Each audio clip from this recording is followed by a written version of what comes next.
parading in the wake of sad relations as the shoes fill up with water.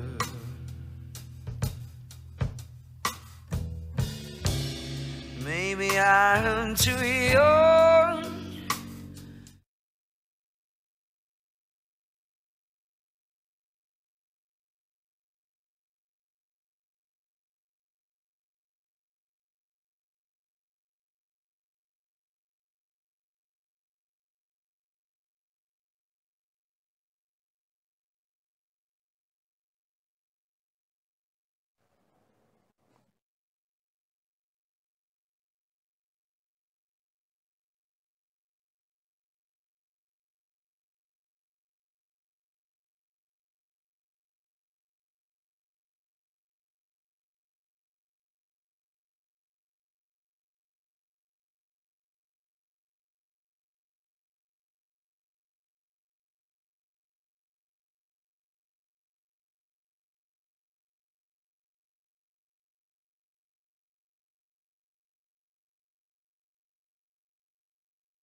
Dámy a pánové, dobré ráno. Já jsem Sara Polak, už se tady vidíme druhý den na naší úžasné konferenci, už 8. ročník digitálního Česka. Ovšem dnes se překlápíme do angličtiny, takže mě dovolte, ať přeskočím do jazyka našich anglosaských přátel.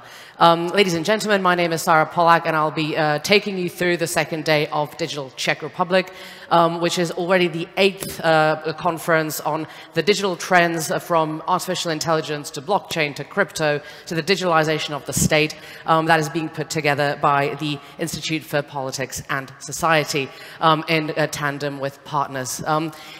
We're really excited to see you all today. We trust it's going to be a fantastic day. We're going to be looking at things such as e-health, cybersecurity, all these big topics that have been whipped up in the last year. I also really want to thank the partners, thanks to whom all this is even possible. They also are next door, so during the breaks, please do go next door to our little exhibition, play around with VR and holograms and all the other digital toys that we have prepared for you there. Is really, really worth it. So I just really want to thank Google. I also want to thank the gold partner, who is Microsoft, as well as the silver partners, T-Mobile, Bank ID, and Eden Red. Also, throughout the course of today, you have your QR codes where you can not only view the program, but you can also ask us questions on Slido. Please don't be shy. We thrive on discussion, so we are really looking forward to you to ask your questions. Also, hello to everyone on the stream. I hope that you're doing well. It's sad that you can't be here with us, but we've got some news that there's actually a lot of people watching online, so hello to all of you. You will not be forgotten, and I'll be keeping an eye on you as well. Without further ado, let's now move to the welcome speech.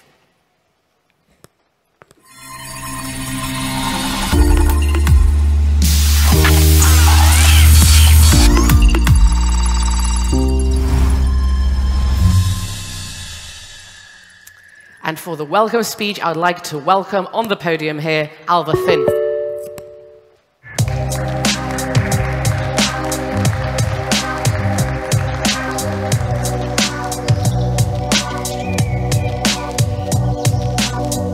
Got the music going for you. Alva Finn, who's the Executive Director of the European Liberal Forum.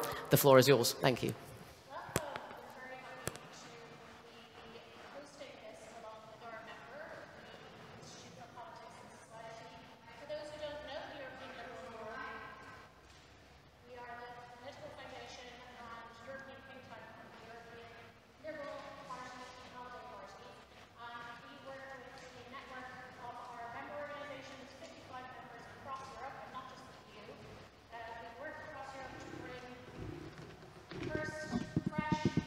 Ideas to the political debate, to provide a platform for discussion, and also to empower citizens and make their voices heard. Our community that we're creating provides space for an open and informed exchange of views with a wide variety of stakeholders, including many of you here today across industry, policy makers, civil society. So that's what we really do, provide a community to create fresh ideas. And one of the things that we care a lot about is the concept of techno-politics, but also techno-sustainability. And of course, digitalization is key to that. That's why we're very happy to be hosting the 8th edition of Digital Czech Republic with you here today. It's not the only event, and it's not the only thing that we do on digitalization at the European Liberal Forum. So I'll just tell you a little bit about what we're doing, have done in the past, and what we're going to be doing this year. We've worked on everything from AI and healthcare applications. We published a journal, and also in cooperation with pharmaceutical companies. We have publications, studies or reports on the implication of digitalization in democracy, culture, and the media sector in Europe. We also have a techno-politics series that's focused on connectivity, 5G, 6G, and cybersecurity. And we are also hosting a series of stakeholder dialogues, including with corporate partners, NGOs, and our members in Brussels, to look at the European aspect of connectivity soon, in June.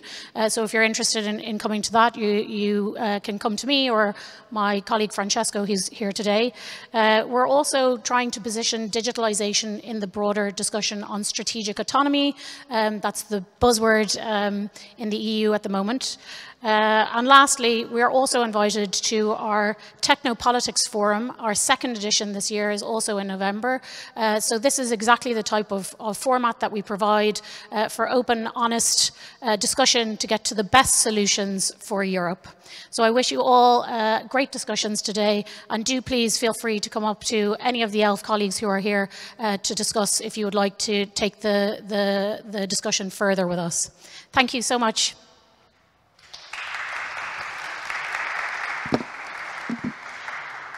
Very much. That was Alva Finn, the Executive Director of the European Liberal Forum, who are also putting on several panels throughout today, so I'll make sure to let you know when that happens, and they're going to be very exciting.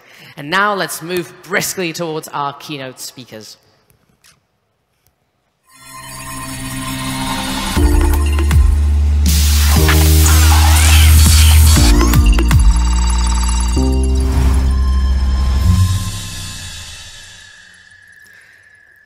We have fantastic speakers prepared for you who are going to kick off today with their visions for the future and also an assessment of both politics and society of the 21st century.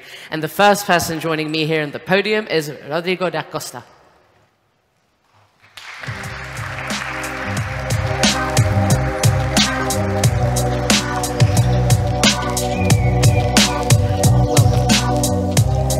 Please, behind the table. Yes, yes. Rodrigo da Costa is the Executive Director of the European Union Space Programme Agency, which I'm personally very, very excited about. Please, the floor is yours. Thank you very much. First of all, thank you for the invitation to be with you this morning and to talk a little bit about space. Now, you may find it interesting to see how space connects to the digital world, and in the next 5 minutes or so, I will try to explain you how it connects, how space benefits from the digital world, of course, but as well how space can bring benefits to the digital world. Let me start by briefly presenting to you our agency. We are a European Union agency, the European Union Agency for the Space Programme. We have our headquarters here in Prague. We have a number of other locations, and we basically care about the implementation of the space programme of the European Union. In 2 quick words, the European Union has been active in space since a very long time. We are talking more than 20 years, in a number of domains. First, of course, very important, the domain of navigation. Navigation is about calculating our positioning on the basis of satellites, satellite signals, satellite services. And we do that with the European system Galileo. We do that as well with our regional Europe-wide system EGNOS, more directed to the aviation world. Second, very important pillar of space of the space program is Copernicus. Copernicus is about Earth observation. So it's about collecting data about our Earth, very different type of data. Of course, a lot of satellite imagery, but not only. We are talking also as well about in situ data, different sets of data that help us understand our Earth, how it is doing right now, but also helps us to start predicting what the future could be. As well, quite important and gaining importance is the element of connectivity, satellite-based connectivity, in particular secured satellite-based connectivity. Now, obviously, as an agency, we don't do all these alone. We work with partners, very close with the Commission, very close with the European Space Agency, member states, industry, etc., etc. And we basically care about 3 main things in the program. First, we exploit, which means we operate the satellites in order to provide data. We provided the data of Galileo, we provide the data of EGNOS, making sure that in your cell phones or in your car navigation devices, in your wearables, etc., the positioning of Galileo arrives with the right precision. And this enables a lot of digital applications. If you look at your mobile phone today, probably about 50% of the apps that you have installed are actually using space data. And the second thing we do, also very relevant, is related to security. And we look at security from 2 angles. We look at security from the angle of securing the systems, so making sure that the assets are physically secure, but also cyber secured. And we work on the angle of using space data and space services for security users, basically for EU governments in different security missions, be it civil or military missions. How can this data be exploited in order to be more efficient? Last but not least, our third pillar of work is related to the market uptake. So making sure that all this data, all these services that are created and generated arrive to the end users. And when we talk about end users of space, today basically everyone is an end user of space. We have identified many market segments, obviously things like transport, road transport, rail transport, aviation, but also things like energy management, agriculture, forestry, banking and insurance are using space data every day. Let me conclude by mentioning 2 important things from our perspective. First, in terms of trends. Where is the program moving? Where are the space activities of the Union moving? Clearly, there is a very important dimension related to secure connectivity. And this is why the Union has decided a bit more than 2 months ago to create a new program called IRIS², whose aim is to provide secure connectivity to Europe, secured connectivity based on satellites. Connectivity is very important. I think I'm in front of the right audience for everyone to understand how important and key connectivity is, and also satellites can play a very important role on that. And this is the ambition of the Union, to create a secure connectivity infrastructure. The second thing, and maybe it will be a kickstart for your discussions as you will move ahead through the day, certainly we have many challenges in our domain. And I would like, in particular, to highlight 2 key challenges that are ahead of us, 2 key game changers that may also change the way we work and we do space. First, obviously, artificial intelligence. As you may imagine, for example, in Copernicus, we are generating huge amounts of data. How can we better use that data? And how can we better exploit that data in order to transform many terabytes of data into actionable information?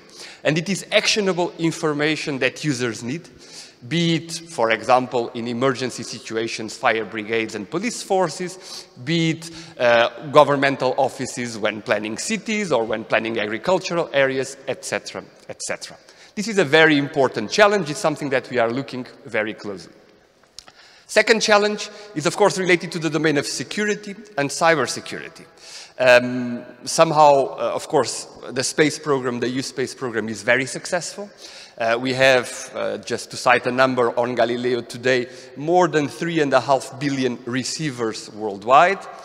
A lot of our economy, a lot of our GDP depends on satellite navigation, and therefore it is key and crucial that we make our systems cyber secure. So we are working with many of the cybersecurity actors in Europe, also offices of EU governments in many of the activities we do.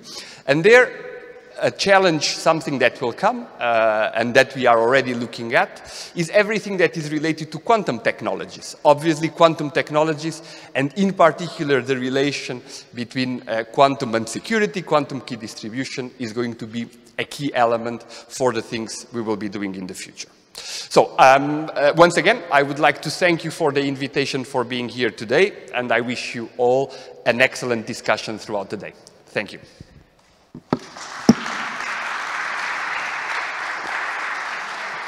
Thank you. Please, thank you very much. I personally am such a huge fan of space. I'm a bit of a fanboy, so your talk about both the technology transfer and the importance of these innovations was really something that I enjoy listening to. Next up, we have Martin Hlaváček, who's a member of the European Parliament, who'll be joining us online.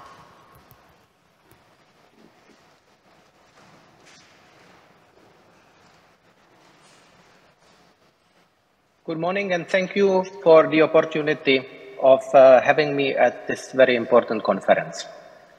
I would like to congratulate the organizers for organizing it and for having already the 8th series of it and having such a high-level representation and level of expertise.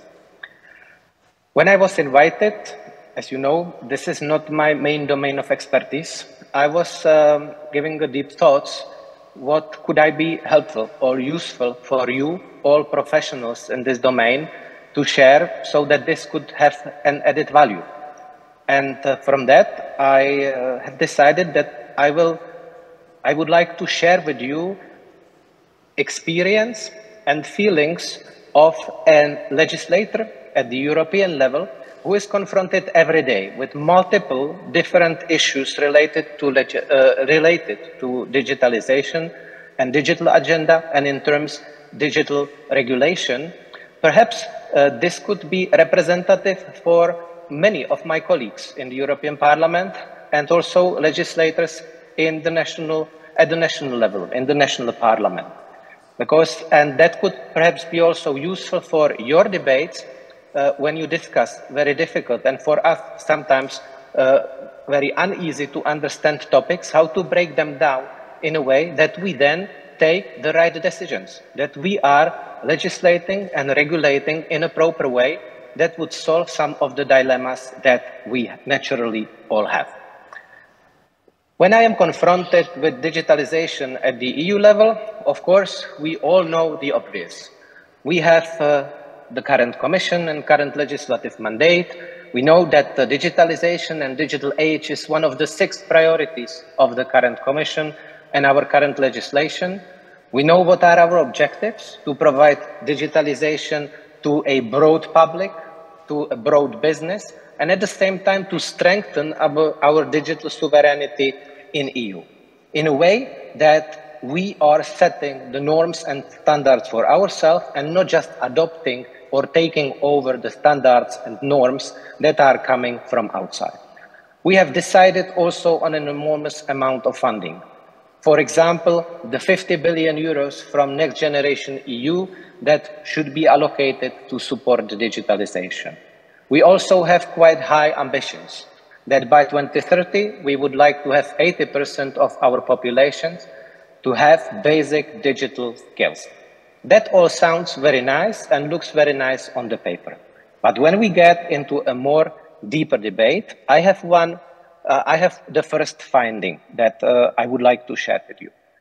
Myself, many of my colleagues, and everybody around us in the debates, we then have a question what digitalization is, and everybody has a little bit different interpretation. For some, this is access to technologies. For some, these are digital skills. For some, this is development of digital market.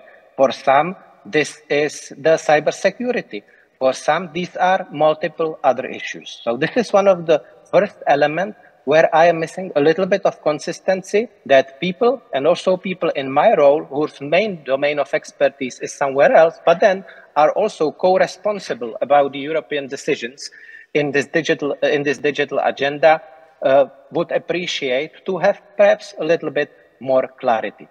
If some of your debates could help to that end, I think it would help also to the understanding on both sides, and sometimes to get rid of an unnecessary emotions about certain topic. I have, along the debates that we have, and as I said, I am amateur in these debates, I have made a little list for myself where I see where the main elements, where the main discussed elements are.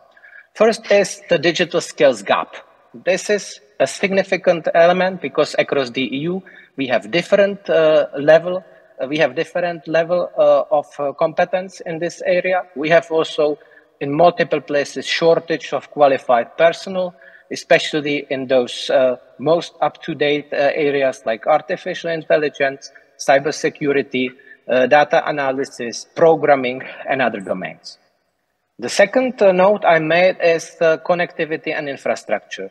For some, the digitalization still breaks down to the very basics, and this is the access to digital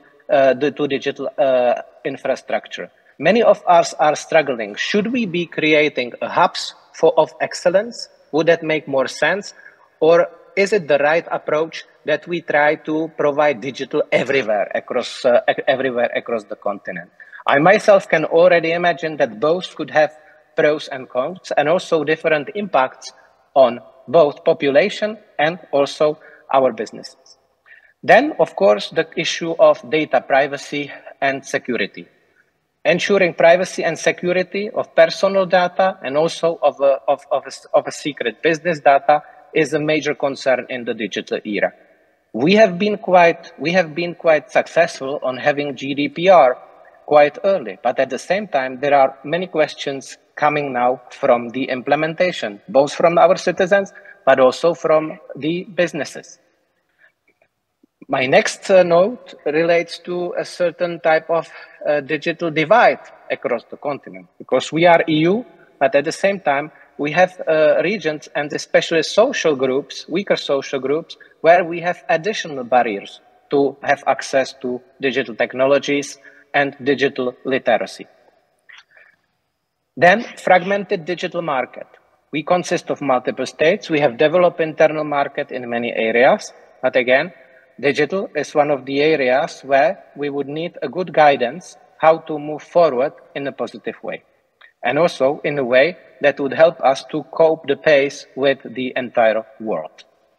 Cybersecurity threats I have already mentioned.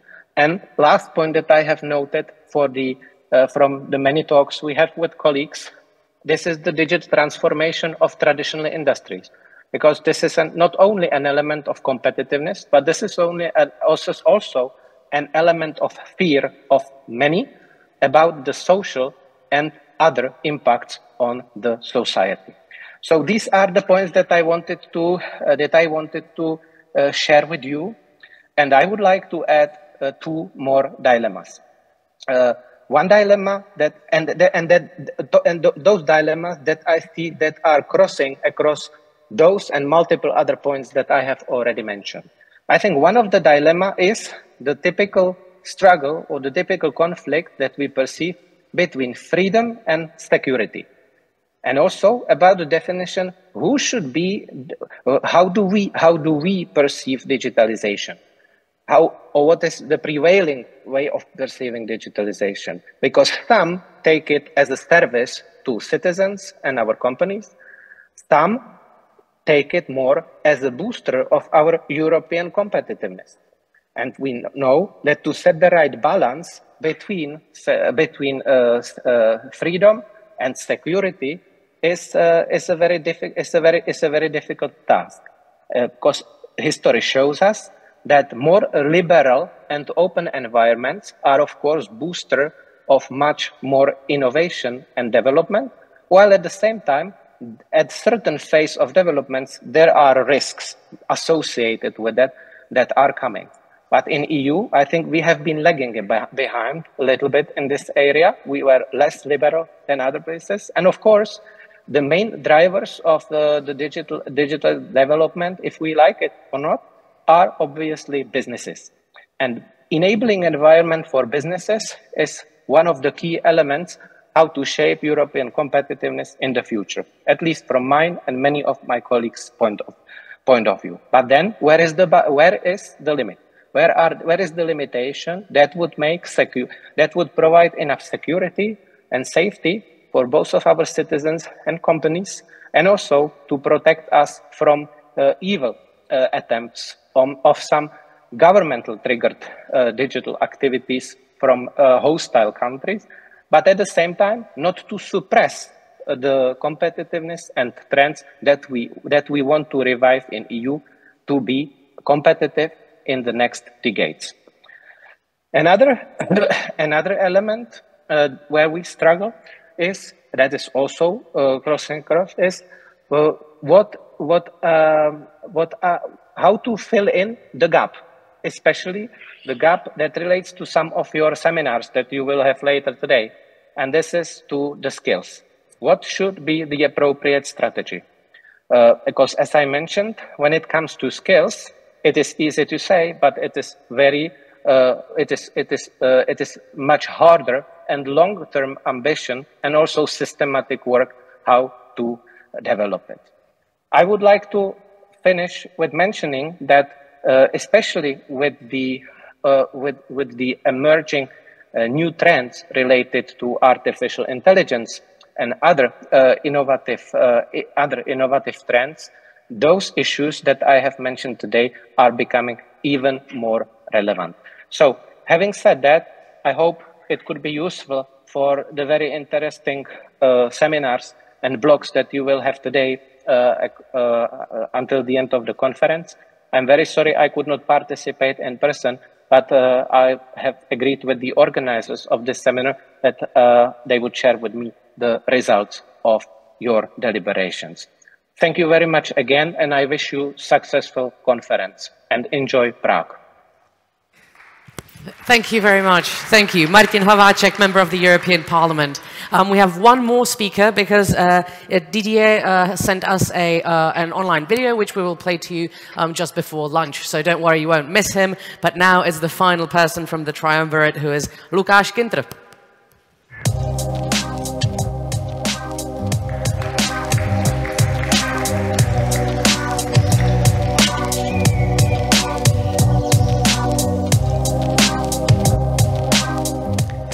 Lukáš Kintr is the director of the National Cyber and Information Security Agency. It's all yours. Thank you. Good morning, ladies and gentlemen. Let me also welcome all the participants of this great event and thank the organizers for giving space to such an important topic as cybersecurity is. It is essential to be clear that this topic concerns everyone today. Man is by nature comfortable and likes to make things easier. But he is also an inventive creature, and this fact is why we've managed to get from prehistoric times to the digital age. It can be said without a doubt that we live in a digital age, in which society and individuals increasingly depend on intelligent technology and the internet. With this, the risk of cyber attacks, hacking attacks, and other crimes in cyberspace is also increasing. We must therefore pay attention to our security. Cybercriminals and hackers come from different backgrounds, have various interests, goals, or motivations, and are continuously inventing new techniques and tactics in general ways how to circumvent the protection of individuals, organizations, state institutions, and entities of critical infrastructure that ensure the functioning of society. Thus, attempts are made to steal data, spy, or manipulate the content or computer settings to prevent activity, limit functioning, or reduce the credibility of the targeted user or entities. The key and primary tool that can reduce the vulnerability of ordinary internet users is effective cybersecurity education. At the same time, it's critical that each of us take measures and increase our security and resilience in cyberspace. Therefore, more than ever, individual users and entities must realize that they must take measures seriously and responsibly and start working on them as soon as possible. Even though these measures are often time-consuming and costly, building resilience is essential to the future of our society and should not be underestimated. If we do not take these issues seriously, the most significant advantages that digitization provides becomes the greatest disadvantage, possibly leading to the paralysis of our society. Power stations, hospitals, banks, payroll, pensions, mobile networks, but also, for example, clear water, waste management, and a large part of animal husbandry, all these are linked to the system that, if they are attacked and do not work, will make our lives much more unpleasant. That's why the new KIP is working on a new law on cybersecurity, which is a response to current developments in the field of technology and cybersecurity. The new law will transpose the European Directive NIS2, which will bring changes for many entities. There will be more than 6,000 of entities of the current 400 entities. These entities will have to deal with their security bylaw, and the Czech Republic and the European Union will be safer. Another vital part of the new Act on Cybersecurity will be the regulation of supply chains. The security threats arising from technology supply chains have long been known. We have seen the impact of what reliance on a risky supplier can do in the last year in the case of gas and oil, for example.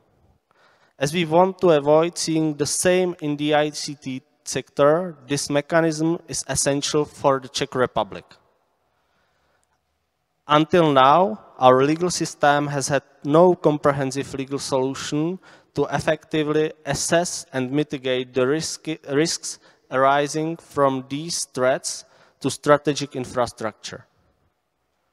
The regulation of supply chains is one of the most significant measures that will strengthen the resilience and security of the Czech infrastructure. An old Czech proverb says, "He who is prepared is not surprised." In the case of ICT, this is undoubtedly true. We now have the luxury of time to prepare ourselves for a potential crisis. Let us not waste this chance. And let's each start with ourselves. The least we can do is to be vigilant in the online space. Have strong passwords, different ones for different accounts, set up two-factor authentication, update systems, and verify where we put out our information, what we click on, and what we open. It sounds like small things, but in cybersecurity, it's up to everyone who goes online. Let's make it as complicated as possible for those on the other side. Thank you for your attention and have a great day at this great event.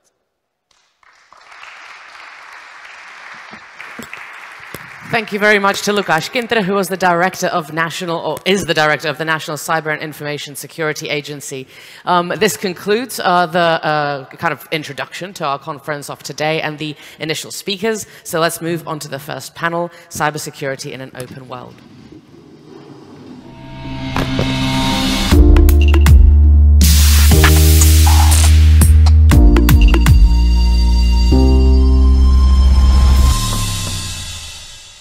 And I would like to, for all of you, the speakers, to join me on the podium in being headed by Lucie Kadlecová. Please come join me.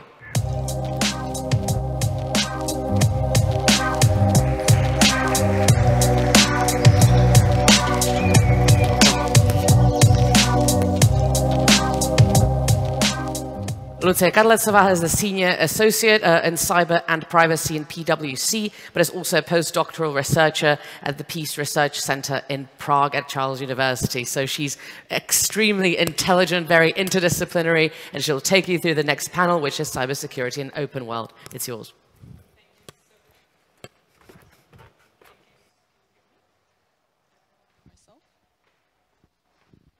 Hello, hello. Yes, now. Thank you. Thank you, Sarah, for the very warm welcome. I'm not that sure about a very intelligent person, but for sure I am interdisciplinary, so thank you for that. But, and also thank you for the introduction. I would love to now invite on the stage our panelists. Please come and join me. I will do the introduction on the stage. Gentlemen, please.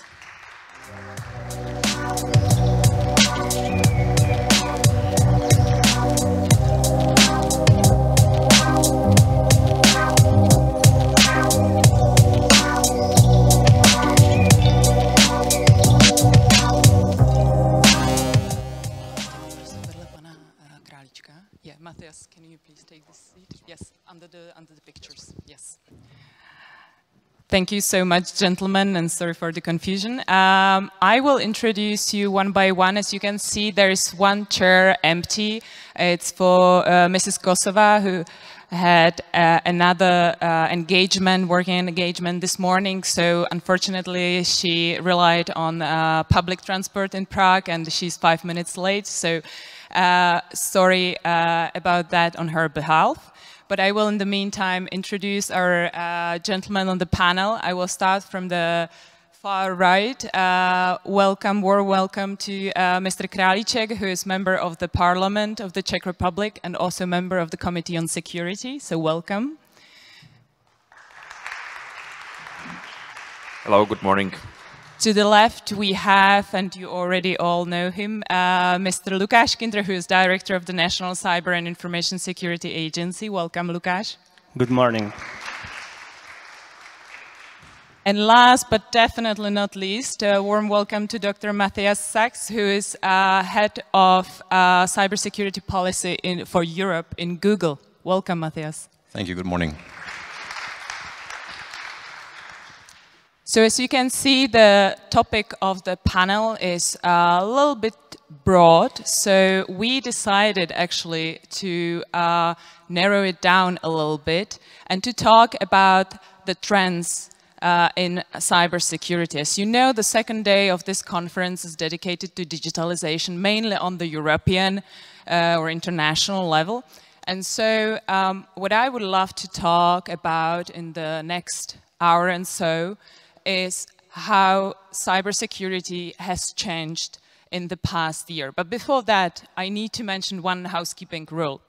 This panel is approximately an hour and 15 minutes long, so I'm going to dedicate the first hour or 55 minutes to the panelists and to a discussion here on the stage. But then I would love to encourage you in the audience to actually ask questions, which then hopefully will be all answered in the last 15 to 20 minutes of the panel. So please do not hesitate to ask those questions through Slido. You will see a QR code behind our backs where you can scan the QR code and then ask the question, and I will see them here on my screen and tablet. So please do not hesitate, don't be shy, ask questions and take this amazing opportunity to ask questions to these distinguished panelists. And I can see that our very last panelist is just joining us.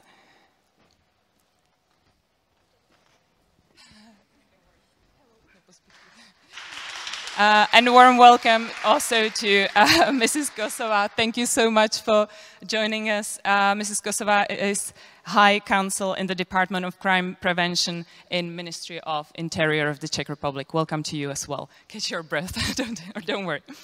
So as I mentioned, it's been a year since the Russian invasion to Ukraine. And everyone expected that cybersecurity would take a very significant part in the conflict.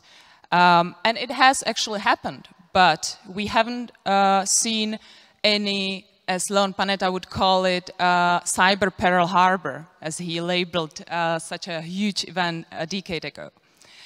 Yet, we could observe in cyberspace certain changes in trends and also in our approach.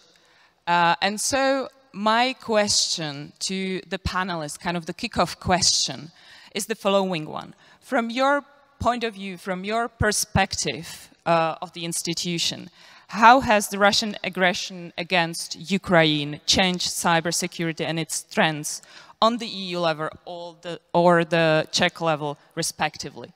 Were we ready for that, or where do we have space for improvement? And I would start, if you allow me, with Mr. Králíček. Thank you very much. It's not an easy question, honestly. And I think that we still have a space for improvement. I think that we cannot be ready for 100%. And Ukraine conflict showed us how important, cybersecurity is for everything. And I think that is still underestimating, area, because yesterday or today morning I read an article that Czech Republic, the Czech army, that they will buy the fighter jets, F-35. Today that we will buy the fighter vehicles and tanks. But I did not read that we will invest significant money to the cybersecurity. So I still missing Ukraine conflict, let's say, shifting us back to the conventional war. And I think that we were still talking about the conventional weapons, but we should not forget on cybersecurity. If I remember well that, in January 2023, Ukraine reports more than 2,000 attacks cyber attacks on the critical infrastructure. So from my perspective, we have a intensive discussion on new law, which Lukáš mentioned, and we increase the number of subjects which will be under this law, which you mentioned 6,000. But we know that we have no capacity and capability, so we have to focus, and we have to focus quickly. We can invest on the new learning structure or this stuff, but it takes the years.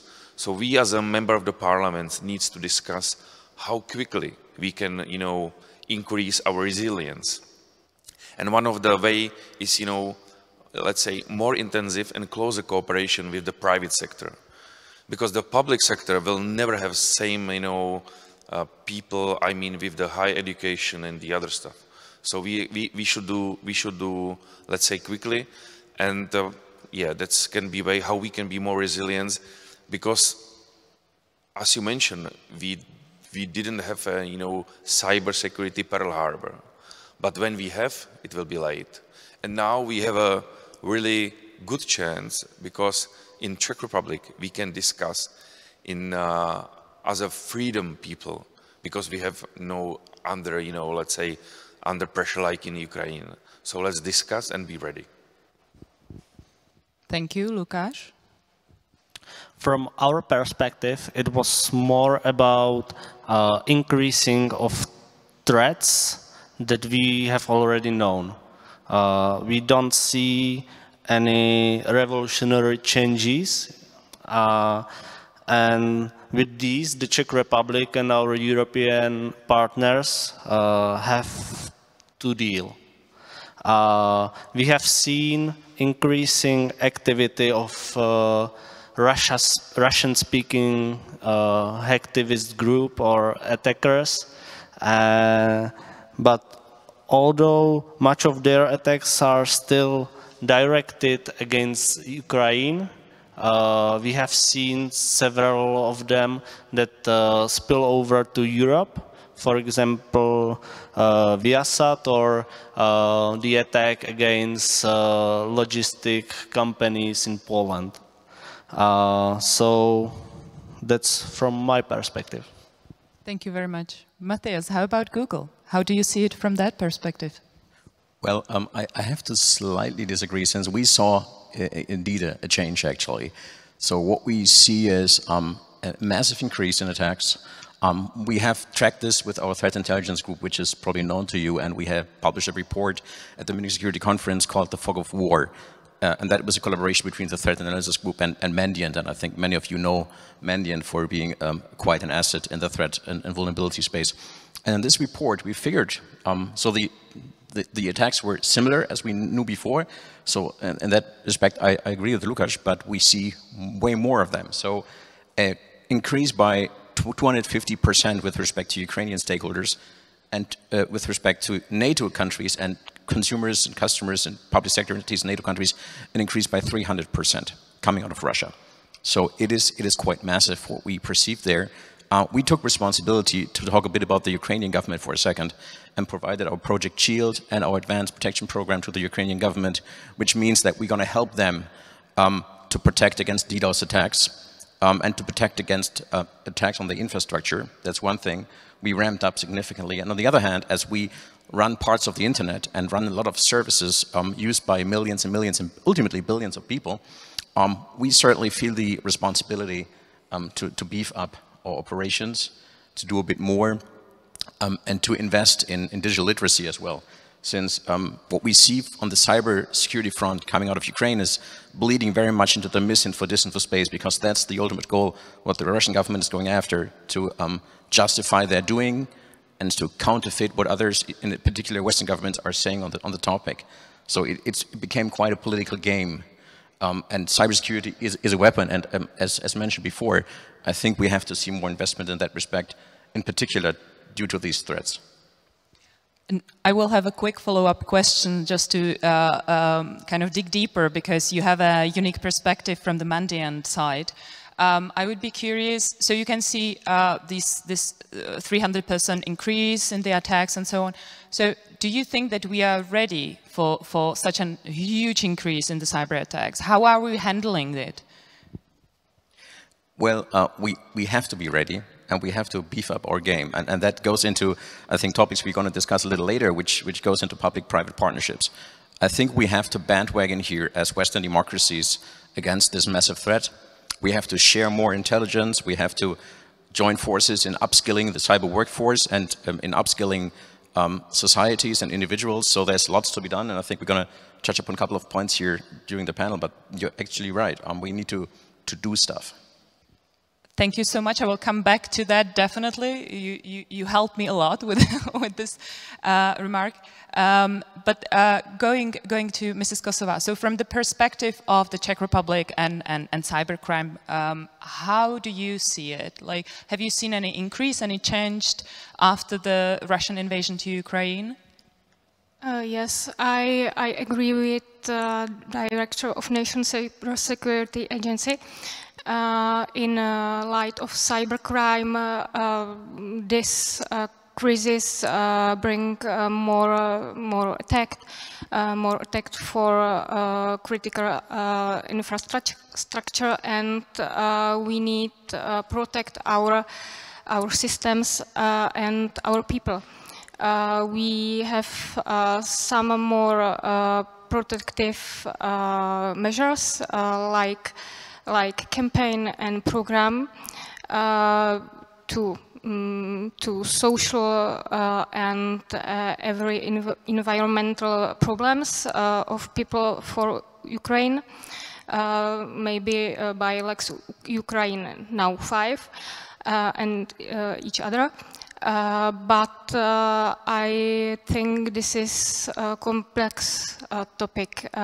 We can extend it so social sphere, so education, and we take this problem about every and whole human problems.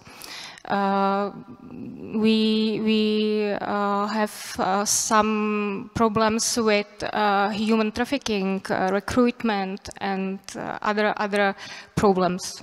Thank you.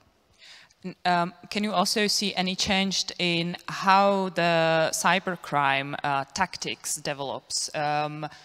Do the cyber criminals nowadays have a slightly different tactics that they had 2 years ago? Is there any change? Or is it more or less the same, it's just the intensity?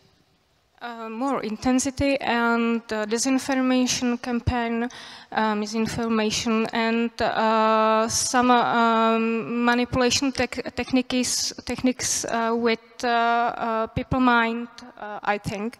And it's soft skills problems, psychosocial problems, and these problems, attacks and hackers, maybe every use for another, maybe by human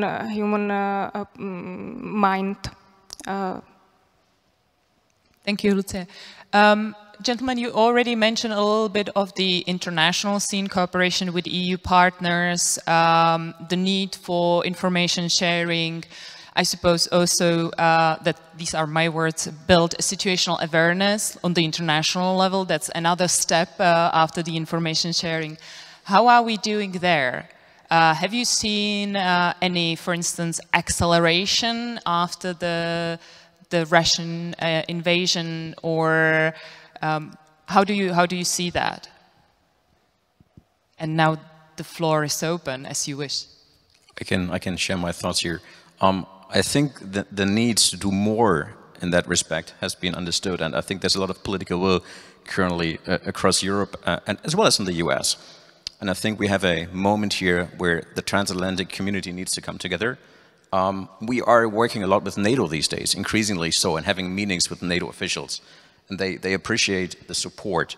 And I think this is something where Europeans and Americans, and in particular in the enterprise sector, should collaborate. And that means that we are very much eager to work with NUKIP and other agencies, certainly support in NISA and their very important work to do more. And there's more happening. And I think on threat intel sharing, there's room for improvement.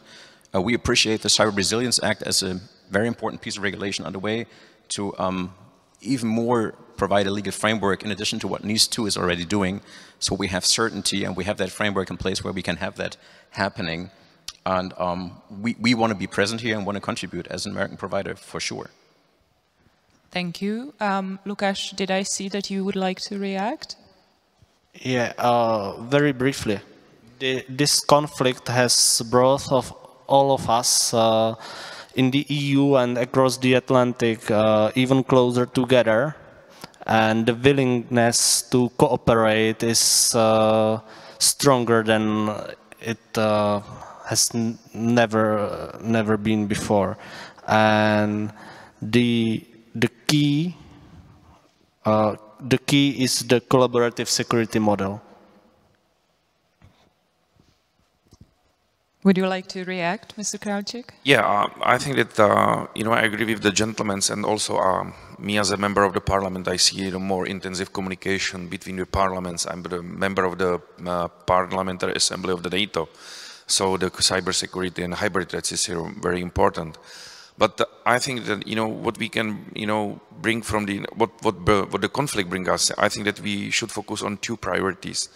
The first is, you know, the prioritization, because, you know, I think that we should prioritize, you know, the cybersecurity.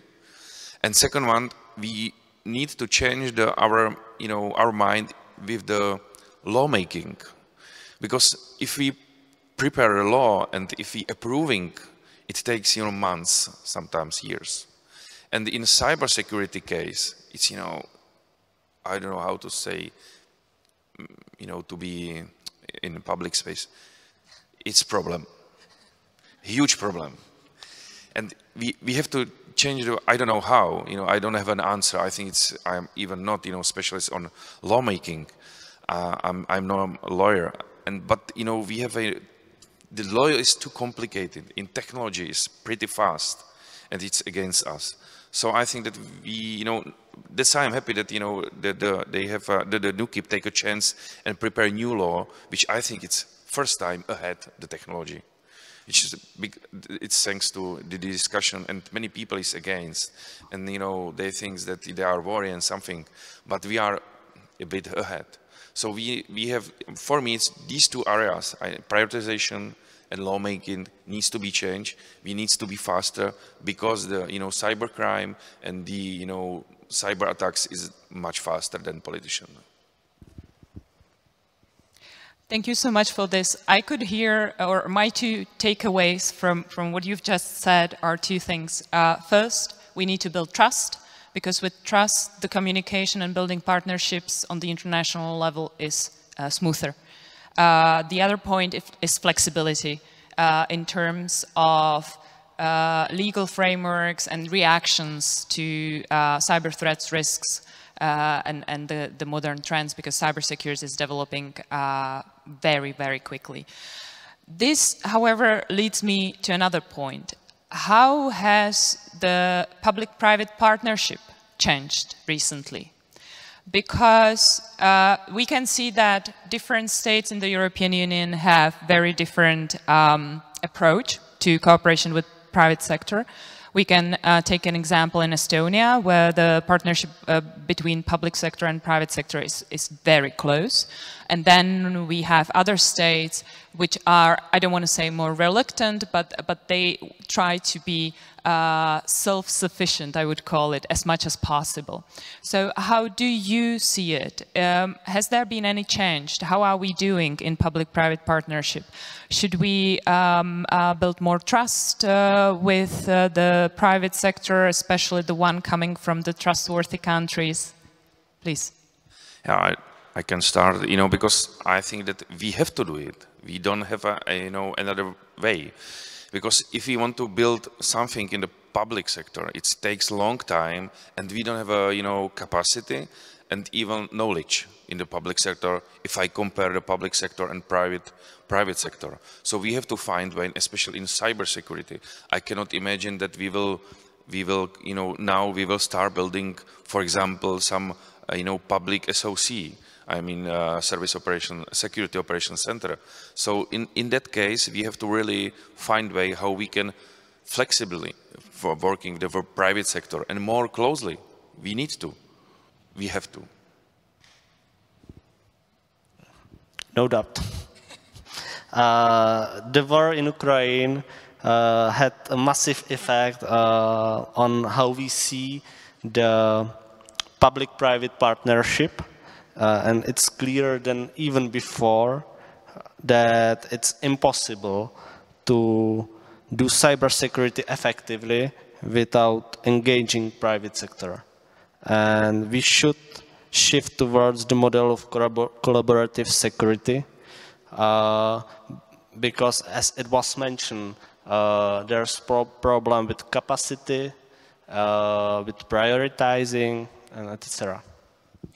Lukáš, follow-up question. You mentioned the model of collaborative security. Can you elaborate a bit more for those who are not familiar with the term? It's, in general, it's about cooperation between states and also between the state and the private sector. It's about sharing information, sharing capacities in big crises. So that's the basic approach of collaborative security. Thank you, Lukáš. Matthias. Yes, we have a shared fate here. That's obviously at hand, and I very much appreciate Robert as a parliamentarian saying that we need to move faster and we need to come together. I think a couple of aspects. First, I think digital transformation is the right thing, and we need to double down on that. So certainly we are a cloud provider, but I think I'm saying nothing new here, that the cloud is providing more security.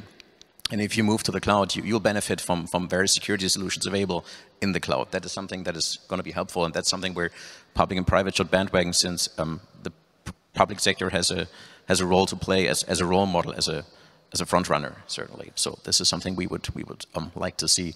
More operational threat intelligence sharing, more coming together. I think this is very important. We acquired Mandiant just a little while ago, and Mandiant is already working with various players, and I know that you've been talking to Mandiant as well at NUKIP, so this is something we need to double down, and we have to do more. And then thirdly, I'd say we should use the existing regulation, existing frameworks like NIS2 here or DORA in the US, and leverage that as to the practical extent, and move fast and get something out of that. Not see this as something hindering or framing only, but enabling. And I think that's what we should do, what we can do here. So let's use what we have, let's build on that, and let's try to speed up the processes. Certainly industry is ready to do that, and I think there's a lot happening behind the scenes, and increasingly so this is visible at the political level. And that's what I truly appreciate, that politicians in government as well as parliament talk about that and ask for even more collaboration. This is, I think, the right path we are on here currently. That's a good news for all of us, that we can see this improvement. Lucie, do you see also any influence do you see any influence of the cooperation between public and private partnership in terms of cybercrime or cybercrime prevention? Yes, in my opinion, I think that public and private sector now is more strong. I think that cooperation and coordination now is so huge, and I think that now we can prepare some new tools for protect with cybersecurity. We can use AI and machine learning and automatism, but we need human resources, and we need financial and economical base. I think public and private sector need protect on a national base, and on the other hand, on the pan-European environment too. Okay. Thank you very much. I've heard a lot that public-private partnership is good. We must increase our efforts on that stage, and let's do it. But how should we choose with whom we will partner?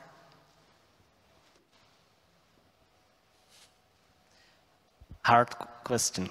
I know, sorry. But back to Ukraine, they have no time for choosing. And I guess it's a great example of the partnership between state and private sector, because for Ukraine, a big factor was migrating government systems to cloud. And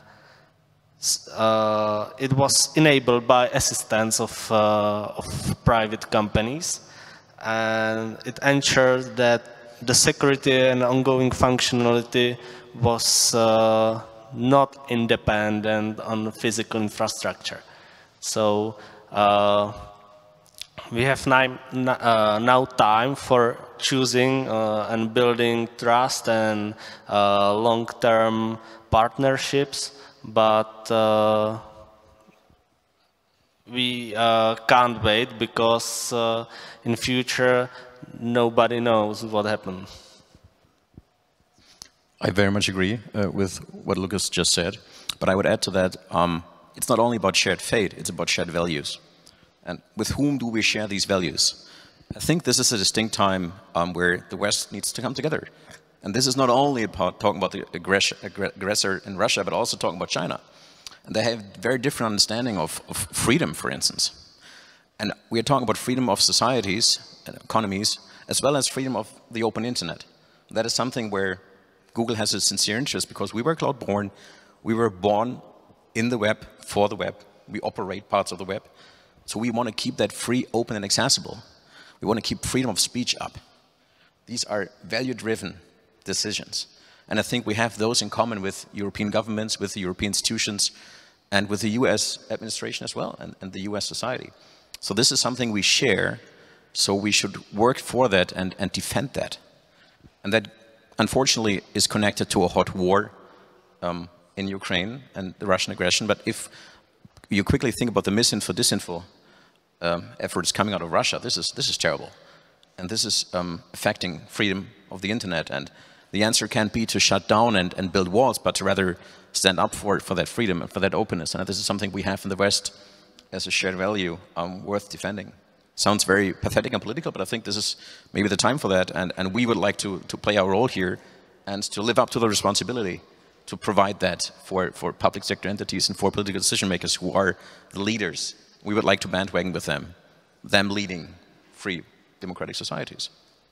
Absolutely, this is an excellent point for sure. It's not pathetic at all. It needs to be spelled out. Did I see that Mr. Králíček or Lukáš, do you want to follow up? No. Just quickly? Just quick comment. It's a logical step to build such partnership above the international institutions such as EU or NATO, where the partnership and the relationship is building up shared values. Right. Mr. Králíček, would you like to add something? Yes, just finally, the public sector or state, they need to just define criteria, what they want, and then they can share or they can, closely cooperation. And in real life, we as politicians or the state, they have many offers from the private sector, like from Google and the others, to cooperate. So as I mentioned, we need to define criteria, and then I think it's easy way how to cooperate. And we have many offers, many companies who can cooperate with the state, and we can share resources, share information. But we, as a state, as a country, we need to set up just priorities and criteria, and then we can cooperate. And we're, I would say, lucky in that case that NUKIP is rather future-looking or forward-looking in that case, because I remember that many years ago, when we adopted very first law on cybersecurity in the Czech Republic, that was something also for our international partners, and that they took us as an example. So let's hope that the upcoming new law will be the same pattern. But we still have a bit more time before I go to questions from the audience. And again, I encourage you to post questions through the QR code, which occasionally turns up on the screen behind our backs. I can already see that some questions are coming in, so thank you very much for that. But turning back to our panelists with my last question, and then I will stop torturing you. What else? Besides international cooperation and public-private partnership, we could do to get more resilient as an international community, more resilience against this kind of attacks as we saw in the past year. A little bit of, I would say, brainstorming here. I could throw in one idea here, which is related to a piece of regulation currently debated, which is the EU Cloud Certification Scheme, EUCS. There we have a lot of sovereignty provisions brought into this draft regulation. And I think this is fair to say, let's talk about sovereignty, but I would say let's bring this to the political level in the interest of time and focus something like the EUCS on technical standards and on technical measures to make it workable, to bring solutions to the table where all cloud providers being headquartered in the EU or elsewhere can contribute, can provide, and can help increase resilience. And this is something, so we can't afford to mix very tactical political debates with technical measures, which are needed these days, very much. And I think EUCS is a fine example. We are fully supportive of the idea and the regulation as such, but would appreciate if we could keep this focused on standardization, on international harmonization, and keep it open. Because we believe in open security at Google, which is, I think, no surprise, since we are one of the biggest open source supporters. Certainly, this is a helpful step, but we need to make it practical in the interest of time, as alluded to earlier, and have political debates at a different level. Even though certainly strategic autonomy is an important topic to be debated in length, but I think we need to be pragmatic at this point in time. This is just one thing popping up in my head. You mentioned standardization. Just a quick follow-up question. Don't you feel that, especially on the EU level, we are becoming over-regulated? I wouldn't put it like this. I think the EU is regulating for good reasons various things, and I think a lot of European stakeholders are proud of the regulation they created for good reasons, because it's helpful and it's adapted worldwide. So there's reason behind this. As I said before, we need to be pragmatic about it. It needs to be actionable, it needs to be fast enough, and it shouldn't like produce lock-in situations for customers, clients, and consumers, but be vendor agnostic, be open, and contribute to the open internet and like a multi-cloud approach, for instance, when it's about cloud, because that is what's going to be beneficial for most people, and that's increasing resilience, as I said earlier, because part of digital transformation is more cloud is making most things and most customers, be it small or big, more secure, since they can benefit from the security being available in the cloud. Lukáš? If I may, when it comes to EU regulation, I see a problem that Robert mentioned, the time that consumed the preparing of EU regulation. When it comes to EUCS, there is more than 2 years long preparation period, and we haven't still any output acceptable across the member states. So that's something that have to change, because without the right time, the regulation is missing any reason. Right. Mr. Králíček? Yeah, maybe I will repeat myself, but I'm thinking the same way like Matthias and Lukáš. I think that it should be, you know, some political discussion about the priorities on European level and NATO level with focus on cybersecurity. Because now we have just, you know, let's say rules that, you know, each country should invest 2% of GDP to the defense. So we should discuss not about the percentage of GDP to invest to the cyber, but about the priorities. I mean, on the defense sector and with European Union on you know, civil sector about the critical infrastructure to really put countries under pressure to really focus and, you know, get the priorities on cybersecurity. That's from my political view. And from your view, what would be those priorities? What you would wish to really underline in these discussions?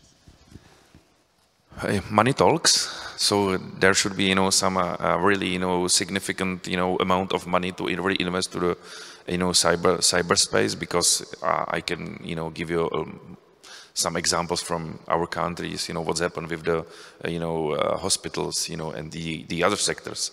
And as you mentioned, I think that we still did not, you know, have some Pearl Harbor, so we are, let's say, you know, okay, so we should focus, and also education. It's very big, you know, huge space for improvement. So it's, you know, money and priorities and capacity. Thank you. And going back to Lucie, I think this is a very nice bridge. What would help you in your work? What would make your work easier in terms of cybercrime prevention? What should be done?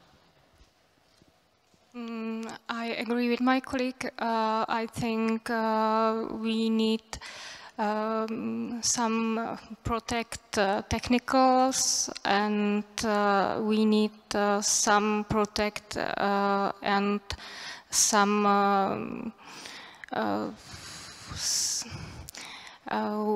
I think that I need cooperation with public and NGOs in prevention of cybercrime, and we need protect program for our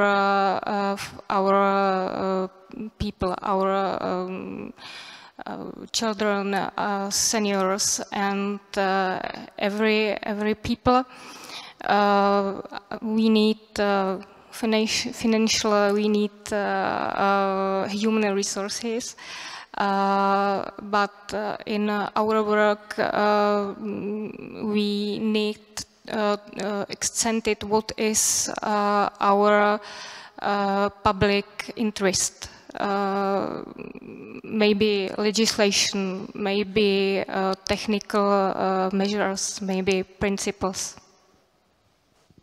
Okay, so I heard money, I heard people, education mainly, and focus on the vulnerable groups such as minors and elderly people. Okay, well, thank you so much for this. I can see that there are new questions coming in, and I'm very happy for that. Thank you, because some of them are really good. I will start with this one because that kind of follow-ups on the public-private partnership we had here.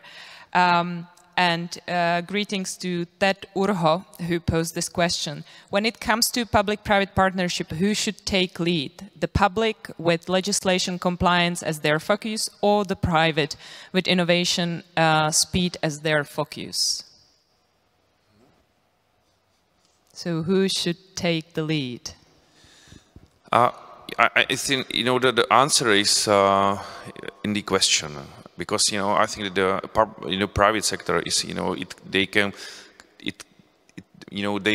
will come with the innovation. Now we have a discussion. Lukáš mentioned we have a new law of cybersecurity, and there is a, you know, security of the supply chain, and it's really, you know, let's say tough discussion between the private sector and the regulator.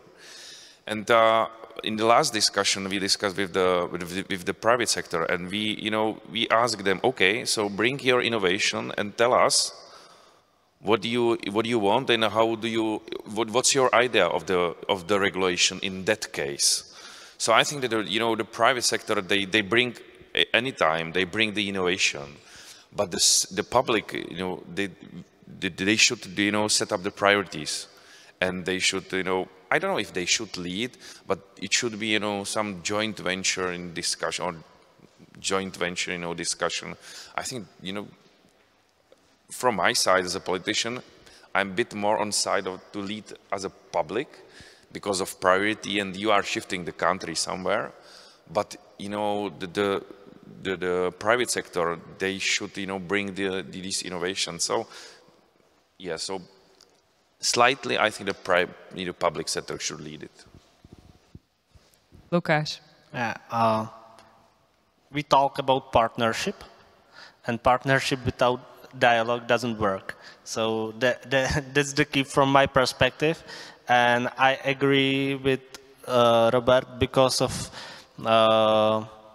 as he mentioned, money talks, and that the primary, usually the primary reason of private companies, what they do. And from the national perspective, the security should lead similar dialogues about law when it comes, for example, to cybersecurity. Matthias? Yeah, I'd like to pick up on the word dialogue. I think we have a joint interest here, so we should do this all together. At the same time, I agree with the parliamentarian on the panel that you have a democratic mandate, and we don't have that. So you represent your respective society, and European parliamentarians represent, respectively, Europe, as do US congressmen respect the US. Represent.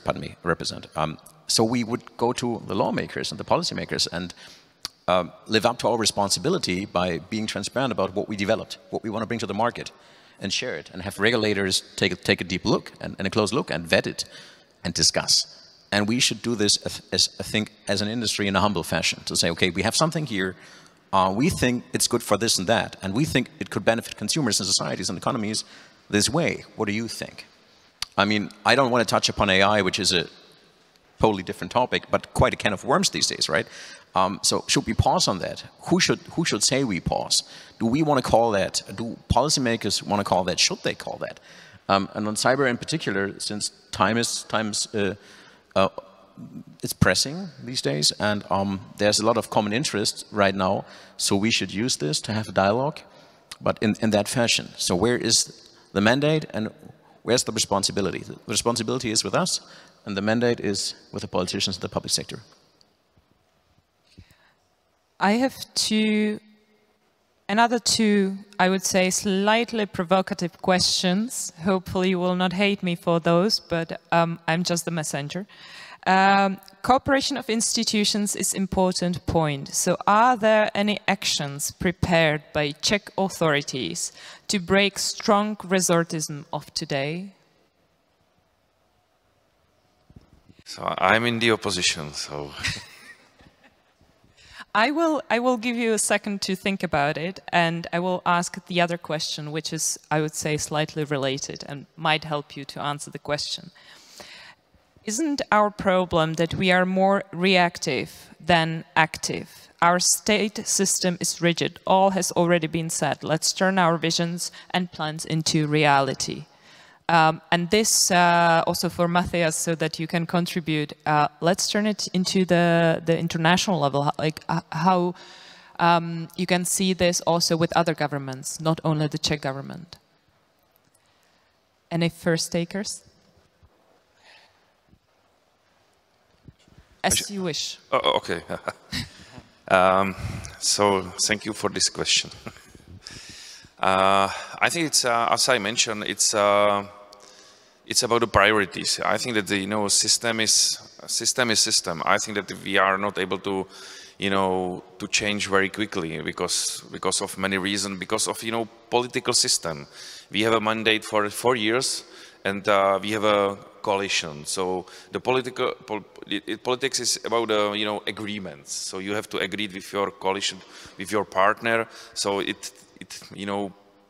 which generate a lot of compromise.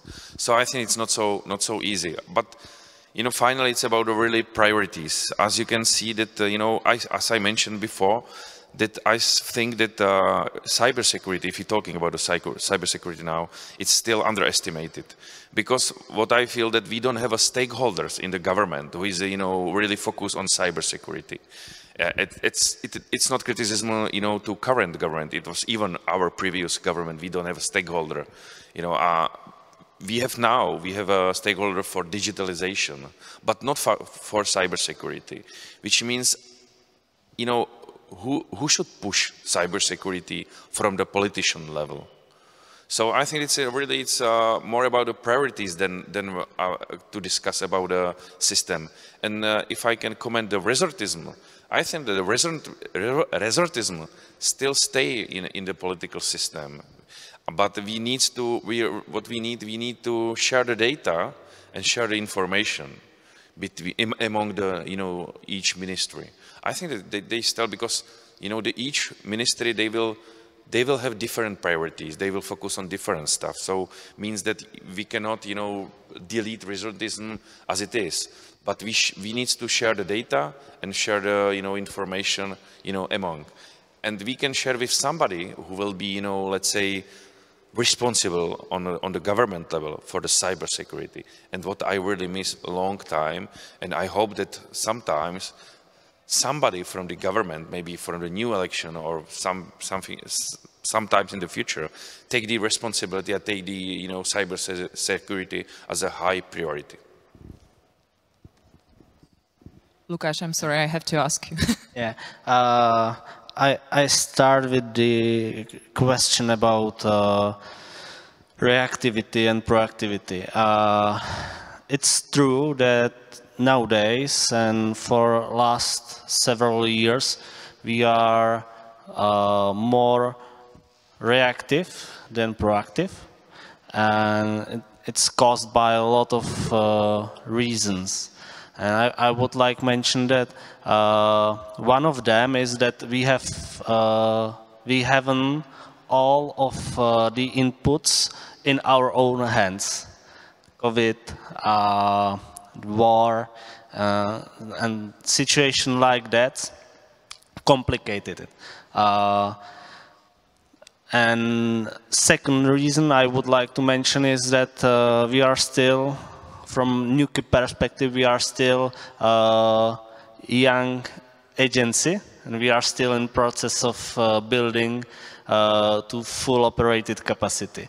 And situation like that I mentioned, COVID or the war, complicated the process of building, and that's why we are proactive more than reactive.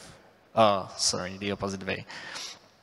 And finally, our long-term goal is to be more proactive than reactive, but it's determined by the cooperation, by building our capacity, and last but not least, about don't underestimate the cybersecurity at all. I absolutely agree with you that it is super difficult to predict that those so-called black swans from occurring. So it is hard to really be active in such situations. And also, just going back to what Mr. Králíček said, also the legislation, the length of the legislation process is kind of against you, I would even say. So hopefully, let's see in the future that we will see more active actions from NUKIP. But yes, Mr. Králíček. Just short comment. I think that, but some of the areas we can be more proactive, as for example, education.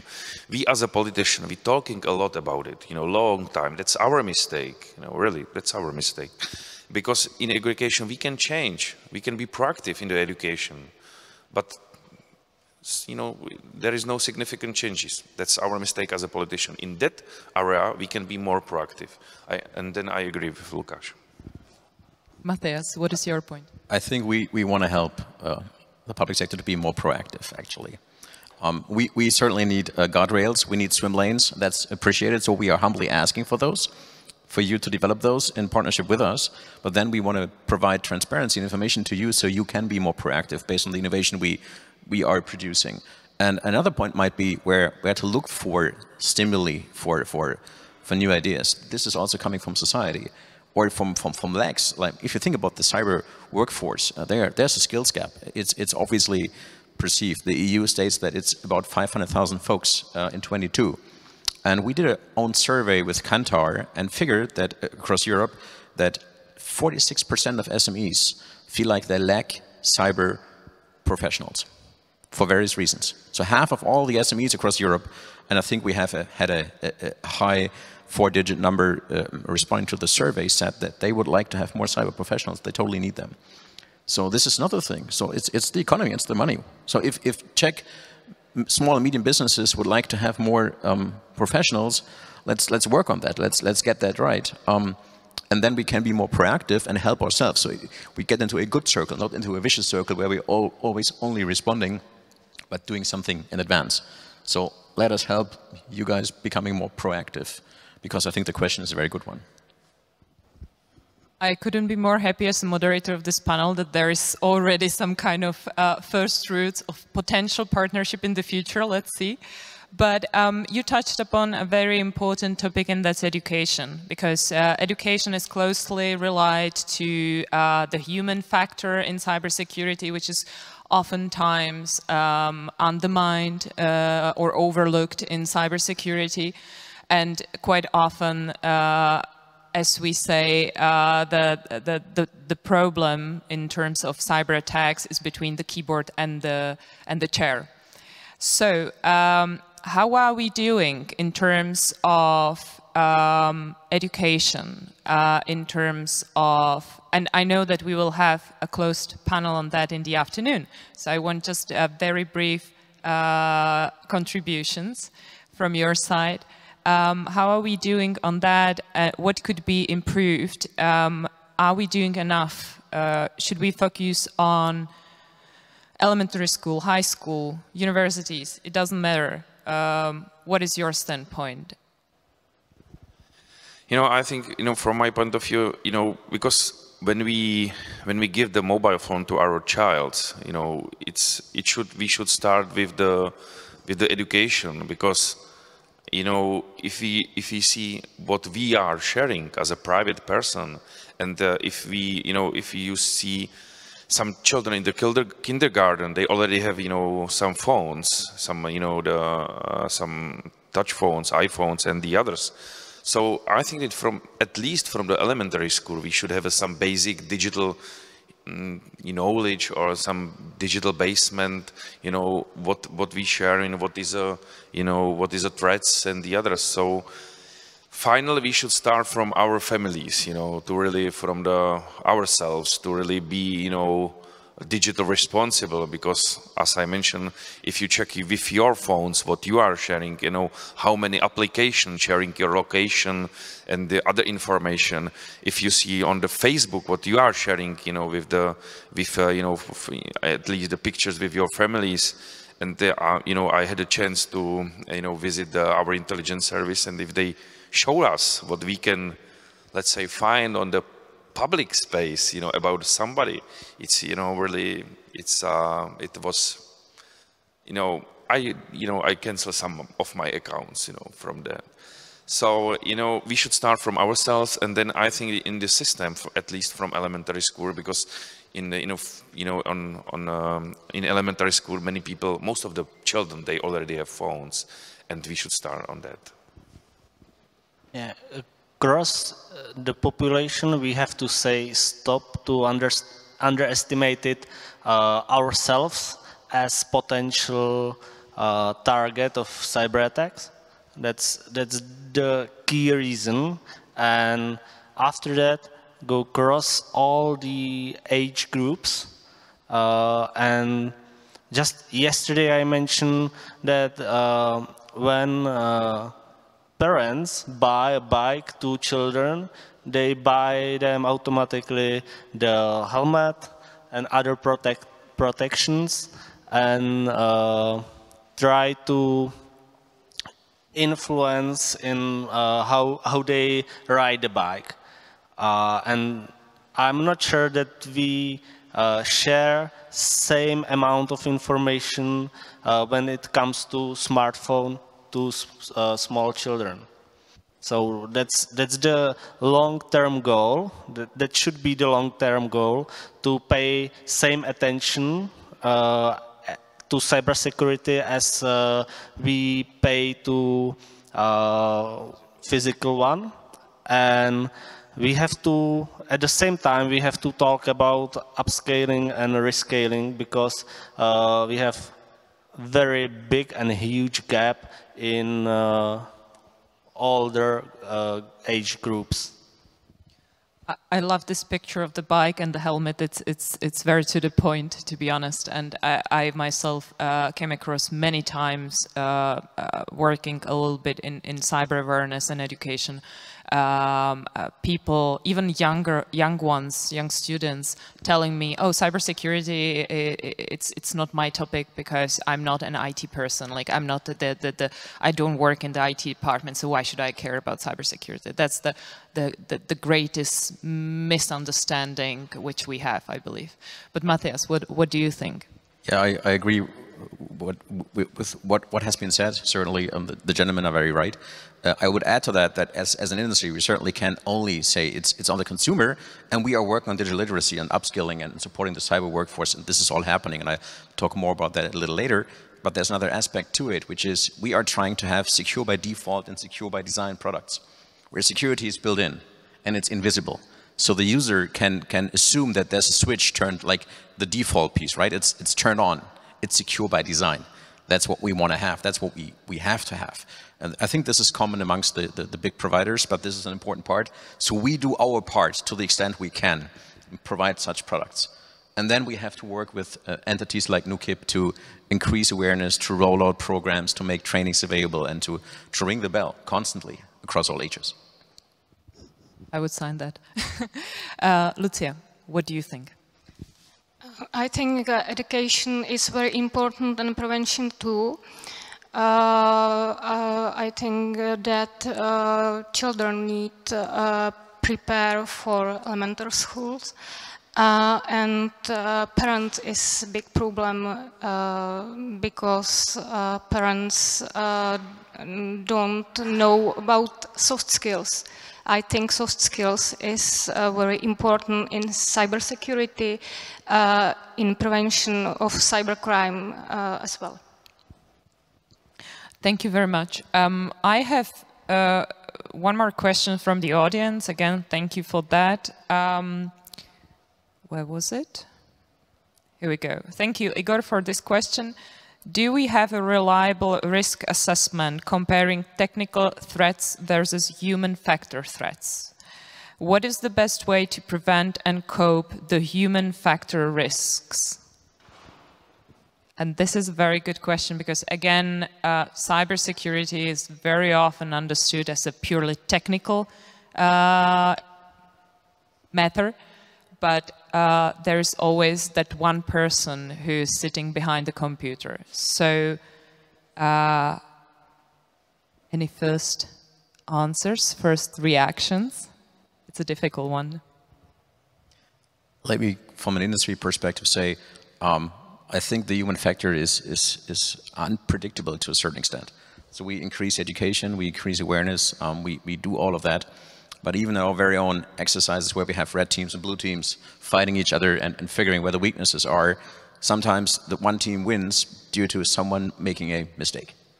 And it wasn't the software, right? That's happening pretty often. So it's hard to say. It's a very good question. And I think this is what our engineers are pondering on all the time, how to solve that question. I won't have an answer here. I'm just saying, good question, we're working on it. And the human factor is an issue. Yes. Maybe I have a political, answer. We have still space for improvement, and we are working on it.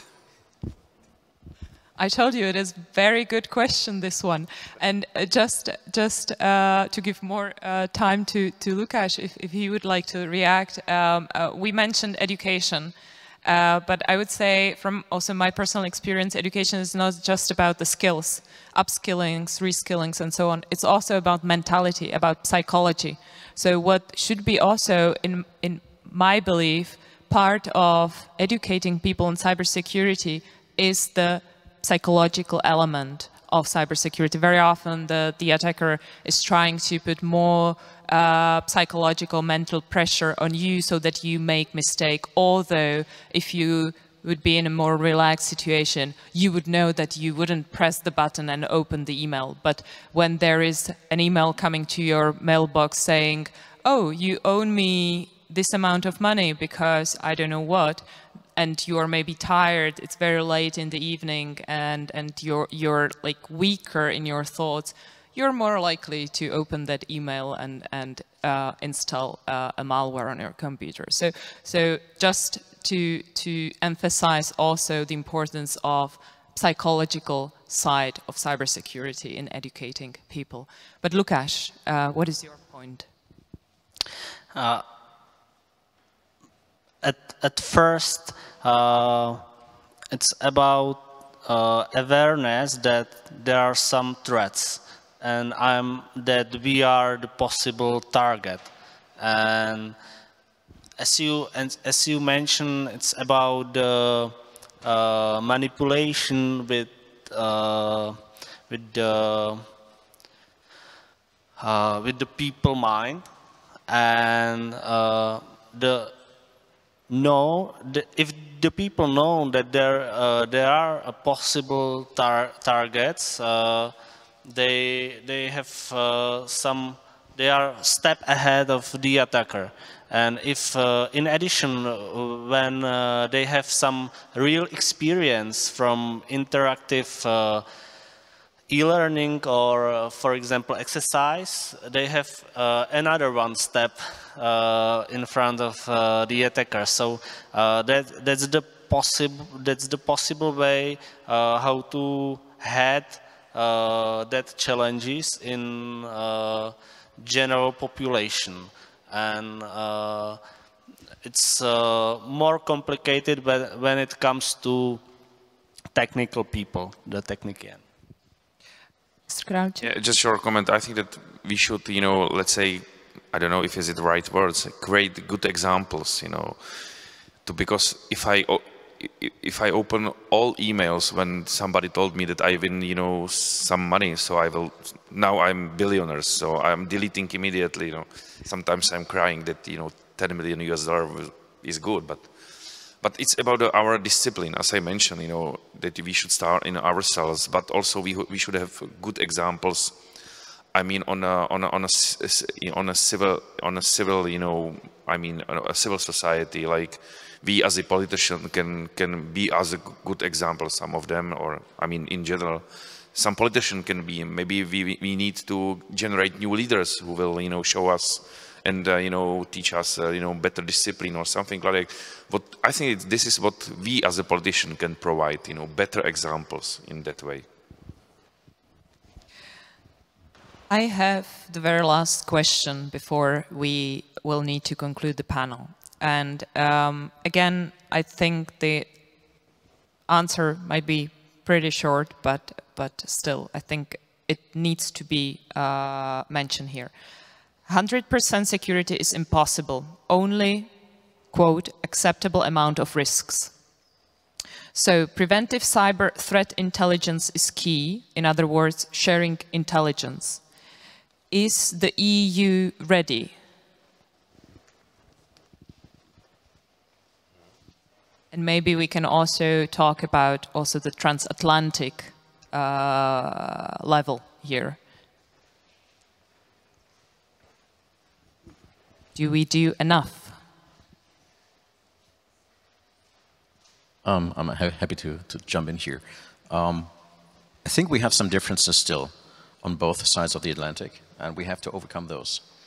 Some different perspectives. So for the US, it's easier to focus on national safety first, because they have that one nation, and in Europe it's a bit more complicated. We have nation states, we have the EU, and there needs to be a balance between those.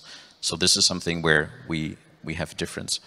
At the same time, I think there's so many commonalities. We should certainly take a look. I think we have an opportunity here. Any other opinions or ideas? Yeah, maybe just short. I think that sometimes we try to find ideal solution. I think that the ideal solution doesn't exist because we are not living in ideal world. So I totally agree with Matthias. It's really somewhere about balance, and you know I can answer saying that we will have still space for the improvement. So and this is a really for me it's a bit complicated topic and discussion. So I can answer no, but it's not so easy to answer. That's not political question. That is not so easy to answer. From my perspective, it's the time aspect is the most important one.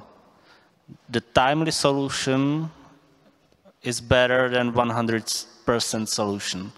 So. That's it. It's a very good point. We have last 3-4 minutes. And so we touched upon many topics. We jumped from here to there. What would be your thoughts or key takeaways for the audience? What they should take from this panel? What would you like to emphasize as the last? That we will have still space for improvement, and no, I think that honestly, seriously, we should really still have more focus, more priorities, and more investment from the public level. That's what I should bring from this discussion. But I'm in the opposition, as I mentioned, so I will tell to our government, but who knows? Thank you. Yeah, we have some big goals, but I don't want to go to such detail. But the education, the awareness, and not wasting time when it comes to preparing for crisis. Thank you, Matthias. I'd say we as Google appreciate the fact that cybersecurity is high on the agenda, even if it's partially for unfortunate reasons. We would like it to stay there, and for the audience to take away that we need to invest more, we need to collaborate more, we need to come together on the basis of shared faith and shared values. I think this is important. Thank you. And Lucie? We need cooperation, coordination, digital era and digital transformation is process, and ecosystem cybersecurity is process too, and I think it's very important. Education is important, communication is important. Thank you. Thank you to all the panelists for taking the time and being here with us, sharing your thoughts and your answers to those sometimes very tricky questions. Thank you to you, audience here in the National House in Vinohrady, and also to the audience online for joining us and for actually asking these really, really good questions. It was my pleasure. So thank you to Robert Králíček, Lukáš, Kintr, Dr. Matthias Sachs, and Lucie Kosová for being here with us. And the floor I give back to Sarah. Thank you. Let's give them a hand, everyone.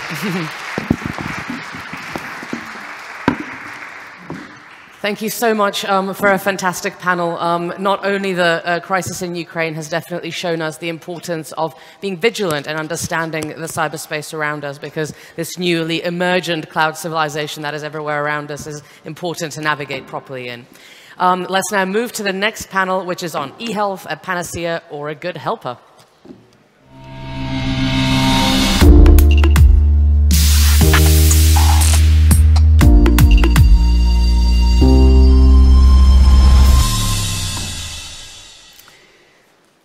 I'm mentioned this briefly yesterday, but 3 years ago when Florian Marcus from the Estonian e-government was here online speaking about health and innovations in health, he was mentioning how Estonia is using blockchain for the storage of patient data.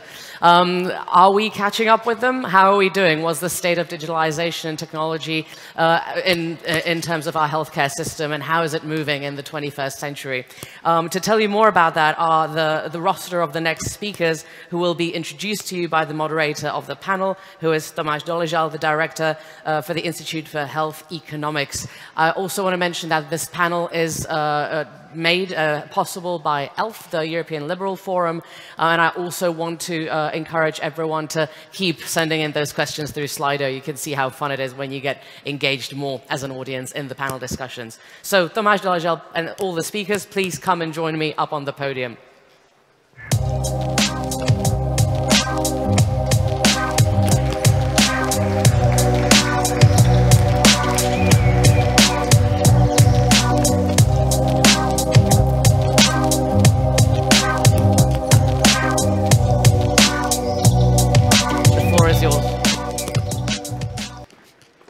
Thank you, Sarah. Good morning to everyone. I'm really glad that we can open the floor for e-health, digitization of healthcare services, distant care, telemedicine, everything you can imagine under this topic.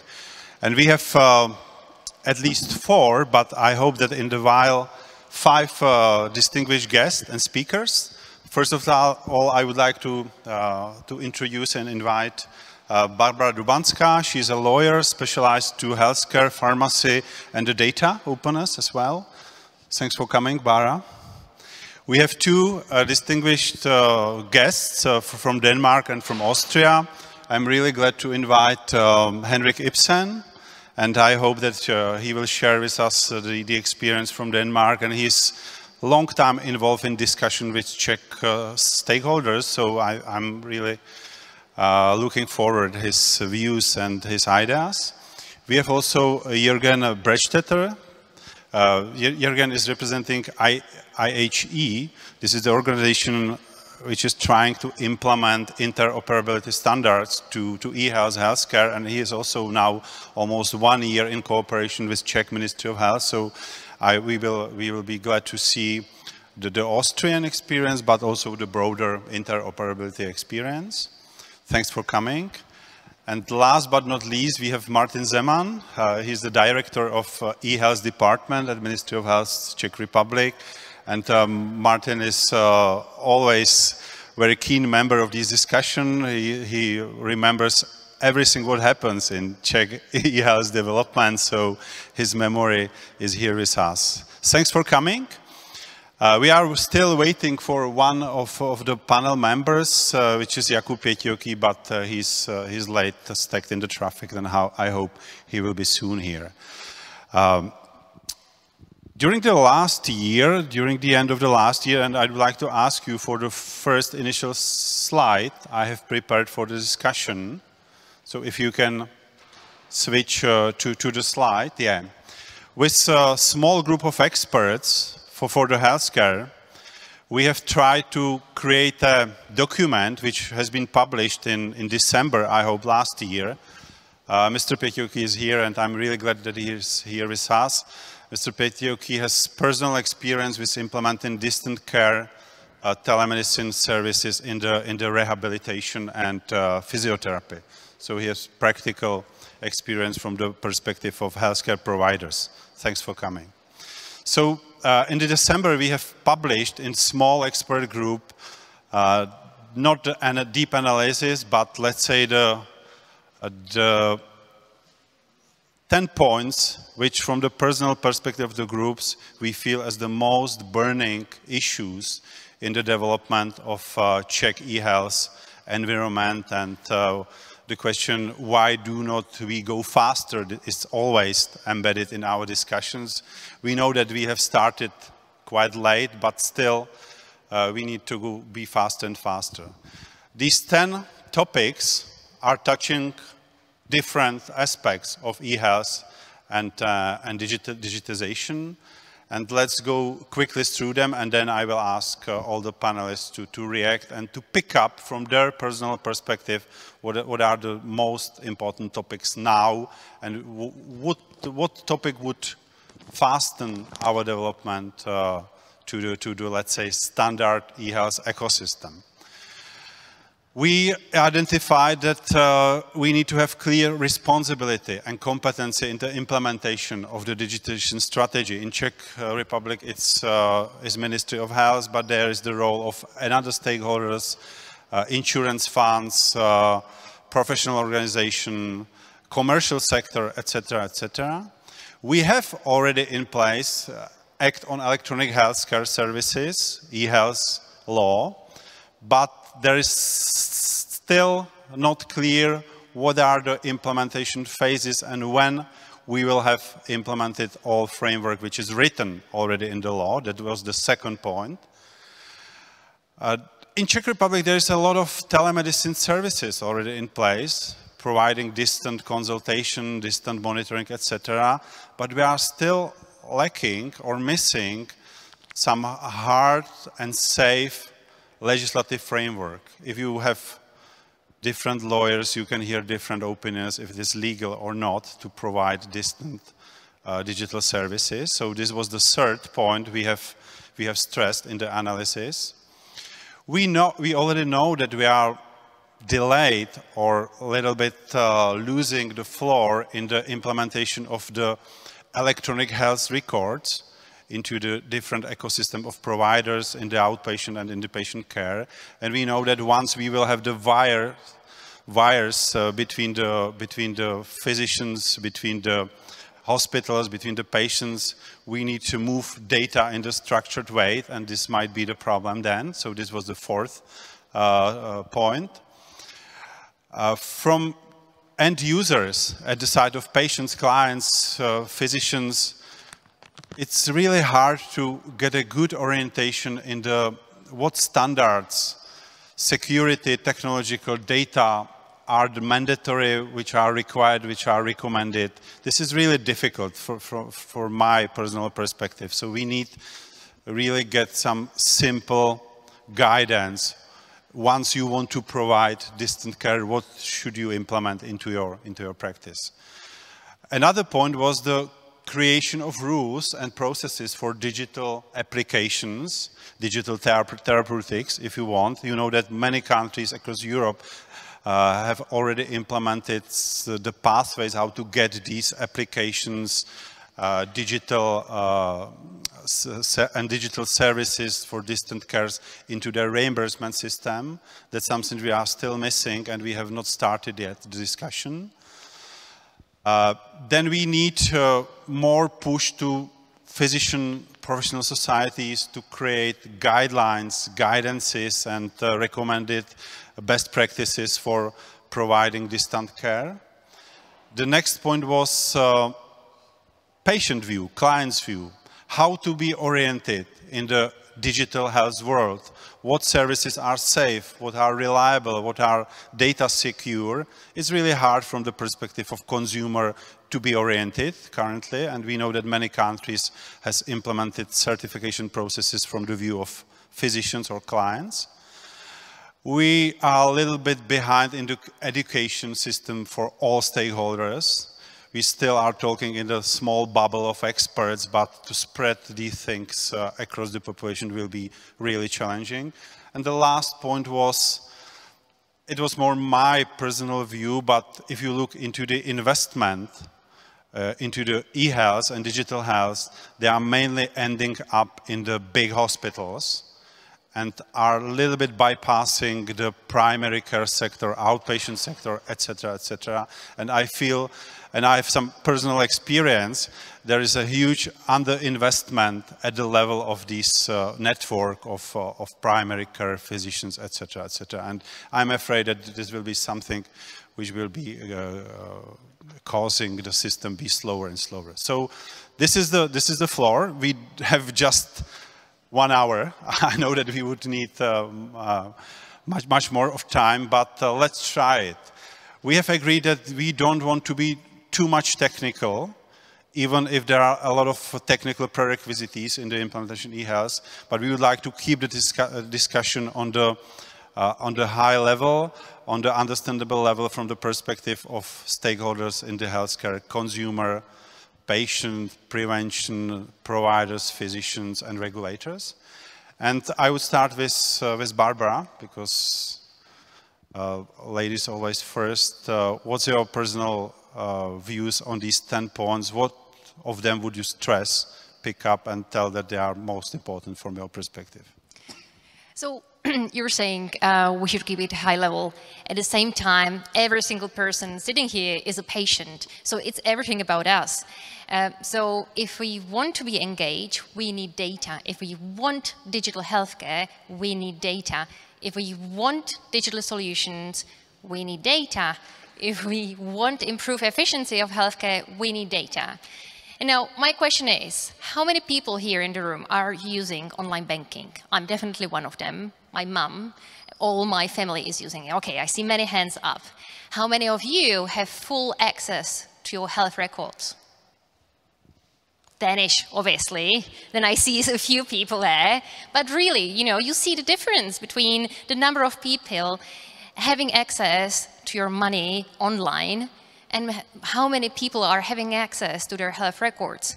And you know, it would be like a philosophical question whether money is important more than health, but we may argue that at least it is also a value we should consider. It's not all about money, right? And what we see here, we do not have the data, we do not have access to our data, and we do not have access to general public health data. So when Tomáš is saying we need structured electronic health records, 100% support that. You know, first question is, really, we need the health records. We need data standards for that so that we can communicate between one another, all healthcare providers, and we need to really set a standard. So this would be #1 priority for me, because without data, we cannot digitalize. These are the most burning gaps you can see in the way to data availability. Structured records, standards, and what about legislative framework for it? The legislative framework, really, we need to impose an obligation for the healthcare providers to keep the data in digital form. So we do not have that. The Act on Electronization is saying maybe in the future we will have this. It's not happening now. And you know, when you look, Sarah was mentioning Estonia having data on blockchain. Wow, good, okay. But that means, first of all, they have their data already electronic. What is the difference between Estonia with their GDP and us? What's really the issue then? Shall we wait to EHDS, EU legislative framework, or is there any opportunity to have it earlier, in your personal view? Let's discuss that. I think EHDS, and it's coming into effectiveness, it's a real last resort for us, but there's nothing really stopping us from running a bit ahead. It's not really running ahead. We are so behind in when you look at it from other member states' perspective. But you know, that would be last resort. But let's do it as soon as possible. Let's start with some type of electronic records and then continue. We should have 100% of electronic health records soon. It's saving lives. So you know, what's the argument? Why not? Thank you, Henrik. You are not for the first time in Prague, in Czechia, so you are a little bit insider already, and I was bothering you with the question, what was the secret sauce for Denmark to go so ahead from our perspective, of course, and Scandinavia, Estonia, UK are the, let's say, countries we are looking as front runners in the field of digitization. So if you would try to identify, let's say, 3 to 5 things we should oriented first to be not so behind, what would be your recommendation? I think one thing I can say for sure about Denmark is that we now know what we're talking about. And I think this is probably the major quantum leap for the Czech Republic. Everybody's talking about it, but nobody actually really knows what they're talking about. So everybody's sitting in the bus is not going anywhere, and we're talking about what is behind the next hill and what does the landscape look like. And all of these experts spend a lot of time discussing, and the politicians discussing, but nobody is doing anything. Nobody is doing anything. There's no medical record. And the ones in the Czech Republic that are there, they are very, very old, and like communist era kind of medical records. So nobody really knows anything about what goes on. A lot of experts can talk, you know, go blah, blah, blah. They are very good at that. I'm one of them. But in Denmark, I launched the National Health Portal in 2003. I was the architect behind it. That's 20 years ago. And we didn't know anything about the medical record standards at the time, because now 20 years later, the standards have changed 7 times at least. So trying to aim for a specific standard and implement that, because right now that's the big thing, like FHIR or HL7, it changes. It doesn't matter. What matters is exactly what Barbara says, it is the data. And in order to get data, you need to have an IC system. In order to have an IC system, you need to put money at it, get experiences, operate it, work it, and realize that this is not going to be perfect. This is not going to be the one and only solution for the Czech Republic going forward. And trying to wait, kind of find the nirvana and, you know, for the perfect setup, and that's not going to happen. So compromise, get your hands out of your pockets, do something, implement system. I know for a fact there are systems available in the market in the entire European space that allow you to put a medical record online and telehealth and virtual care online in less than 8 weeks. Why in the world are you not doing it? Why are you talking? Why are you still talking? I've been here like 6 months ago. We were still talking.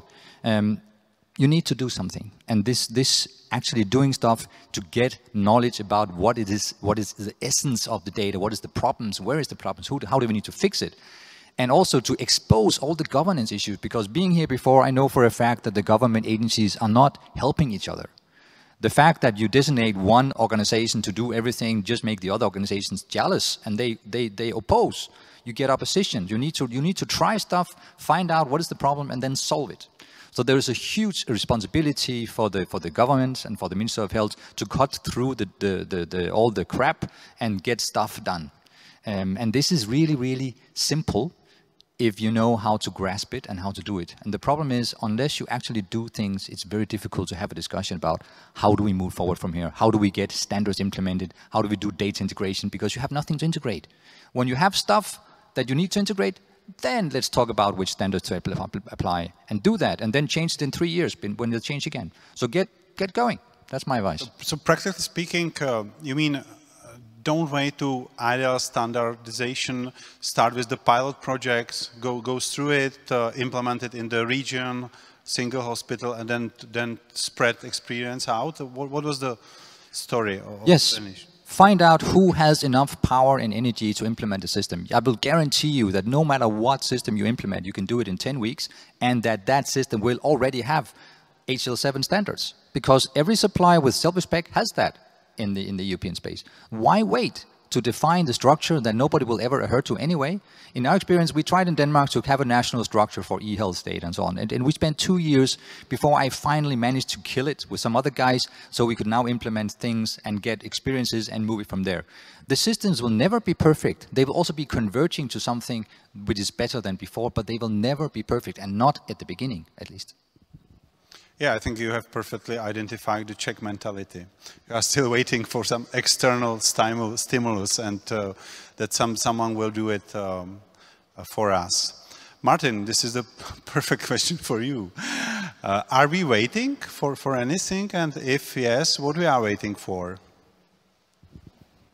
We are waiting for next steps, next decisions, but we are working on many parts of infrastructure and infrastructure of e-health, and the first priority for us now is to publish the set of data standards for the Czech Republic based on international practice and terminologies, and then help to finance, to invest into healthcare provider systems to adapt these standards and to use the digital health or electronic health records to exchange data between providers, and the final task for us is to make access for patients for everywhere, from all health records to the year 2030. So it's a very difficult task, because we are moving forward not fast, as usual. And we have many unsuccessful stories from our center. But we are working very intensive now. We have money. We have the first version of data standard. So I think it looks not bad. So in your perspective, the imaginative world explained by Barbara at the very beginning will happen at 2030. That will be the time when everyone from elsewhere will have access to the electronic health record online in the real time. Do you understand? It's a written goal. It's ambitious, for but everybody. It might happen if everything will go smoothly. My ambition. In your experience, are healthcare providers active enough in these implementation of projects and pushing you as a ministry to accept, adopt, etc.? Or are you seeing that they are hesitating or waiting? Because that's the word Henrik has been explaining. This must be about go brave forward even in not perfect world. So what's your experience with these pilot project implementation? And I know that there are some money coming from the European Union, from the Recovery Fund, which should stimulate these pilot projects. So how do you see this question? I think that we have the future obligations from the Act for e-health, from Czech legislation and from EHDS 2. And the other side, we have money with obligation to make the same things.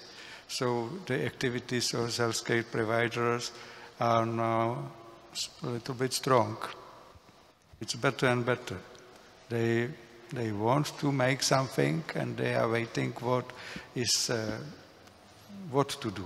They are waiting for the standards, for new methodological guidelines and other things to start these processes, because money are on the way to make e-health records digital, and standards are written. So it is not possible for many of them to be not active.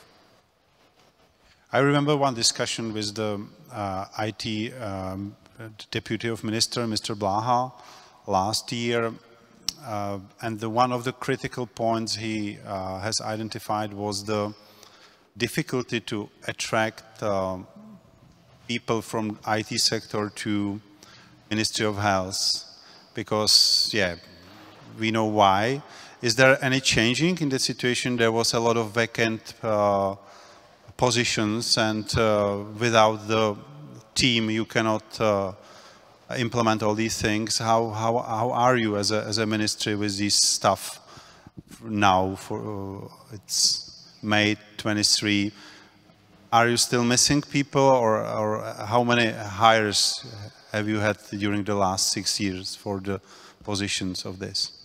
We have 20 new positions with some people, not 20 people.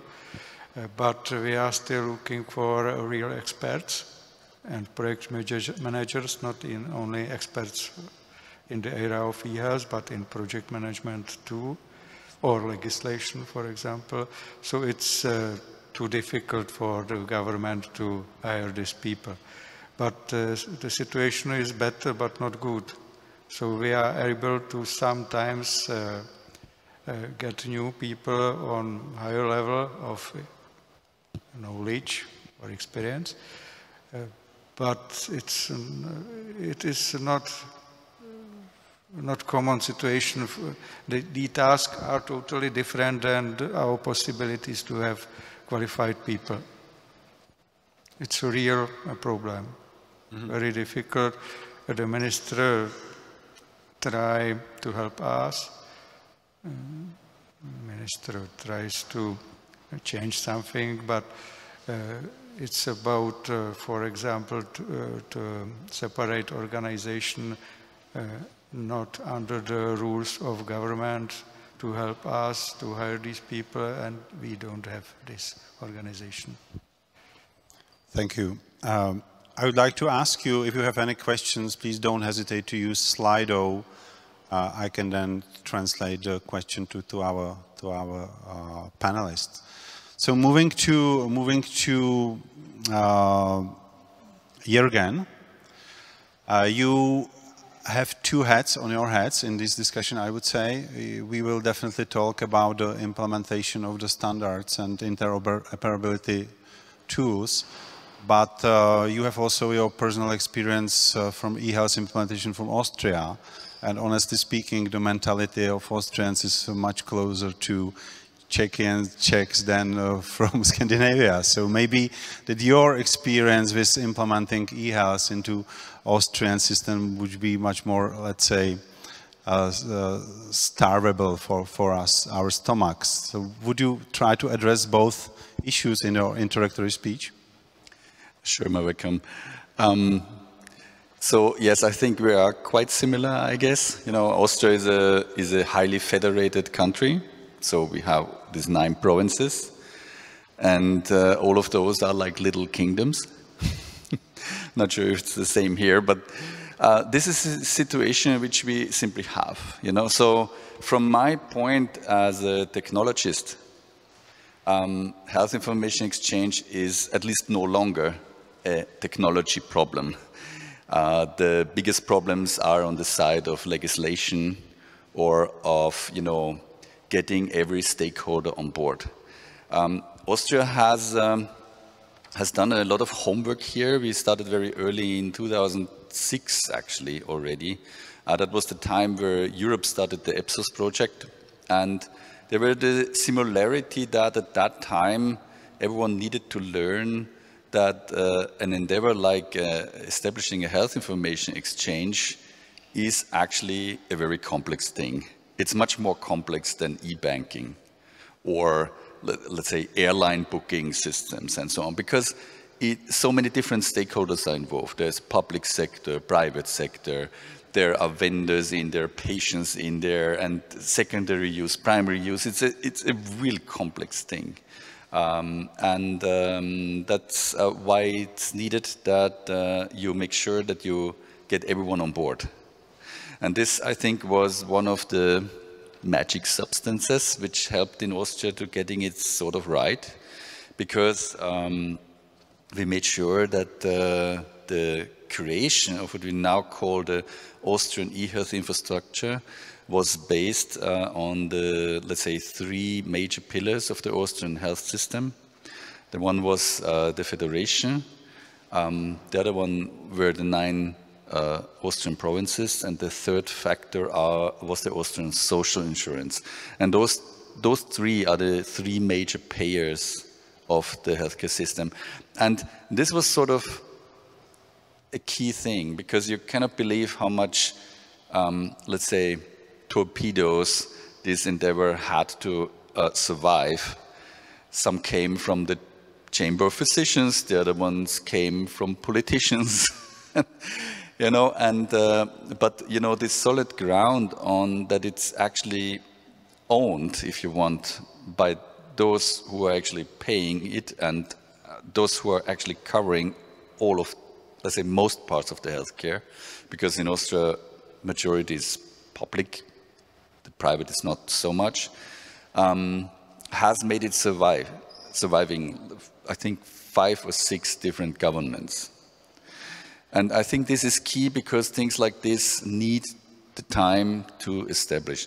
I think that's one point. The other point is the perspective on how you look on health information exchange. Because this was also a change in Austria, which was important to do, which is, and it's in the word, it's called Austrian e-health infrastructure.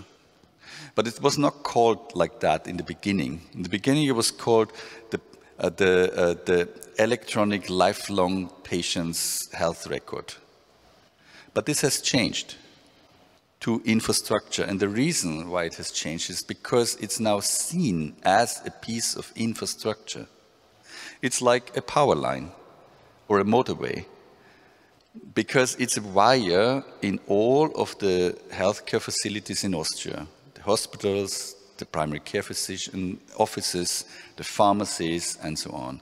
And on this fundament, there are the services established, which is, I don't know, sharing clinical reports, or sharing medication data, or sharing immunization data, and all of that stuff. So the reason why this is seen in that way now is that we realized that it's all about efficiency. I mean, there are these two, I mean, of course, it's patient safety and improved, you know, treatment of patients, all of that. That's one big thing. But the other thing is efficiency. And if you see it as sort of, okay, let's build one motorway and then think on what we transport over it, trucks and persons and whatever, that's, I think, the right thinking. And I think you have it on your list into the point 10 mentions infrastructure. That's one big thing. And also the point of legislation, of course, is very important, because I agree to Henrik in the terms that, you know, do something, you know, not only talk about it, do something. What I also would add to this is that this doing needs strong governance. So you need to do it coordinated. Mm-hmm. Otherwise, you know, anyone is doing something, you know, and at the end it doesn't fit together. You need to have a roadmap, clear roadmap. You go through it. Look, let's look at the, let's say, ordinary Austrian citizen. What kind of digital health services I have? Do I have access to my electronic health records on time, real time? Do I still getting any papers in the physician's office? What is the usual practice? So the ELGA, as it's called, is currently providing e-reporting for different document types. The document types we actually have at the moment are the hospital discharge summary, the physician part, and the nursing part. It's two documents, two different ones. The laboratory report, radiology report, and medication information. That means all open prescriptions and all what has been dispensed. And the recently added one during COVID was the e-immunization. The key point for this is these are not programs like Mother and Child and something like that. All of these services are always for all Austrian citizens. And actually they are even, sometimes even further, because with these EU regulations, we also need to make sure that foreigners, people from foreign EU countries, have the also get access to some of these services, and this will get even, you know, even more strict when EHDS comes enacted. So, looking to or moving to Mr. Petioki, you definitely has the longest experience with implementation of practical things into digital health, telemedicine services, let's say. So, what's your personal perspective, and what do you think are the most important, and what are, let's say, the barriers on the road in the implementation? So, Jakub, please may I ask your standpoint? Yeah, okay, thank you. So first of all, I was listening all the speakers, and speaking from my position, like now I can say experience telemedicine, telerehabilitation healthcare provider, I mostly agree with Jürgen. Why? Because he talked about data efficiency. Based on our experience, we know that not all data needs to be shared. Let's say 90% of the data are rubbish. It makes only pollution in the system. So we need to focus on the real data which we need to see. What is important to say that what was discussed here, like an issue, it's already solved. Many health insurance companies are already providing the medical records for the patients, so they have access in their mobile phone. They have the treatment process written there. They have the medical interaction, cost of the treatment. There is a connection to telemedicine consultancy, and if the information is missing, there is some help to some link system. Hospitals, big hospitals, they have the same. They already created some infrastructure. They have, some of the hospitals, they have structured medical records. Some of the hospitals, of course, they don't have the medical structure record. And they are ready to share it because we already know, even though the protocol. So we know the protocols which we shall use. I'm surprised. I'm from a governmental institution and we are ready to use it, but the protocol is not implemented. So I would say that from the bottom, the system is ready, the providers, they are ready, but we don't need nothing special, only to say or place an order, use this protocol, nothing else. Yeah? So from my perspective, it's quite easy because we are ready. We are talking about national standards to be implemented. Yes, national standards. In the law or in the methodology, that's what you are missing. Exactly, exactly. Yeah, because if we are able to share information within the clinic, I'm not talking only about our institution, because we are in contact with many institutions in the Czech Republic, and many of them, they are building very robust, very solid system with the features of interconnectivity. So the system is ready. So now, I would say the data accessibility for the patient, it's already there, but it's provided with the private sector. It would be great to have the option to share it, even though within the hospitals. I would like to ask Henrik, is it correct? Yeah. When you talk about the Danish system, is it for everybody or governmental institution, or even though the small practitioners, the small private doctors? Because I think this is the question: who will pay for them? Yeah? Because we, like a governmental institution, we know. If there is some order, we will ask Minister of Health, okay, you force us to do something? Yeah. That is one of my questions I would like to follow with. So please keep that question. I will raise it later. There is one specific question to you Mr. Pretioki. It's about interaction between health tech, because you are, let's say, health tech provider, because you came up with the unique solution for telerehabilitation. So what is, in your eyes, the role of interaction between health tech guys and public health system? Is this something which is working, or in Czech environment, or do you see any barriers there? Because that's something from my perspective we are not using properly. The energy coming from private sector is not addressed in public institutions. That's my personal experience, but what's yours? I think your question become an answer as well, yeah, because it's true. There are a huge amount of talented people, a huge amount of a group, spin-off companies, even bigger companies. They want to do something. They have good products. Sometimes they have bad products, but with some minor changes can be implemented if they follow the international protocols as well. But as well is stuck on the level of monetization, licensing, etc. And finally, I am missing one person here, a representative from health insurance companies, because finally it's not about what we will use, but who will pay for it. And this is my instant comments with the director of insurance company. Are they willing to pay for you? Are you willing to pay for this type of treatment? And the question is, is yes, maybe not.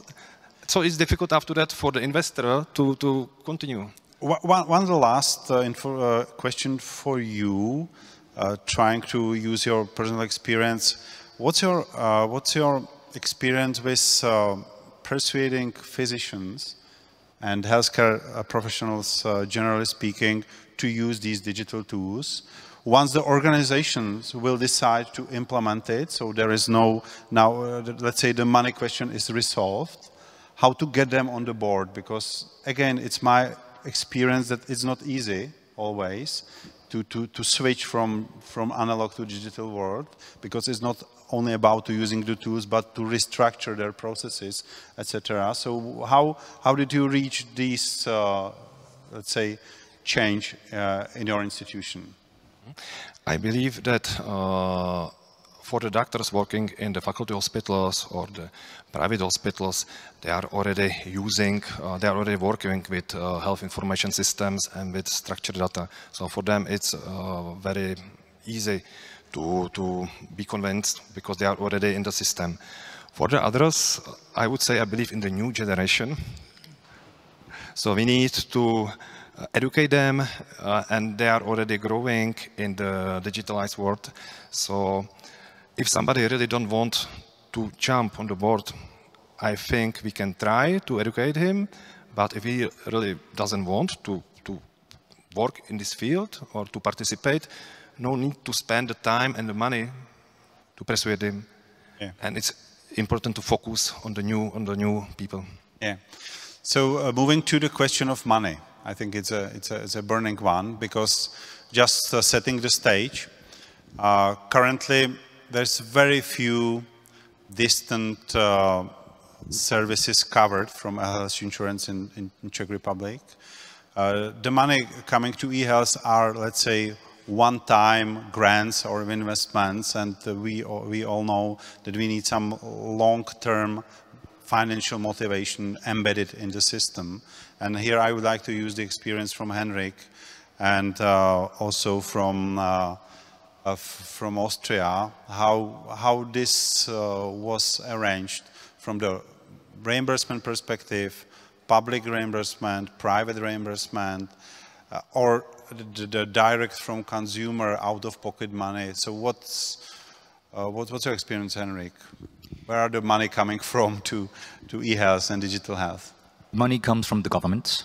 We are troubled by reimbursement systems that are very old, because people go to the hospital and the government reimburses the doctors for executing procedures on the patients, which means that you have to be in the hospital to receive any money for compensation for such a procedure. This is a huge problem in all of Europe, because reimbursement is not following the service, it is following the patient. And that means in order for this to work, we need to change the way we reimburse to say that a hospital is given a certain amount of money to keep people healthy, not the other way around. And right now we are having a sick care system. We don't have a healthcare system. We call it healthcare, but it is not. It is sick care. So in order for this to work, we need to allocate a budget for the hospital to keep people healthy, because when we do that, they will be very, very motivated to keep people out of the hospital, which is not the case now. It is on the contrary, they want people to come to the hospital.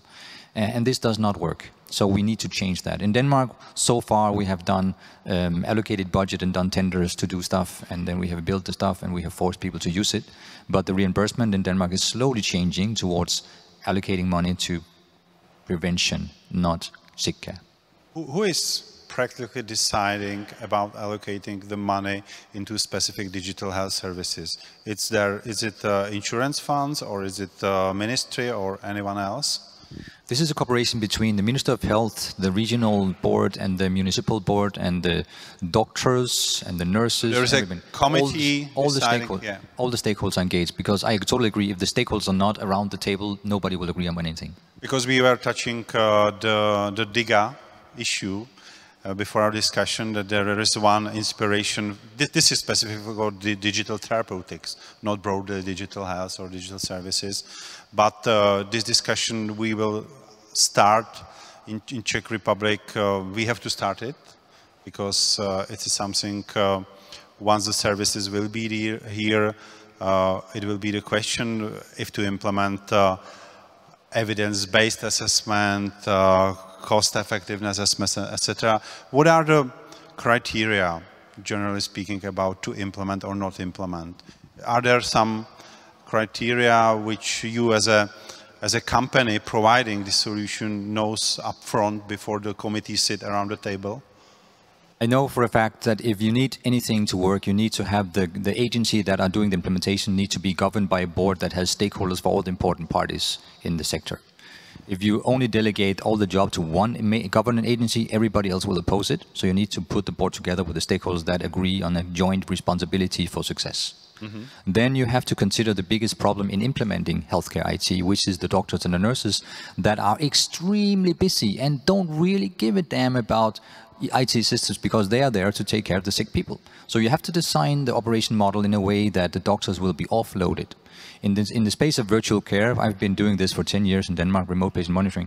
You need to put a virtual organization to do the monitoring of the patients outside of the hospital to motivate the doctors to support it, so they are not the ones doing the work. So you have to think intelligently and be out of the box in terms of how you construct the mechanisms to facilitate moving forward. Is there any special agency for doing this stuff? Of preparing the materials, analysis, etc., data? Definitely. All the results in Denmark over the last 20 years has been done by agencies that are co-owned, co-paid, and co-boarded by all the stakeholders in the Danish society. So it is the Ministry of Health, it is the regionals, it's the municipalities, the Doctor Association, the Patients Association, and the private associations as well. Everybody's there because they all have to have stake in the game. Jürgen, your experience for this topic. Financing is always a crucial thing. So, I mean, in Austria, as I already mentioned, it's these three parties who have financed basically the whole thing. They have a negotiation phase, which is called the 15a-Vereinbarung. That's a very famous word in Austria, which is sort of the balancing of the different financial funds between these three entities. So there they negotiate, how who is investing how much into what, and how do we divide these costs. That's basically how it works in Austria. I mean, what can generally be said is that this upcoming European Health Data Space regulation will come with a lot of funds from the EU to get health information exchange done in a country, because that's actually what the EU wants. And I mean, we must realize that on European level, there is really a master plan. This has hand and feet, and I'm involved into this. So what's happening there is something where member states can really trust that that's not a bad thing. So maybe you have heard it, there is the European EHR exchange format, which is a part of the EHDS regulation. There is the MyHealth.eu cross-border health information exchange infrastructure and all of that stuff. And this is all well thought. It all started with EPSOS, and it is a concerted plan moving Europe into a better digital health in general.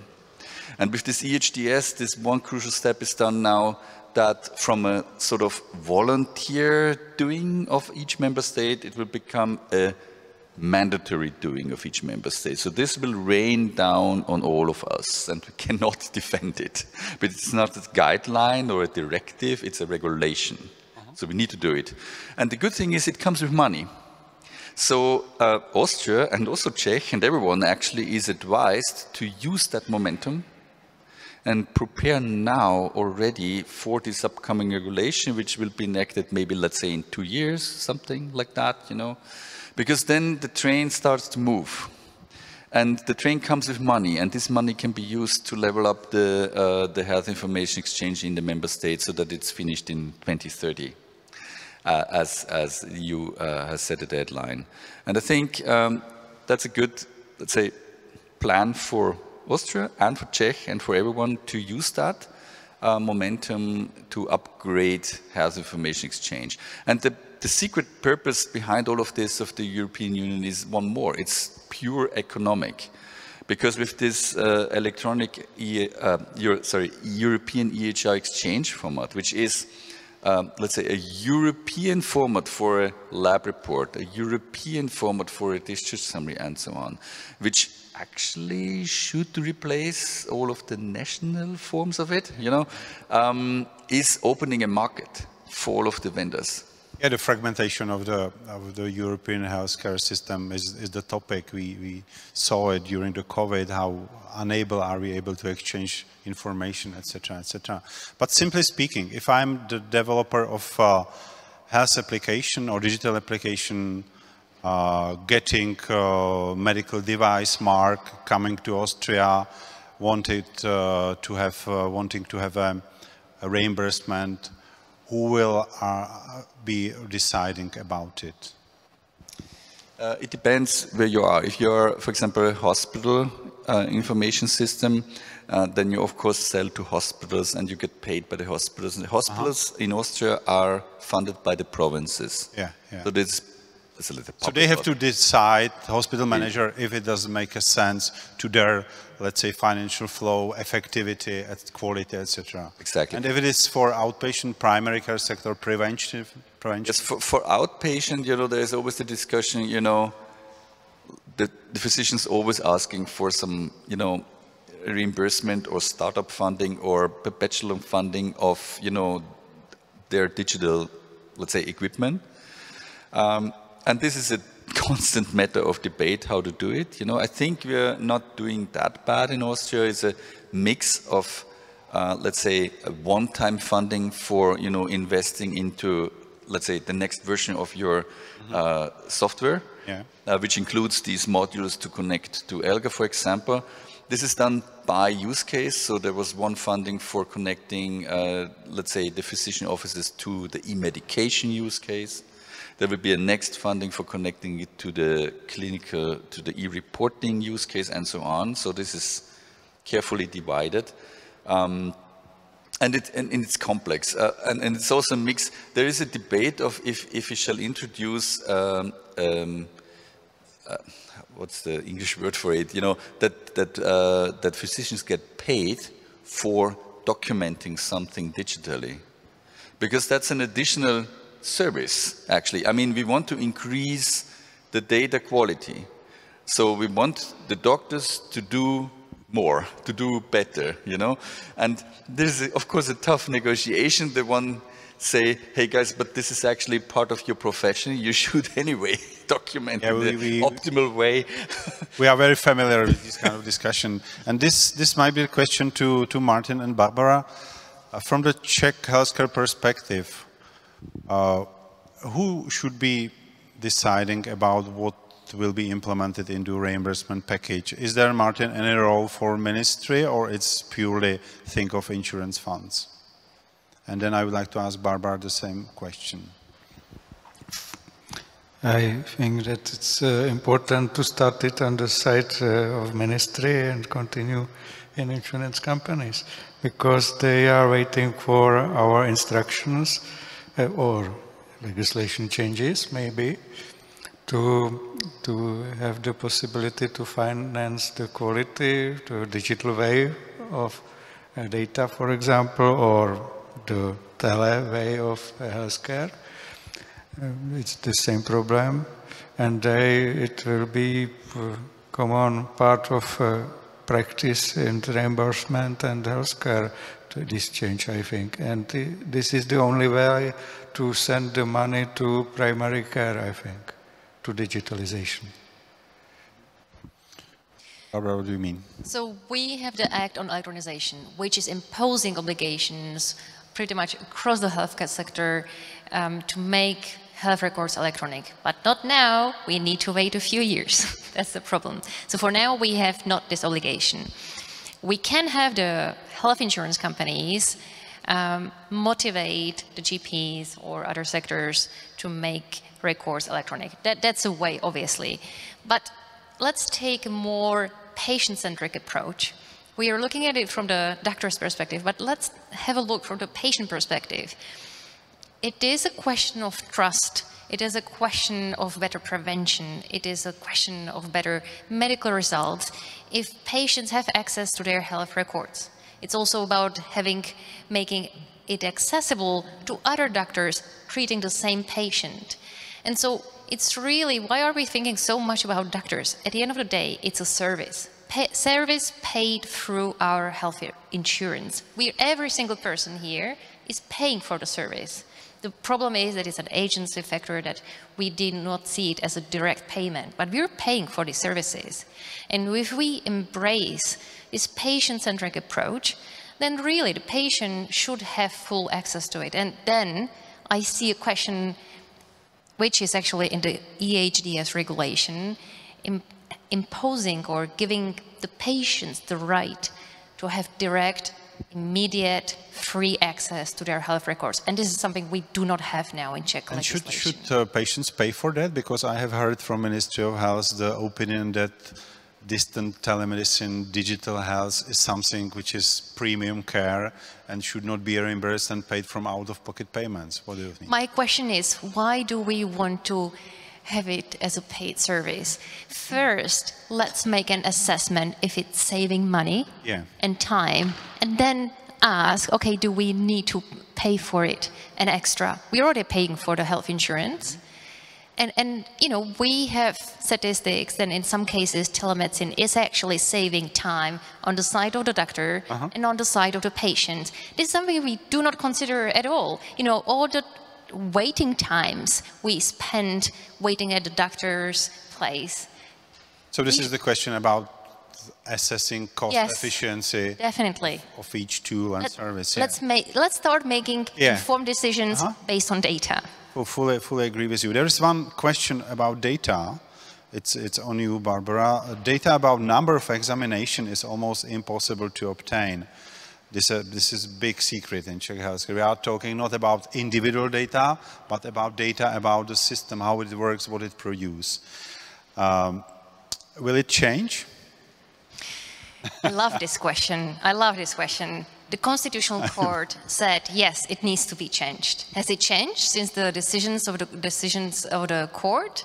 No.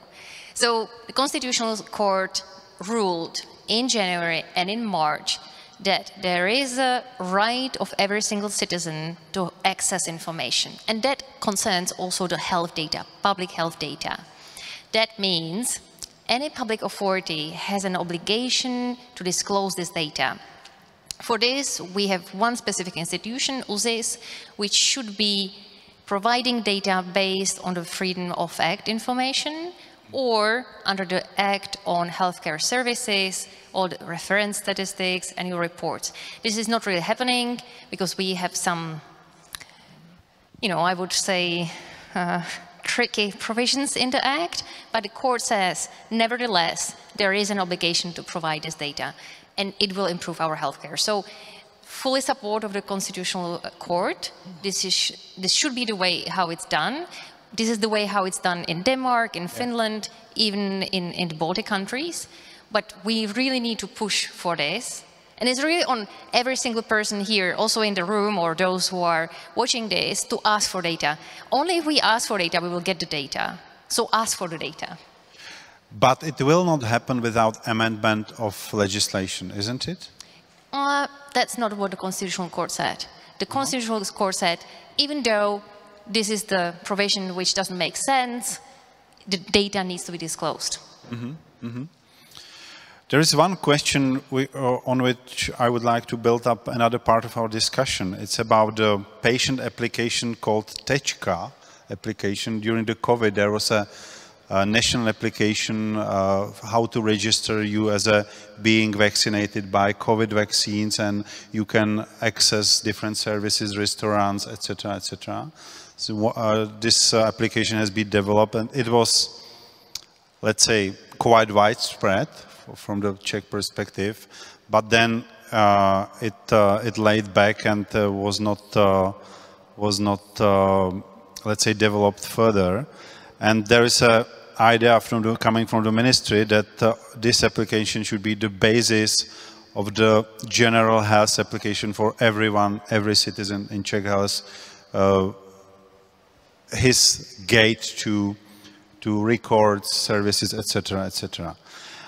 Henrik, how it is handled in Denmark? Is there a single healthcare application guaranteed and provided and developed by state, or you can choose regarding to your provider, because there's several healthcare providers in Czech Republic from the private sector providing their own application?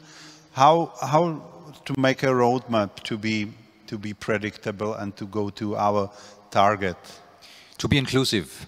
In Denmark, there is the National Health Portal that was launched in 2003, has the medical record for all the people in all the country. And this is an obligation for all healthcare entities to report healthcare data into the central or database, so it can be shown on the portal to all people in the... You can access your data through the web application. Actually, there has an app in front of it as well. So the app gives you everything you need about your healthcare data, your medical records, your prescriptions, your lab results, your referrals, everything is there.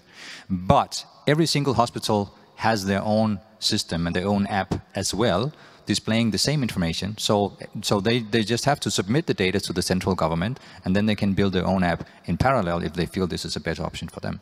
So there is plenty of apps that are specialized for hospitals and doctors, but they all refer on the same data set that is integrated in national healthcare. So practically speaking, you can approach your data through the national portal through any provider application if you get agreement, if you give agreement to them. That's the principle. Let's make it on the API first solution.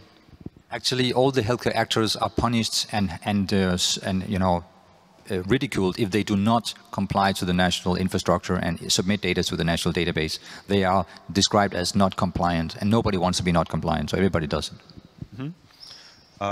Jürgen, how is this provided in Austria? Is there a national application or? Yes. Yes, we have a national portal. It's maintained by under ELGA. It's one part of ELGA. I mean, the critical thing in these things is always the identification and authentication of the patient. And this is not trivial. And in Austria, this is solved by that every Austrian citizen has let's say technical, it's a certificate. It's an e-government ID if you want. It's combined with our social insurance number. These are connected. And by this ID, you can enter this portal and see all your data. And this is a point, because handling this ID and logging into this with this two-factor authentication, you need to get your certificate at one step. You must go somewhere with your passport and blah, blah, blah. This is a barrier. And I don't know the exact numbers, but not every Austrian has that. So they have the health record, but they cannot access it because they cannot log in, because they don't have these e-tools they need. So that's an issue. But we are trying, you know, to get this e-government ID into the public, into the people, because it's also e-finance, and all the e-government stuff is also connected to this. And in parallel, as in Denmark, the healthcare providers maintain some own networks too. For example, you know, I personally am in a laboratory chain, and I have a login there with an own thing, you know, and I see all my labs there. But they are not connected to this, so this is in parallel. Martin, coming back to Czechia, how it is structured and planned in the National eHealth Act, the access of patients to their health record? Because there is a definition of the backbone, there's a definition of registries, identification, some let's say national access point. But how in the future are expecting patients will be access their data once the eHealth Act will be implemented in 2026, 7, or when? We prepare two ways to access to health data for patients. One is the portal as a center point to healthcare services with authentication and authorization services connected to e-governmental services. So it means, for example, the same way is the access to a citizens portal from government, as will be the access to a patient portal. And the second way is the application data, like a mobile access to maybe very similar set of services provided by government, like immunization, passport, or map of healthcare providers, and at first medical records. reminders, etc. Jakub, from your personal experience as a long-term implementator of these digital solutions, how citizens, clients, patients are ready to use these services, and what are the barriers on their side?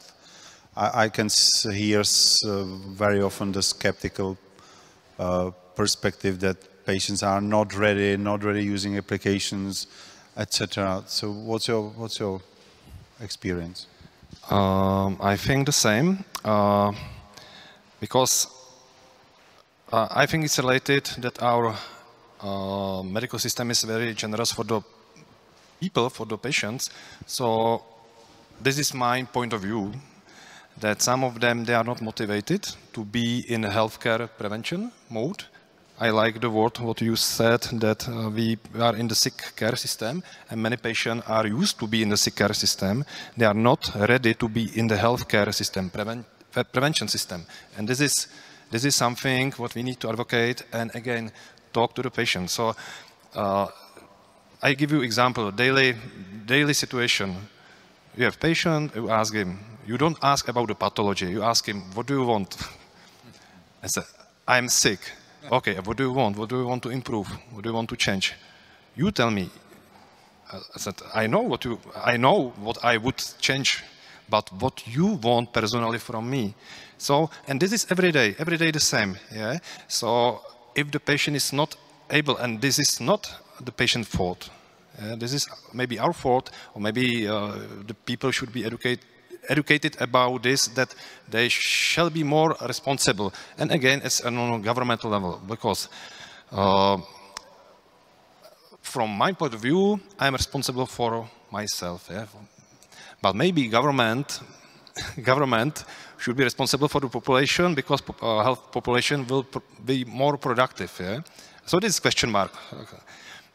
So if I get a patient who is in the mode of like a prevention, what I shall do for myself, they are more looking for their data, yeah? And they are monitoring themselves. But once they are in the sick mode, only treat me, so it's like a passive mode, they don't want to, even though that they have the chance now, because they can look at the application from the insurance company are providing the access to the health data. And there is a motivation. If they open the application, they got the points, or they can get some money for some preventive care or dental care, sport care, and so on. So even though with this, with those push, they are not using it. So this is the answer. Henrik, one specific question to you. What proportion of healthcare budget in Denmark goes to prevention? What percentage goes to preventive services? Do you know it? I know that you are not prepared to this question, but we don't have a healthcare system in Denmark either. It is also a sick care system, and prevention is something that we talk about, but we don't do. And the matter of the fact is that we have applications now. I have an application on my phone that allows me to take my blood pressure with the camera on my phone. And we have had that for years, but it is not utilized because preventive care is still something that cannot be reimbursed because the reimbursement system has not been changed. So there's a lot of stuff about preventive care, but it's mostly in private hands, not in public space. They want to do it, but they don't do it yet. And there's another question for you from Slido. Can Henrik mention how EHEALTH and telehealth saves money in Denmark? Yes, I can. I know for a fact, I've been working with virtual care and remote patient monitoring for 10 years. I have a company that develops a platform that has been live and operational in Denmark for 10 years. We have done extensive clinical trials. We have shown that in heart failure, when people are enrolled in remote patient monitoring, we can save 35% of the total cost for the government. And if you have, and I know for a fact, you have 300,000 people with heart failure in the Czech Republic. And like Barbara said, try to calculate, even if it only save €5 per patient per day. In Denmark, we save €15 per patient per day on this one. 15 per day. In Czech Republic... You are saving €15 per day? We save €15 per patient per day. This is proven in a clinical trial by remote patient monitoring on heart failure. So if we only save €5 in Czech Republic per patient per day for only heart failure, not considering COPD, asthma, everything else, just heart failure. €5 per patient per day, 300,000 patients currently have it, 50,000 patients get it every year. How much money can we buy for, how much healthcare can we buy for that money? And I think Barbara's point is, let's use the stuff that exists, save money, reinvest it in healthcare, and accelerate the development. And why the hell are we not doing that? It's crazy. This discussion we are heading to, and I hope we will use your experience during autumn, because this is something which has not started yet, this discussion about cost efficiency and what digital services should be implemented, how, who should decide, etc., etc. So there are 5 minutes left. 1 minute for each of you panelists. Tell us for the very closing session of this discussion, one strongest recommendation to Czech healthcare authorities, what to do for digitization being more fast. Starting from you, yeah, from the left to the right. So just 1 point. Yes, 1 point. So my point is, please see the all around the European health data space as a big chance, and not as a threat. It's a huge chance. It's a train which will start to move soon.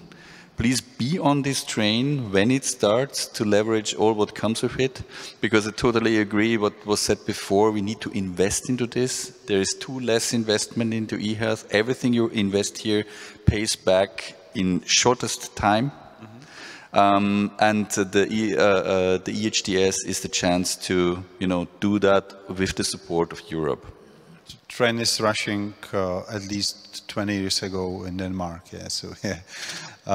Martin, I know that you are in the tricky position to recommend yourself anything, but what's your wish list, on the top of your wish list? My recommendation is to start to use new e-health data standards. Yeah. Barbara? My tip is not to the government, but let's take it from us. What we can do, ask for data. Ask for your health records, ask for public health data. We get more transparency. So be proactive, non-satisfied, ask again your doctors, physicians to be brave, let's say, okay, as a clients, as a consumers. As a client, but also as a citizen, ask, we didn't see data during COVID, too many people died. If there is more data, there will be more people alive and healthy. Henrik. I would say that you have now incoming funds, billions of Czech kroners from the EU to build more than 200 infrastructure projects that has currently been planned and will be executed. This is an excellent opportunity. And what I would encourage you to do is to not only think about data standards and infrastructure and communication, but think about all this data. In order for this to create value, you need to make systems that benefit the citizens. Infrastructure without citizen systems is like a motorway without cars. You have not the opportunity to build just motorways. You must build the cars as well. You need to make systems that benefit the people, to show them why the infrastructure is important and try it out so you know how it works and can fix it. And Jakub? So I would say allow us to use already existing system. We have it, we are able to share. You don't need to make it mandatory, but if there are facilities already able to use and share it, please allow us to share it. Thank you to all. It was my private experience. I'm really honored and delighted that I had you in the panel, and I hope there is a lot of work in the front of us. And thanks for coming, thanks for your attention from the audience, and have a nice rest of the day. Bye-bye.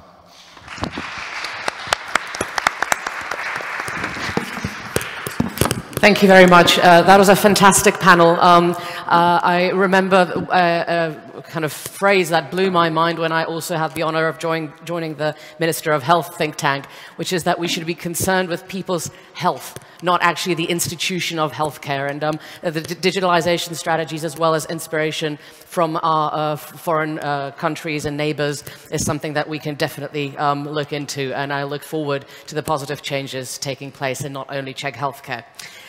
We have a pinnacle of the day coming for us because it is lunch. So please feel free to go grab something to eat. Don't forget to check out next door as well for the exhibition. I see Matthias from CareBot, so that's one of the awesome things that you can go and see there, as well as T-Mobile, Google. There's lots of very, very cool things, so I encourage you to check it out.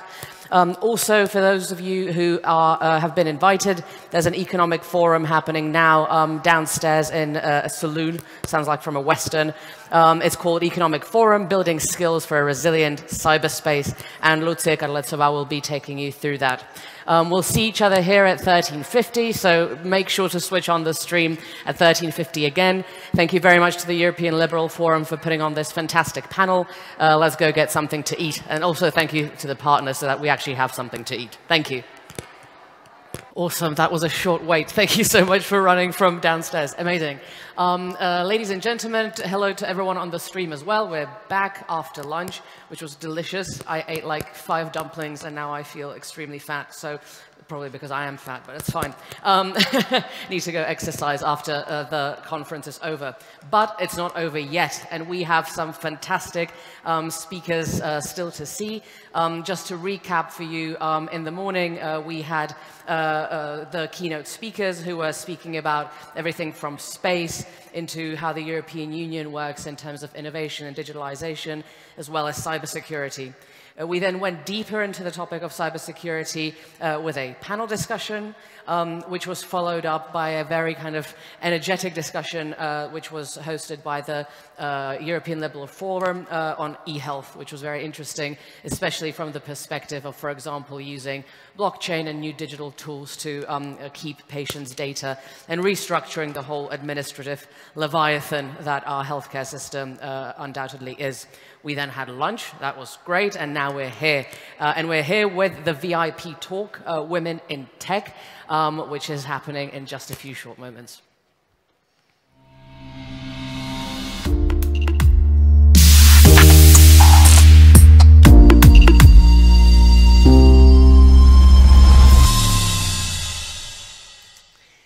Women in tech is a theme that is being discussed a lot in later years, and I'm very happy that it's something that we can see here at the Digital Czech Republic conference. I would love to invite Kristina Sedeke, who's the head of marketing from Czechitas, and Eva Pavlíková, the executive director of Česko Digital, to please come join me on the stage.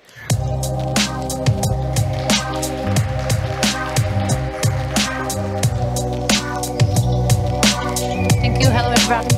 The floor is yours. Thank you very much. Thank you for coming for this part. Hopefully you had also a great lunch with some dumplings, and hopefully we'll wake you up in case you are in this after-lunch blur. As was mentioned, I am head of marketing of organization Czechitas. Czechitas is a non-profit organization focusing on women in tech. IT, it's a question if there is any difference these days, and we are actually focusing on education, meaning reskilling or upskilling women in these kind of skills.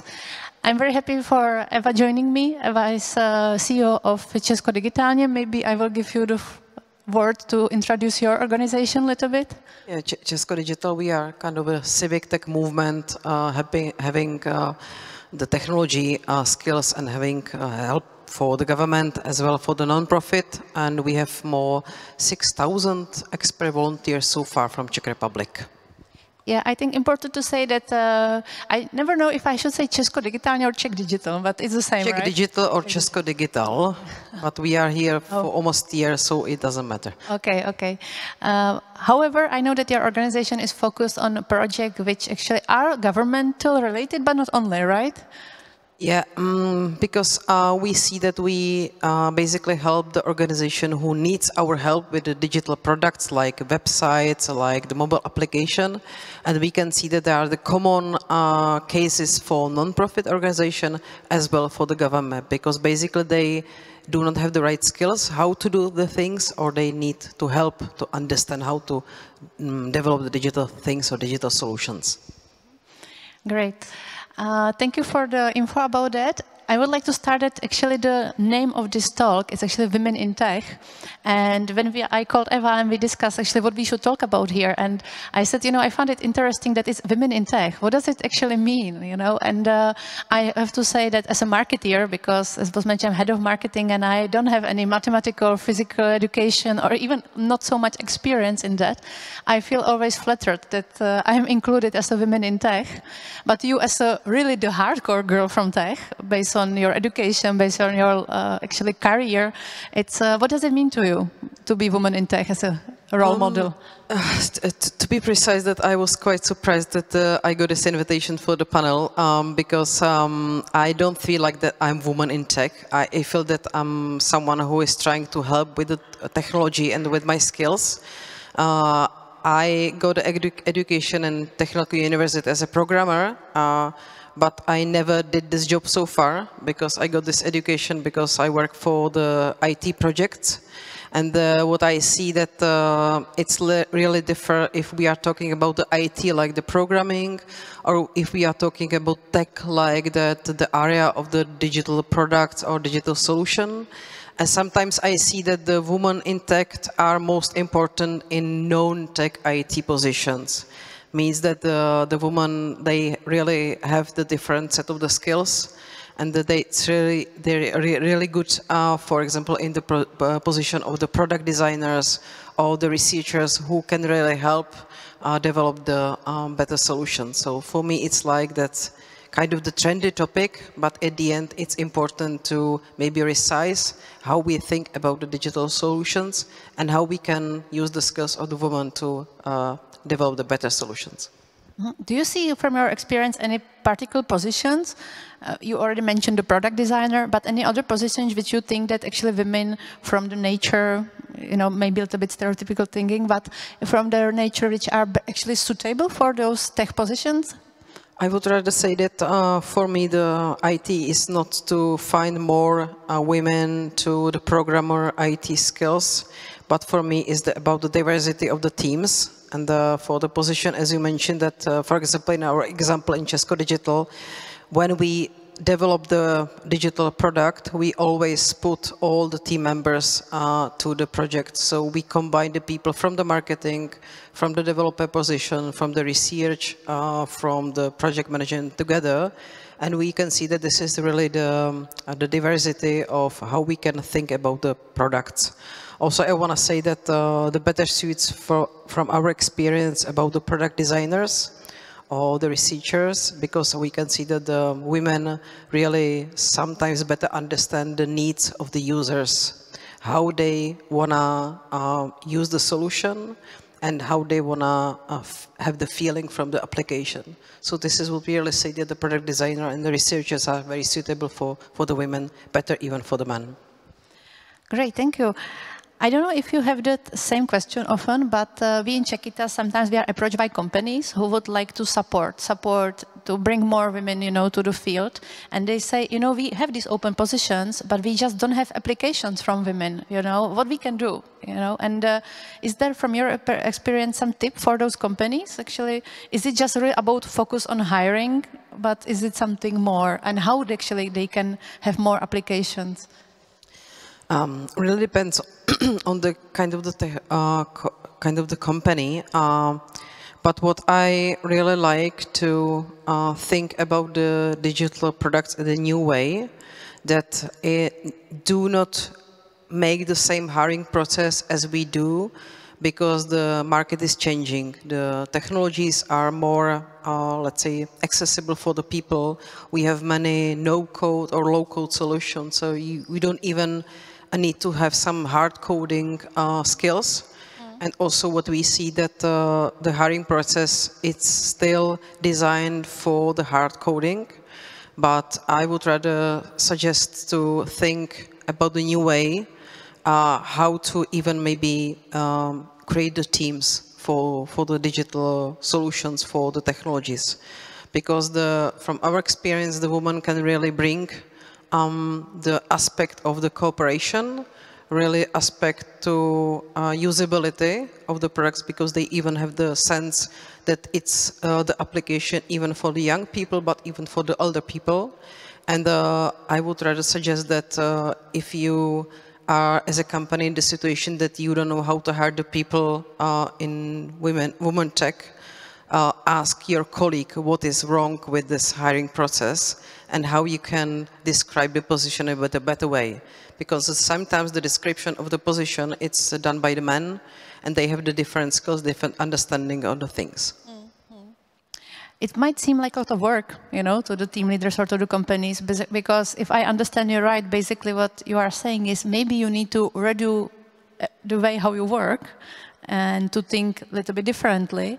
And they might say, okay, and what is it really worth it? You know, what would you say to them? What are the benefits which they can have as the end of the tunnel of that lot of work of reshaping maybe the culture?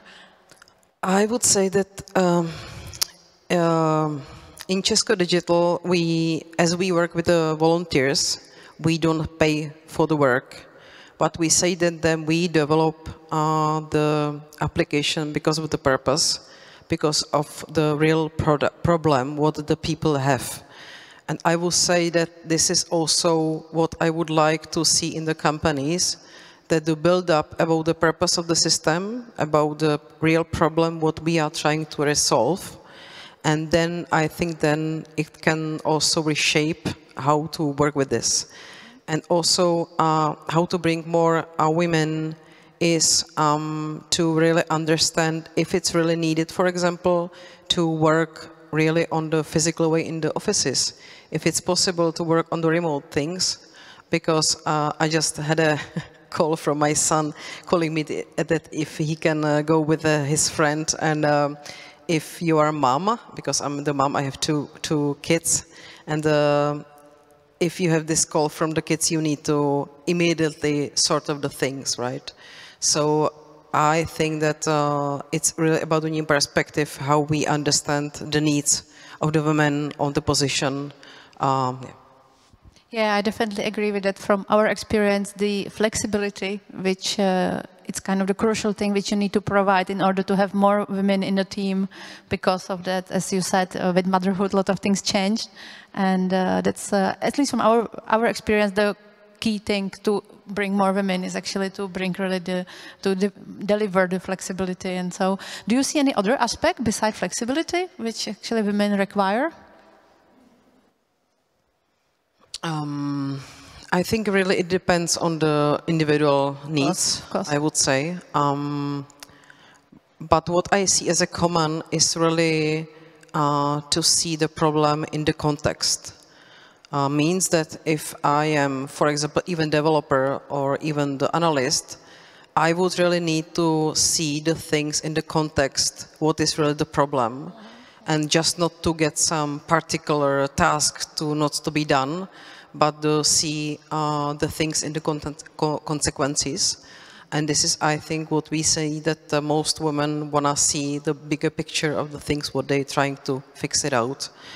And besides of the flexibility, I would rather say that it's about also, for example, how to take care about the kids. Because I can give my example of that. I frequently go to some, let's say, events where they are even in the evening. And still here in Czech Republic, it's not so normal that you also get some corner for taking care of the kids. And this is also the thing how I think that it could help to also invite the women in the area, how they can create. And even here could be the place where we can bring the kids. Even then it will be super useful that if can hear us what we are discussing. Yeah, I agree with you. It's I was a big fan last week. There was a conference from Girls for Marketing, and they take this approach very seriously. And I really like that they not only provide a kids corner, but that it's corner it's amazing. They cooperate with primary schools, you know, and really deliver something what is actually joy for the kid as well. So you don't see guilty as a mom that you don't spend the day outside. You go for the conference, and not that only somebody takes care of the kid, actually the kid enjoys that as well and maybe learns something, and it's definitely great. On the other hand, do you see any obstacles maybe which women might face when they start working in tech and might be different, and the team leader maybe should be aware of that? I would say from our experience, it's not the general things, but the imposter syndrome means that the women frequently, they don't feel good in themselves. And it's really important to support them if they even start with some new roles. And for the programming, we can see that there are very many roles they are starting, and you in Czech, you are doing excellent job in this field. And I would say this is really important to encourage them to change the things and even get them some positive maybe things how they can support them in the new roles. And it's super important even because the IT, even tech was about men for many years, and they even can feel guilty if they got, for example, the same role. And as a same different perspective is how we motivate them, because even if you work in the tech organization or telco, it's the mentality that push the people to work harder or push the people to work longer. But from my experience, the women don't work in the way that push harder, things good harder, but really understand what is the obstacles and try to put the barrier out. Yeah, we always say that, or often say that to work better or harder doesn't mean necessarily longer or more, that actually it's maybe efficiently and etc. I have a few more questions, but I forgot to mention that, of course, there is a Slido. So if you have any kind of question towards me or towards Eva, of course, you can use the Slido, and I will see it here, and I will ask or answer in case it's for me. I have one more question. Do you think that, because I think that women in tech is a kind of buzzword, it became, I don't want to put it down, definitely happy for it, we are cheering for it, but at the same time I sometimes feel like it's a trendy topic, which a lot of corporations use for CSR programs, and thankfully, at least something. And do you think that we are doing enough, that thanks to all that attention which we have from corporations, government, public, here a lot of people are sitting and listening to us, that it's just a matter of time when we will change it, or is something more required in order to really change it? I think it's definitely good that we are talking how to bring more women to the tech area, even non just only the IT stuff, but also how to bring them to the tech companies. But what I'm still missing is the why we are doing it, right? If we are doing only because we want to fulfill the roles which are quite empty and there are no any resources, so we need to bring more women to the area, or if we really want to reshape how we deal with the technologies, and that we understand that we also need to have different perspective of the women, how they think about the technology. And also, as we have more solution like the no-code, raw-code, even if you Excel, is it Excel the technology or not, right? It's really, the technology is more accessible. So I think it's the good time to reshape this area. And this is what I'm not sure if we are in this stage, but I would hope so, that we will be in this stage. That it will not be led only by the women, but also will be led by the men, that they even understand to have more women in their areas is also advantage for all. Mm-hmm. Yeah, great. Do you also think that somehow the education systems comes into the picture when we speak long-term perspective, when we really want to do change, which is significant, let's say, and we see the difference in 5, 10 years, that education system is something what is part of it?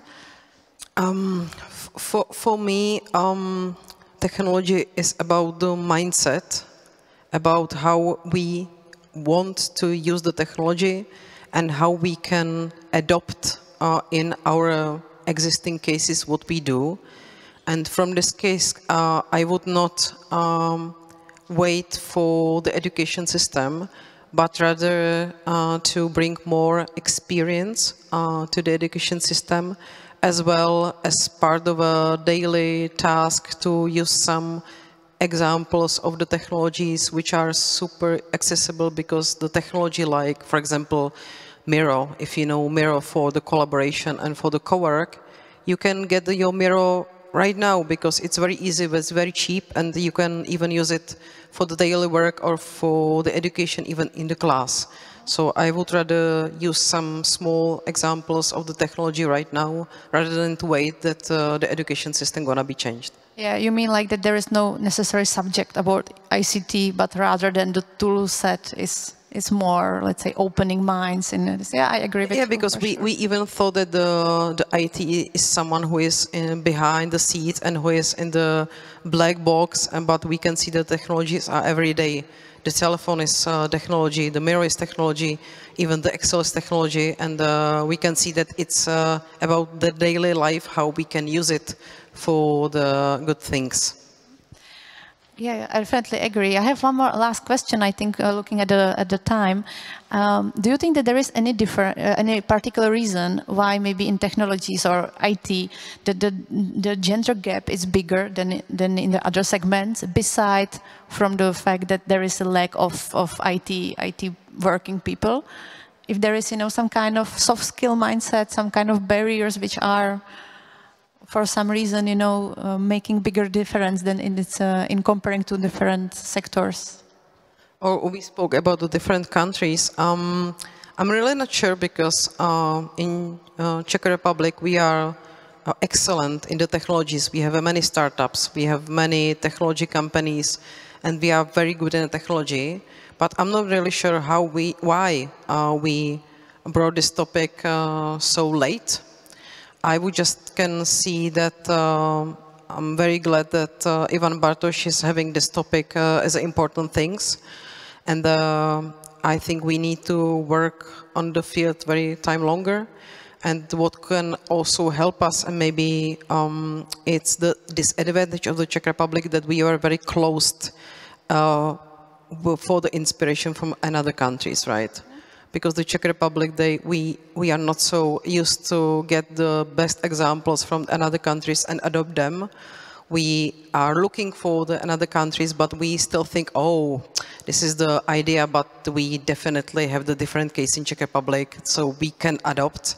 Yeah. And this is, I think that could be the cases that this is could be the reason why we are so late with this topic. Yeah, I have the same experience, that sometimes we feel like we are too special to adopt some kind of best practice. I have here one question which goes back to companies. Is there a list of companies that genuinely subscribe to women in tech? If there is like I understand that question, if there is like, I guess, some particular companies who actually do go for it more than the average. I hope I understand it correctly. In case you wave your hand and can correct me. I do have a few in mind, who, from at least Czechita's experience, are kind of approaching us and debating with us. A lot of them are banks. CSOB Bank is one of the, or generally Česká pojišťovna, very also pro this topic. For sure there is a few more. These are just two which cross my mind. I don't have any list in my mind, but I think that the easiest way to ask the companies if they are ready for the woman in tech, and also which can also give us the better view, for example, to check out the management of the company, right? If in the management of the company they have the diversity of the management, or they are still have a quite just in case. So I don't have any list, but sometimes with the list is wrong that it's only because of the, not the marketing, but the visibility. But we really need to understand if it's really about the marketing way, or is this the way that the company feels from their own. So I would rather suggest to, if you are, for example, interviewing in the company, let's ask them, right? Yeah, for sure. To wrap it up, because our time is up, we often say that it's not about, it's important, but it's not only about how many workers you have who are female, but also the way how you think, how you actually work, the way what you were describing, the way how you are open to new solutions, to the new skill set, and not only about how many actually people you have, you know, how in your HR team or in your tech team or developers team, etc. I will open it if there is any other question. I don't see anything in Slido, and as I said, our time is up, so I will be wrapping it up. Evie, thank you so much for your shares, opinions, and experience. And if you will have any further question, I think you can find us in foyer, and enjoy the rest of the day. Thank you.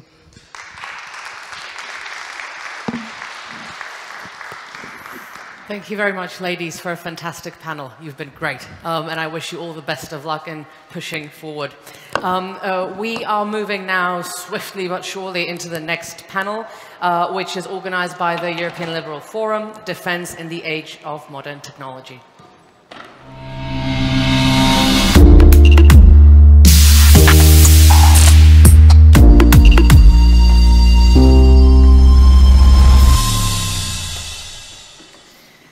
Defense, territories, all of these things are being redefined dramatically with the setting of new technologies and the digitalization of the world around us.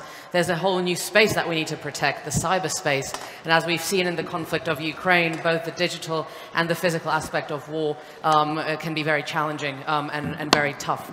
To speak about the defense in the age of modern technology is a roster of fantastic speakers who I wish to invite up here on the podium with me. And Boris Galický, the Director of Operations for Prague Security Studies Institute, will be taking the panel. Please come join me.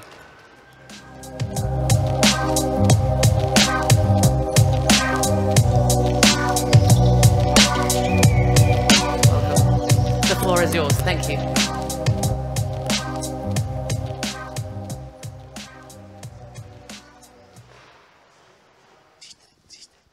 One, two.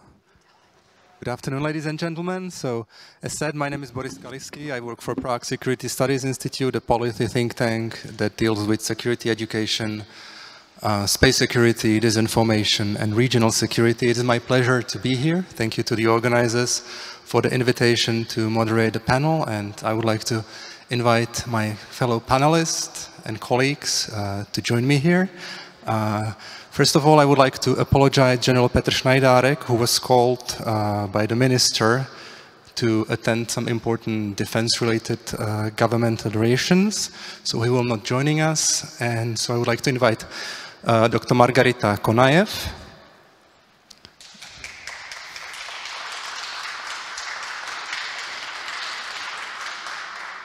Wojciech Bahenský,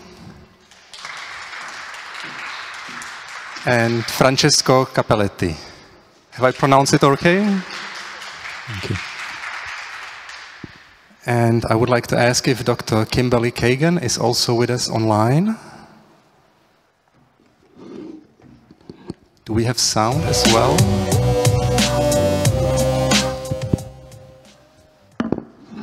Good morning to DC, I guess. Good morning. Hello, welcome. So, thank you. Let me please sit down. So, let me start with a little attempt for an introduction. We face the reality of war, and we have to address several challenges and figure them. We have to support Ukraine, ideally with all we can, so money, equipment, training, information, know-how, so that Ukraine can protect its citizens, it can liberate its territory, and if you play with the question how much of the territory, I can say for myself that all of it, as soon as possible.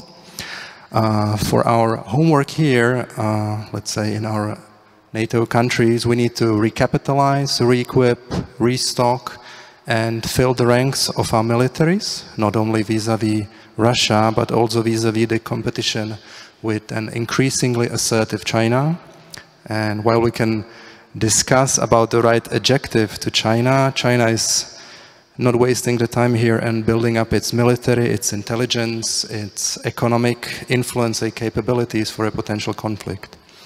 A key component of all this build-up for us and for China is overcoming the West's advantage in, we call it at this conference, digitalization, and we can break it up in semiconductor production, the array of various magic algorithm we talk about as AI.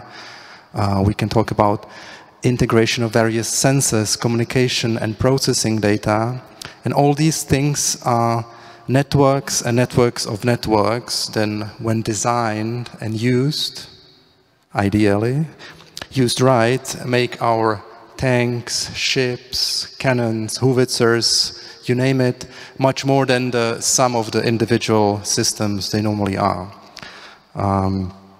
What these digital tools should do, it should make our weapons shoot faster, further, more precise. Our soldiers should have better informations to make better decisions under huge stress, quicker decisions, and for example, it should keep our armies better supplies, and the task for our part of the world is to keep this advantage going and to increase it. And as my role is not to ramble my ideas, but ask good questions, I stop here and I would like to invite our first guest, Dr.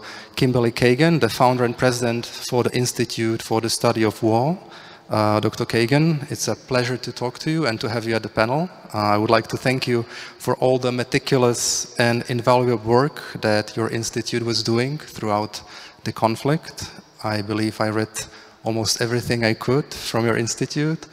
For many, many days, it was the first thing I read in the morning. So please, could you give us your take on digitalization, your take on the lessons we learn in Ukraine, and also the lessons that we should, or how to say, could you maybe distinguish between the lessons we should be learning and the lesson that we should not learn, because this is not something that creates an overall picture. Thank you very much.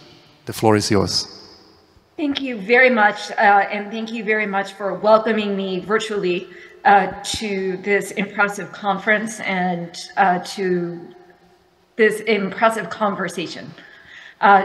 There are several things that I think are very important as we consider the future technologies as applied to modern warfare and the war in Ukraine in particular.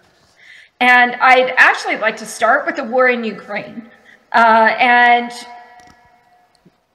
we must be extraordinarily careful trying to draw lessons from the Ukraine conflict about what future war will look like. We want to, we need to, and we can do so with great care. But we must start by remembering that the war in Ukraine is a war that began as a surprise to both sides, including the aggressor that initiated it. Russia had prepared for a 3-day show of force that would lead to surrender and regime change without a major conventional war. And as a result of that, Russia failed to prepare.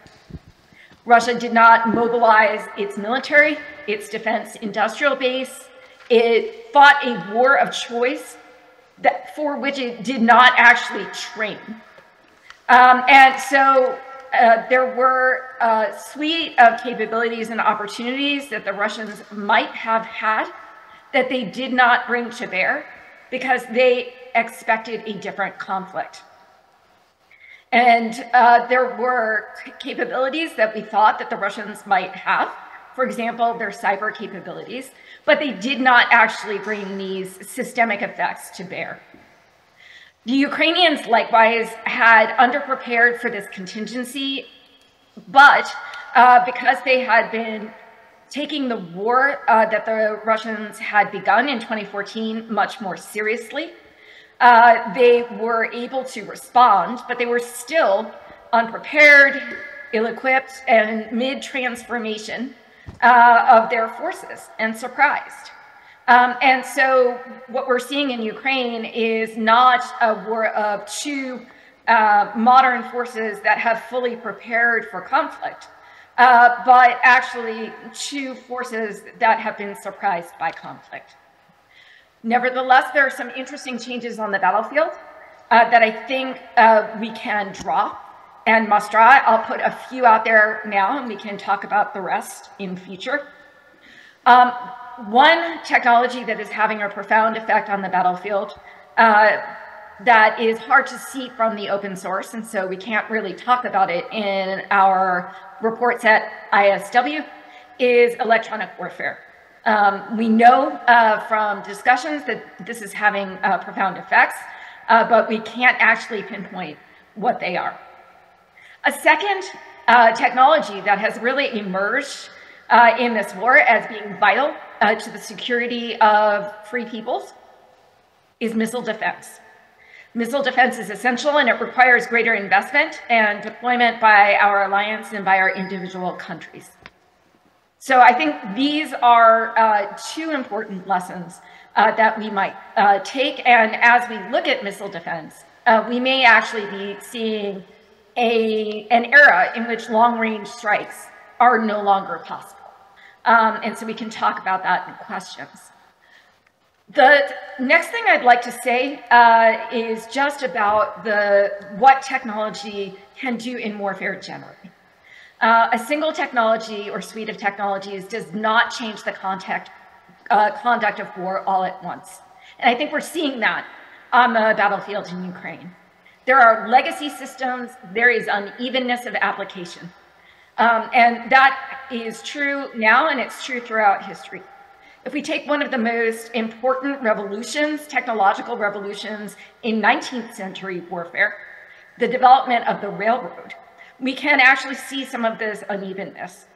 The railroad revolution brought a revolution in the way European armies mobilized. And it brought German armies to Austria in 1866 and to France in 1914. But then the armies actually moved on foot. Quick-paced mobilization was then followed by old-fashioned warfare, enhanced in 1914 by rifles, machine guns, and light trucks. But still, in many respects, old-fashioned warfare on foot, not that different from Napoleonic armies a century further. And the reason I think that's important is that we're seeing that unevenness on the battlefield now in Ukraine.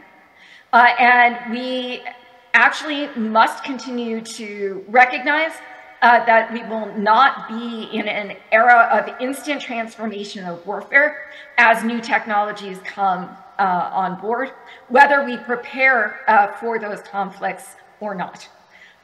We are going to see unevenness, and the rate of technological change is going to be limited by the rate at which specific groups of humans, armed forces, and states can absorb and use those technologies. And we see that with the Russians. The Russians have a problem, for example, executing dynamic precision targeting, and that is less a limit of their technology than a limit of their capabilities in doctrine, organization, training, materiel, leadership, personnel, and facilities. And so we must make sure that we focus, of course, on acquiring new technologies that can give us battlefield advantages, but we must not lose sight of the organization, training, and leadership that are some of the common advantages that we have as free societies and as an alliance. Thank you. Thank you very much, Dr. Kagan. Thank you for your introduction, for pointing out that there's still a lot of things we don't know, like electronic warfare, that some of the capabilities that the West possessed are now challenged, like getting our precision weapons on long range. Thank you for the important point that legacy things are going to meet modernity, and we cannot predict what environment will be permissive to what degree of combination of these things. And at the end, there is the human factor, how we can absorb all the technology and how we can use it. So I guess we have many questions that we could work with, but first I would like to go to our next speaker, Dr. Margarita Konaev, who is Deputy Director for Analysis, Georgetown Center for Security and Emerging Tech. And I believe you also will give us a reality check of what is AI, what is the modern technologies, and what can be actually used in the modern battlefield. Yes, thank you, Boris. I just want to say thank you to the audience that has persevered to the middle of the second day. You're a small but mighty group, and we are honored to have you here listening to us. When I started, so I work at the Center for Security and Emerging Technology, which is a think tank linked to Georgetown University, which focuses on the relationship between security and emerging technology. And for our first couple of years, we focused predominantly on artificial intelligence and understanding what kind of impact it's going to have on national and international security. So when I started there about 4 years ago, my first big project, it took about a year, my first big research project, was focused on trying to understand what is the US military doing in artificial intelligence? What sort of research and development investments the US military is making? And what are the purposes that it's hoping to, what are the capabilities it's hoping to enrich, to augment, to accomplish essentially through these investments in artificial intelligence, and we also looked at autonomy. So I was entering this space of tech. I come from like an international security background, but less tech, so I was a little relatively new to this field, and I have to say that I was amazed by the level of hype that was around artificial intelligence for military applications. It seemed that 95% of the conversations at that time, whenever you started talking in the public space about military applications of AI on autonomy, the conversation immediately veered to killer robots and lethal autonomous weapons, which are, of course, important topics to discuss, but by no means are the only pathways in which militaries can adopt and use artificial intelligence and autonomy. And because of that focus, there was a lot of attention being paid to what is going to happen when AI presumably shuffles away humans from the battlefield, removes humans from the decision-making process, and just essentially takes over all the major decisions when it comes to targeting and when it comes to really fighting the war. And as a result of that, all of the attention and all of the air in the room was essentially going to this killer robot conversation and AI replacing humans on the battlefield. So after a year of studying this topic, of looking into budgetary documents of the US military, we found that the majority of the basic, applied, and advanced research of the US military was in fact focused on human-machine teaming, on ways that humans can collaborate and integrate and work together with intelligent machines, as opposed to ways to displace, remove, or otherwise get rid of human decision-making and human capabilities. What the US military and presumably a lot of other modern militaries are interested in is how do these emergent modern technologies can augment their existing capabilities and make up for existing weaknesses. They're not interested in removing human decision-making from the battlefield or human presence from the battlefield. So that was point one. A lot of the focus was on human-machine teaming. Point two, a study came out of the US government, GAO, Government Accountability Office in 2021 that looked into about 685 or 81, 680 something AI-related projects that the US military was working on. And that study explicitly said that the absolute majority of any sort of AI for battlefield applications was very much in its rudimentary research and development stages. That technology was not battlefield ready. It was not tested in operational conditions. It was not assured or reliable or proven ready to go. This was 2001. And that was the general impression, even though you heard a lot about it. You heard about testings of AI Copilot. You heard a lot about, DARPA efforts to promote swarms, all sorts of really interesting, exciting projects, but fundamentally very early in the game, and no guarantee that they were going to be operational or reliable at any point. Then came the war in Ukraine, and the conversation about what AI is doing on the battlefield in Ukraine got even dumber. I'm sorry, but it was a moment of frustration. There was a lot of attention into how drones were being used. So I think a lot of us that are in the room are aware that the majorities of drones, the absolute majority of drones that are used in battlefield conditions are remotely operated. They're not autonomous. They don't do anything on their own. They're basically driven by humans who may be miles and miles apart, but they are not autonomous by any means.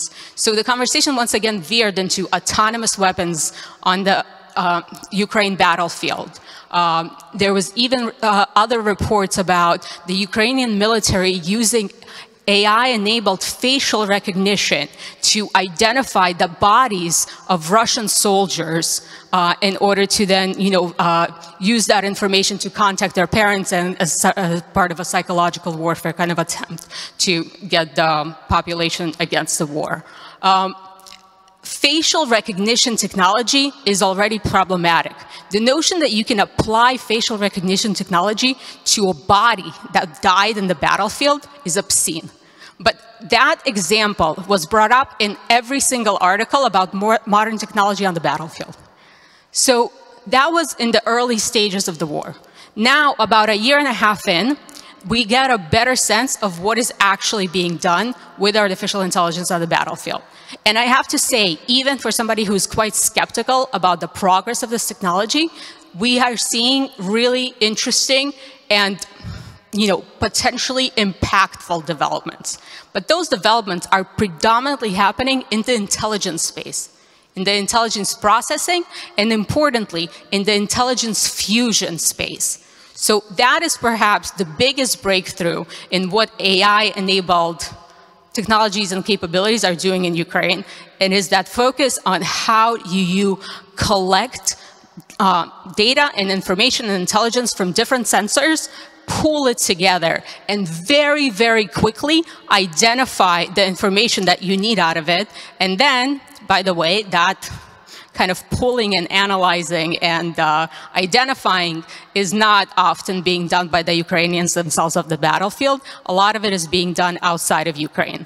That said, that information is then conveyed to the Ukrainian forces on the ground that can use that intelligence for targeting and for hitting Russian positions. This is vital. That advancement is really, really important. It's important because it provides for faster decision-making in the ground. And as Dr. Kagan was saying, on the one hand, we got to be careful about the lessons that we're learning. At the same time, we've been talking a lot about how speed is fundamental in modern warfare, and speed in decision-making feeds speed in operations. So the ability to process and fuse intelligence data through the use of AI applications is a major breakthrough. But guess what? It's not a killer robot. It's just a software. Thank you. Margarita, thank you very much. Thank you for pointing out that we have to follow the money. So whenever we talk about this and that, robot AI is going to revolutionize warfare, we have to look how much money was actually thrown at the problem and if it was thrown at it effectively. Also thanking for pointing out the human-machine teaming. I believe that's a topic we should also focus on later on in the debate. I now would like to give the word to Wojciech Bachensky, who is working in the Department of Security Studies at the Charles University as a researcher, and has also done important work in mapping the conflict, especially in the early days. Vojta, please. Okay. No, great. Thanks. I will be a boring academician here, possibly, and will try to step back from the issue a bit. I put a lot of thought on what can I tell you about digitalization, because I'm hardly an expert on the subject. And I felt it's important, possibly for your benefit, to clarify a bit that we are talking about several quite distinct issues. In one sphere, we need to think about how is the environment in which we are operating as a defense forces or nations are supplying defense is changing by modern technologies and digitization. This means not only that civilian sector obviously is depending to a larger and larger degree on the digital infrastructure, but it also means that militaries, to the degree to which they depend on civilian infrastructure to operate, are becoming vulnerable through this. And it also means that obviously there is a greater threat surface in this area for which we need to provide defense. And this is quite separate from the other issue, which we touched upon already, which is use of digitization in the military infrastructure and defense provision. But even there, I would still try to separate two issues. Because as my previous speaker noted, we tend to focus a lot on this like really first line of the contact use of modern technologies. And we are often even get quite fascinated by that, even possibly to a point of some fetishism about how really our technological superiority is providing our edge, whereas I would still hope that it's mostly training and that is providing edge in Western forces. Anyway, I think it's important to look also on the other side, and I'm glad that Dr. Kagan mentioned railroads as an important invention, because I think we are underestimating to what degree digitization is also important at home front, we could say. Because, and I think maybe war in Ukraine highlighted that a bit, but the military force on the front line depends on a huge infrastructure going all the way back to the factories. And digitization has, I think, great potential and possibly greater potential behind the front lines. It can serve quite well to facilitate mobilization of resources. It can provide greater situational awareness on what resources the nation has at its disposal. It can also serve quite well in mobilizing the society and its resources more at large. After all, I believe we've seen in Ukraine quite large participation of citizens in identifying actual Russian movements, especially early in the war. On the other hand, then we can see the application of this digitization and modern technologies at front lines. And there, obviously, it's a huge force multiplier, as Boris hinted in his opening speech. But at the same time, I think there are a few cautionary notes, or it's important to make them, let's say it so. First is, do we have something we're multiplying? Because I think often, especially European militaries, are quite bare bones, and we need to be careful about not becoming overinvested in extremely technologically advanced but essentially non-existent forces. There is a sort of aphorism that you can cyber your way across the river. and I think this applies really, that we might find ourselves with a lot of force multipliers but nothing to actually move us across. A second point I would make is that we need to do a lot of thinking about when the technology is ready for use, which is again following my previous speaker, but also think about how resilient this technology integration will be in face of countermeasures. And we've seen in Ukraine that Russians are getting increasingly adept at countering, at least at the tactical level, some of the innovations brought by Ukraine. But also how resilient integration of these technologies will be to attrition. And attrition both in terms of losing qualified operators or needing to renew the force with much less trained personnel, but also obviously attrition of the system themselves and how much our industry is capable of actually resupplying this really modern technology in quantities to provide some significant leverage.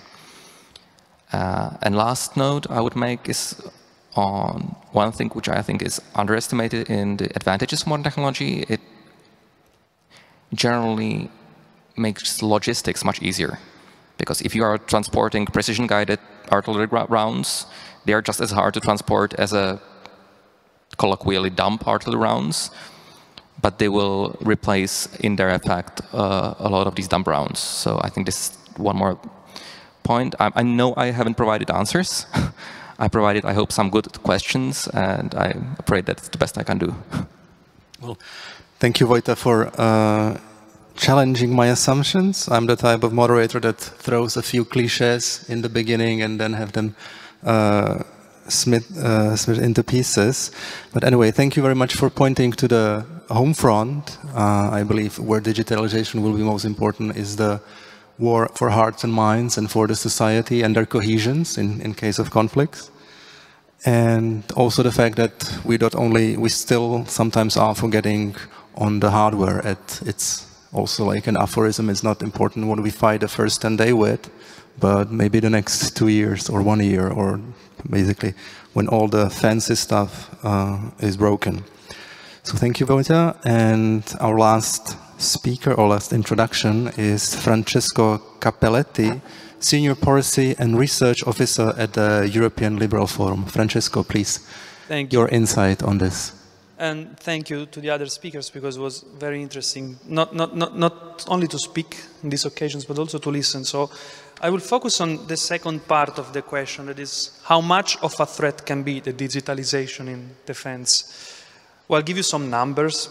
There is, I think that we passed 8 billion people connected, 8 billion people now alive, of which roughly 70% are using smartphone and are connected.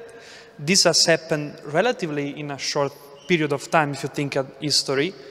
And if we think, and if we want to talk about defense and security, we have to think about international relations theories, so, you know, from Thucydide on. I'm personally from Italy, Florence, so for me it's also Machiavelli, giving sense of reading the situation.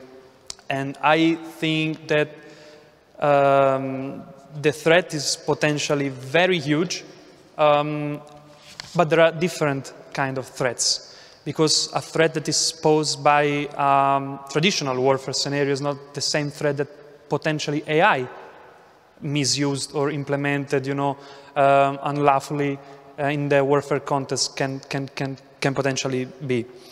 I say that this rather short period of time, because now we're speaking about connectivity and digitalization. Let's remember that the first internet network was ARPANET, developed in the US, was in 1972. Personally, I wasn't born in 1972. Only in 1990, the CERN developed the World Wide Web, WWW, that we are using every day, and domain name systems and so on, with the same technologies that were developed. So, and now the so-called innovation cycle that we are living has led us to think about artificial intelligence driving, instead of us, a drone to hit a target in a warfare scenario. So it's, you know, 120 years ago, the wars that were happening in this same continent were with not even cannons, maybe only horses and swords. So, well, some cannons, yes, yeah. But still. And the domains of warfare have expanded. So there is 5 domains comprehensive of cyber, space, and air, land, and sea. Maybe there is a 6th domain coming, the AI domain, so the AI will shape so much warfare in the future, let's see.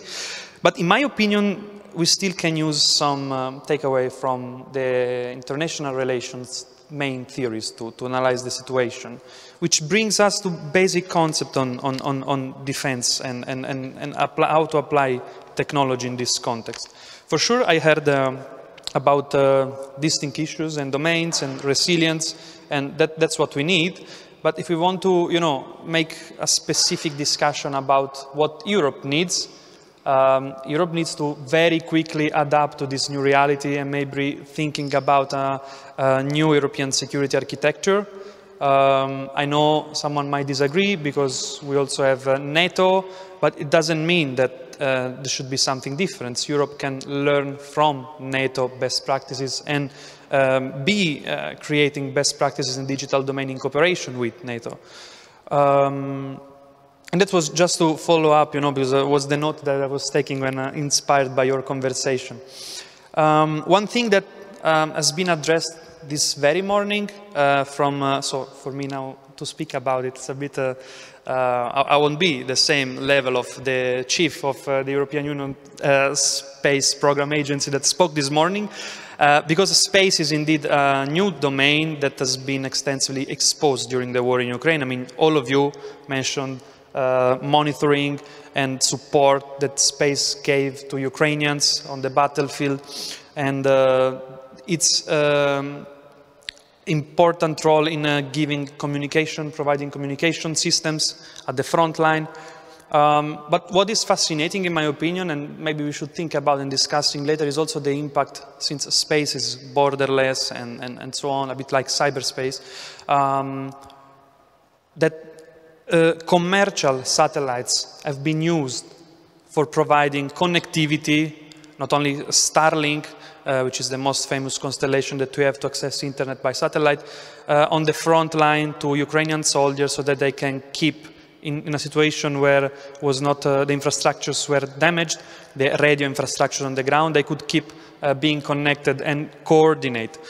So communication and could use commercial satellite imagery for mapping military activities. So these things are, in my opinion, very, very important in the information domain of warfare. And I think when it comes to Europe, I got a bit inspired this morning. I think that we should cooperate even more on this issue, because it's something, given the number that I said before, like 70% of people, and is increasing, connected with a smartphone, which is using these services. We are using them for finance, we are using them for healthcare, satellites are used for agriculture, are used for disaster recovery. This week in Italy we had a tremendous flood, nothing compared to warfare, but it was a tremendous flood that damaged many cities, and the satellites could, you know, help managing the rescue and situation. So it's in real case very, very important. And I think that coming up with this kind of space program and structured approach, also having a secured, by definition, space system is fundamental. And you should do anything you can at a political level, at a scientific level, sharing knowledge level. And it's one of the you know, impact that the war negatively had in on this discussion about space is also about the scientific cooperation, because as you know, since 1975, when there was the first launch, the Apollo-Soyuz test launched by the Soviet Union and NASA, in the US, they have been cooperating extensively in space exploration, and many things have been changing after the war. I mean, I know it's something completely not focused on the warfare, but still, this kind of diversification in the supply chain and how the services are provided should also lead us to the conclusion that we need to diversify and be a bit more autonomous in these very important systems, because we cannot be dependent. I mean, we saw the same during COVID for microchips, where we could not get simply a new car because China was blocking the export because of the lockdown. And the same is for satellites. I know that it seems somehow that we don't see this intangible fifth dimension like cyberspace, or fourth dimension like space, but it's always with us. I mean, this very moment where we are talking in our pocket, our phone is using positioning, and our applications are exploiting these services. So I think that this is a discussion that we should have, and securing space, cyber securing space, because we are connecting and using it for industry is very important. I will not bother you with the encryption, assessment, intrusion detection, all the technicalities about cyberspace, but I think that is something that is increasingly important. And if we ever will think about discussion on the European Union Army, I think that this should be one of the priorities. But maybe you have a different opinion. Thank you, Francesco. Thank you for pointing out space, its importance. Thank you for pointing out the importance of civilian technology and civilian capabilities, which are very dominant, especially in this conflict in Ukraine, when we talk about what is actually tech, software, and how it affects the conflict as a whole. So as a first round of reaction, I would like to ask our panelists if they have any questions to each other or any remarks. If not, I would like to point now to the civil part, or the information domain. Not only Dr. Kagan, do we have you online? Yes, I'm here. Okay, perfect. So, just a technical note, what you have seen was the QR code for Slido. So if you had time to look at it, you can use it to pose questions to our panelists. And let me get back to it. One thing that was very dominant, especially in the early parts of the war, is how Ukraine could dominate the information space, especially how they won the support around the world. And I would say it was a strategic achievement in the war. And maybe I would like to ask you for your reactions to this and how important the information domain is for future conflicts, and maybe how our governments, our militaries, and if we talk about the whole of society approach to defense and security, how we could or should think about it. And Dr. Kagan, maybe I would ask you to start with a question. Thank you. Thank you very much.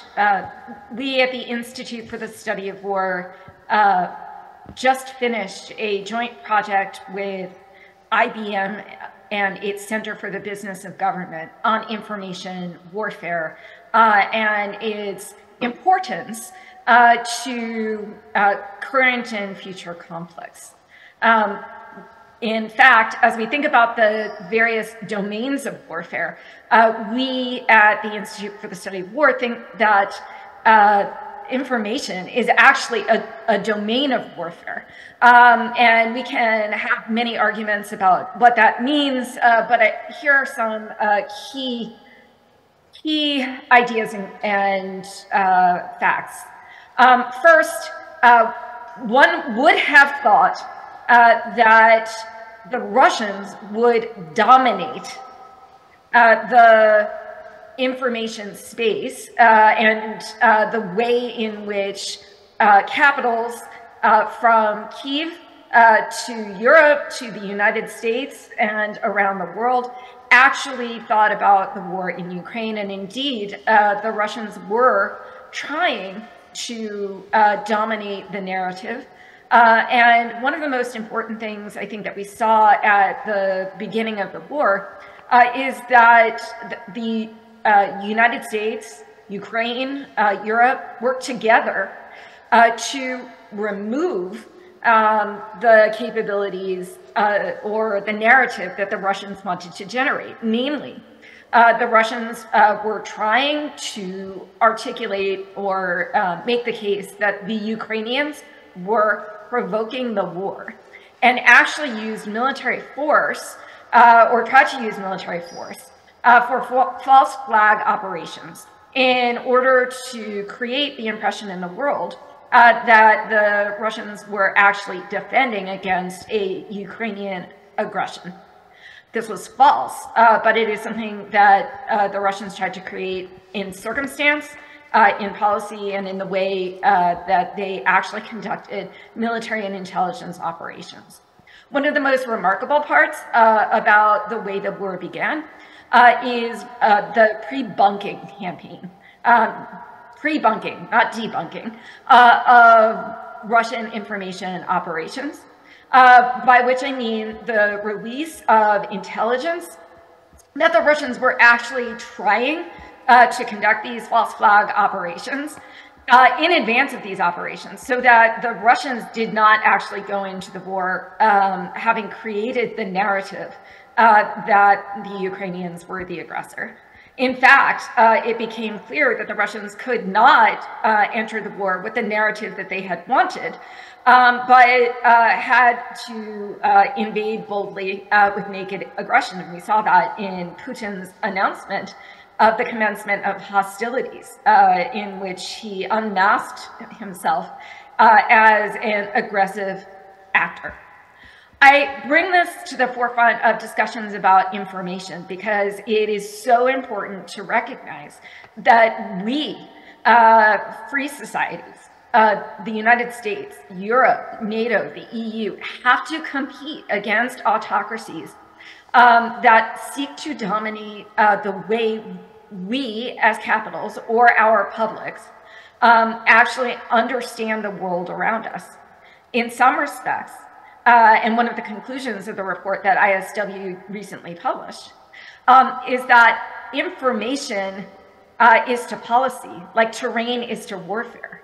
And we have to be able to visualize it, maneuver around it, and recognize that it's pervasive, and not ignore it and think that it's separate from the kinetic parts of war, but rather recognize how integral it is to public perception, to our strategic success, and also, of course, to the ways our adversaries are trying to set us up in advance of their own aggression. Let me stop there, and thank you very much for the question. Thank you very much. Would someone else like to pick up the question? Vojta? Okay, I'm a bit partial on this subject, and I'm aware that I'm out of mainstream a bit on this, but I think for first thing, it's important to distinguish between information domain as in availability of information, intelligence, and at this elite level, where I think Russia was thoroughly penetrated before the war, and it allowed really, especially the United States and United Kingdom, but other countries, to effectively prevent any false flag operations Russia might have done. And the other level, which I think is much more discussed, at least in Central Europe, which are the influence operations. And there I think there is a lot of anxiety about this, but if anything, I think invasion showed how limited tool it actually is.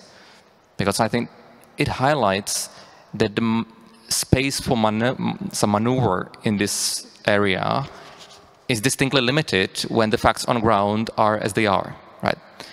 Because invasion of Ukraine with all the war crimes that happened generated a lot of sympathy, which I think was quite independent of Ukrainian information operations, because people are generally sympathetic to victims of war crimes, and I think that's the right way for things to be. And for Russian propaganda then to try to convince those people, once their minds are set, is extremely difficult. And I think their success was actually quite limited. Obviously, as the time passes and economic situation worsens, the opportunities arise elsewhere. But I think the opportunity to convince, no, Russia is actually a good guy and we are liberating there somebody, is never going to succeed. In the same way that Russian propaganda in Baltic countries actually never achieved very much, especially when we are not speaking about the majority populations there of Baltic countries, right? Because those people know where they live, they know who's next doors. The same with Finland, right? So this was just my perspective on this, and I think that as much as it is important, it's actually, I think, not as powerful tool as it is. One more point, which I think is important. Even though we often speak about the global alliance against Russia, we need to recognize this is actually not that global, right? There are a lot of countries in global south, India, which has, they are not necessarily friendly to Russia, but they are way more pragmatic. And obviously, given the fact that they have no clear stake directly, as Europe has, or they have no affinity necessarily for Ukraine as a liberal democratic country, as a lot of Western democracies have, they are quite pragmatic about the issue. And obviously there, some battle of narratives and propaganda, therefore, can be much more successful because the people haven't made their minds about this. Can I agree with a lot of what you're saying, that when you're in a conventional warfare and the people who are bombing you into the ground and erasing your cities are trying to, you know, do a hearts and mind campaign, that's probably not going to work.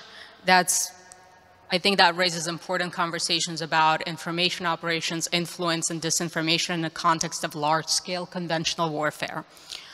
At the same time, I think it also revealed and kind of highlighted the vulnerability of certain democracies that were affected by Russian disinformation campaigns and influence campaigns during peacetime for them at least, and the reasons that why those campaigns worked was because effective targeting of existing divisions in society and the manipulations of them. So I think at the same time that we learned that there's a truth on the ground that you cannot, you know, influence your way around, we've also learned that if you effectively use disinformation to, you know, amplify existing fissures and problems, it can work in open societies. And also the other point that I think is important here is that those disinformation and influence operations had a cumulative effect to a point where right now in Western countries, I agree with you, it is a Western alliance, it's not a global alliance. But right now in Western countries, there are powerful voices, predominantly on the right, but also on the left, that don't need Russia propaganda anymore. They are simply regurgitating the points that they've learned a couple of years ago about Ukrainian corruption, about NATO expansion, about Russia under threat. The pieces and bits of disinformation that were planted 3, 4, 5 years ago are now bloomed on Fox News. So I think that's important to understand that. Thank you very much, Vojta. Would you like to react? Sorry? Would you like to react, or if not, then Francesco? Yeah, but just no. Thank you for bringing up this very topic. I love it so much. I think that when it comes to reality, and if you think about the Ukrainian president and how they not only won the information warfare, at least on the level of society, but they didn't let it happen, despite these small things that, you know, these seeds that were planted in the past on the specific Western mainstream channels. And that was the goal, because you're not forget that we're not talking about information in the sense of social media, we're talking information operations, so information valuable to operate in the warfare scenario. So to give him some technical advantage, which as a result become a critical advantage. Even the Russians are saying, oh, Putin wanted to demilitarize Ukraine, now it's the best equipped country in the world in terms of military equipments. They have everything top technological to counter the system. This has been the core mission, in my opinion, this is my personal opinion, of the Ukrainian anti-propaganda, anti-Russian propaganda. But this targeted to specific states, as you said. And how, on the other hand, if you apply basic game theory, Russia is seeing at the world as they are the bear. You know, there is the eagle on the other side of the Atlantic, I'll let you know, the US. Then there is the dragon, China. There are non-aligned countries like it has ever been during all the Soviet time. And then there is the chickens, the Europeans, towards whom to throw all the, you know, internal mainstream propaganda. They want to destroy us. And that's very limited scope compared to what Ukraine did, if you think about it. Because it's an inner scope, then okay, you can go to, Putin can go to speak to South African countries, Latin American countries that are not necessarily aligned, to India to a certain extent, because India is saying, okay, but guys, you are importing Russian gas, we are not importing Russian gas, you in Europe imported until the end of the, that's the, you know, okay, that's the pragmatic approach we were talking about. But on the other hand, if we talk about how the world is divided, it is simply not divided. For Russia, it is just an internal propaganda machinery. Of course, it would be nice to start politically working, I mean, in terms of activism in the European Union against those little parties that are still, you know, going after this rhetoric. But I think that these situations, for me, the information domain has been also reshuffled as the critical, you know, as the usual terminology. If you think about the US field manual for F-12, if I'm not wrong, but maybe you can correct me, they divide electronic warfare, info operation, cyber operation, you know, it's very well divided, and that's why you were very right, Wojciech, when you had different fields to different means. For them, it's just informazione vojna, how they say, no, information warfare, anything fits inside. Cyber warfare, propaganda from the Russian, cyber attacks, manipulation of information. So this is the situation, in my opinion, and I don't know what's happening next. But for me, so far, they achieved the scope for what they could in Ukraine. With the communication, at least, campaigns. Thank you very much. So I guess we have two positions. Maybe one reality check is that we're still limited to wage information war against Russia. And we, I think, still have to increase the resilience of our societies. And maybe that would be kind of, if Rita would not step in, I would ask Vojta, like, if the result was limited because there is a limit to information warfare, or if the result was limited because we had like some 10 years of information warfare, intensive information warfare from the side of Russia, and our societies were to some extent prepared.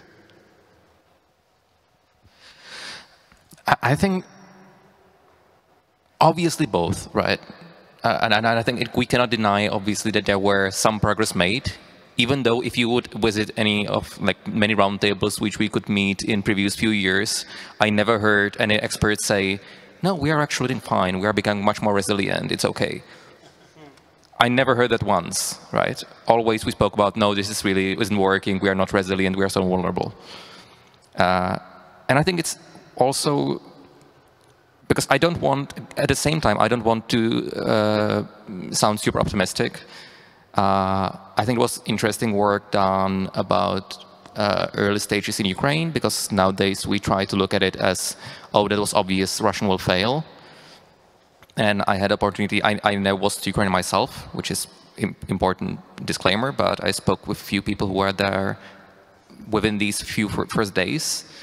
And they cautioned a bit that a lot of people were waiting how the situation on ground will develop, right? The people, generally they will have their own strategies to how navigate the environment around themselves and how to survive somehow.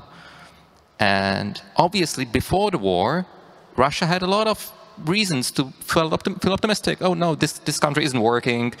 There is so much of disinterest in politics. People are not actually supporting Zelensky. This will be fine. They will be like apathetic, and when we kick in doors, they will collapse. But when Ukrainians were able to show in few first days, okay, we are not going to collapse, a lot of these people who were possibly sympathetic were suddenly looking at it like, okay, but is this our friend? Are we willing to? It's fine supporting someone who's promising you, okay, you would be better off trading with us. There will be more jobs.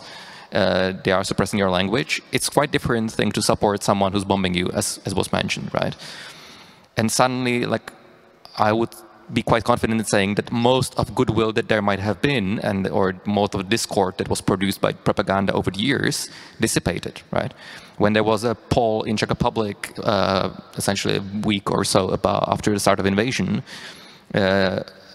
even though we have roughly 10 to 20% of people who are somehow sympathetic to Russia over the last 30 years, almost constantly, some support for or like acknowledgement of Russian invasion was at beautiful number of 3%, I think, like combined, like strongly and somewhat. Right? That's not a huge success, right? And so I think yes, we to a degree became more successful, and I think. And it was quite an important point that this pre-bunking was really important, because it makes any false flag attempts essentially a farce in Western eyes, and that's the only proper way it should be. But at the same time, I'm still quite optimistic about our ability overall to resist this, or on the other hand, pessimistic about how much it can actually achieve. But obviously, and sorry for speaking so for too long, but we also need to make distinctions about this, I would say, strategic information operations, really against the whole population, elite hijacking, and stuff like that, and then tactical or very targeted information operations, where at least I don't know and don't have much data to go on how successful they might be. But I think that's a different question, and they might be possibly much more effective than I think, right? Thanks. I'm going to make one point and then I'll let you go. I think a really important distinction here is that here Russia was trying to promote a narrative about itself.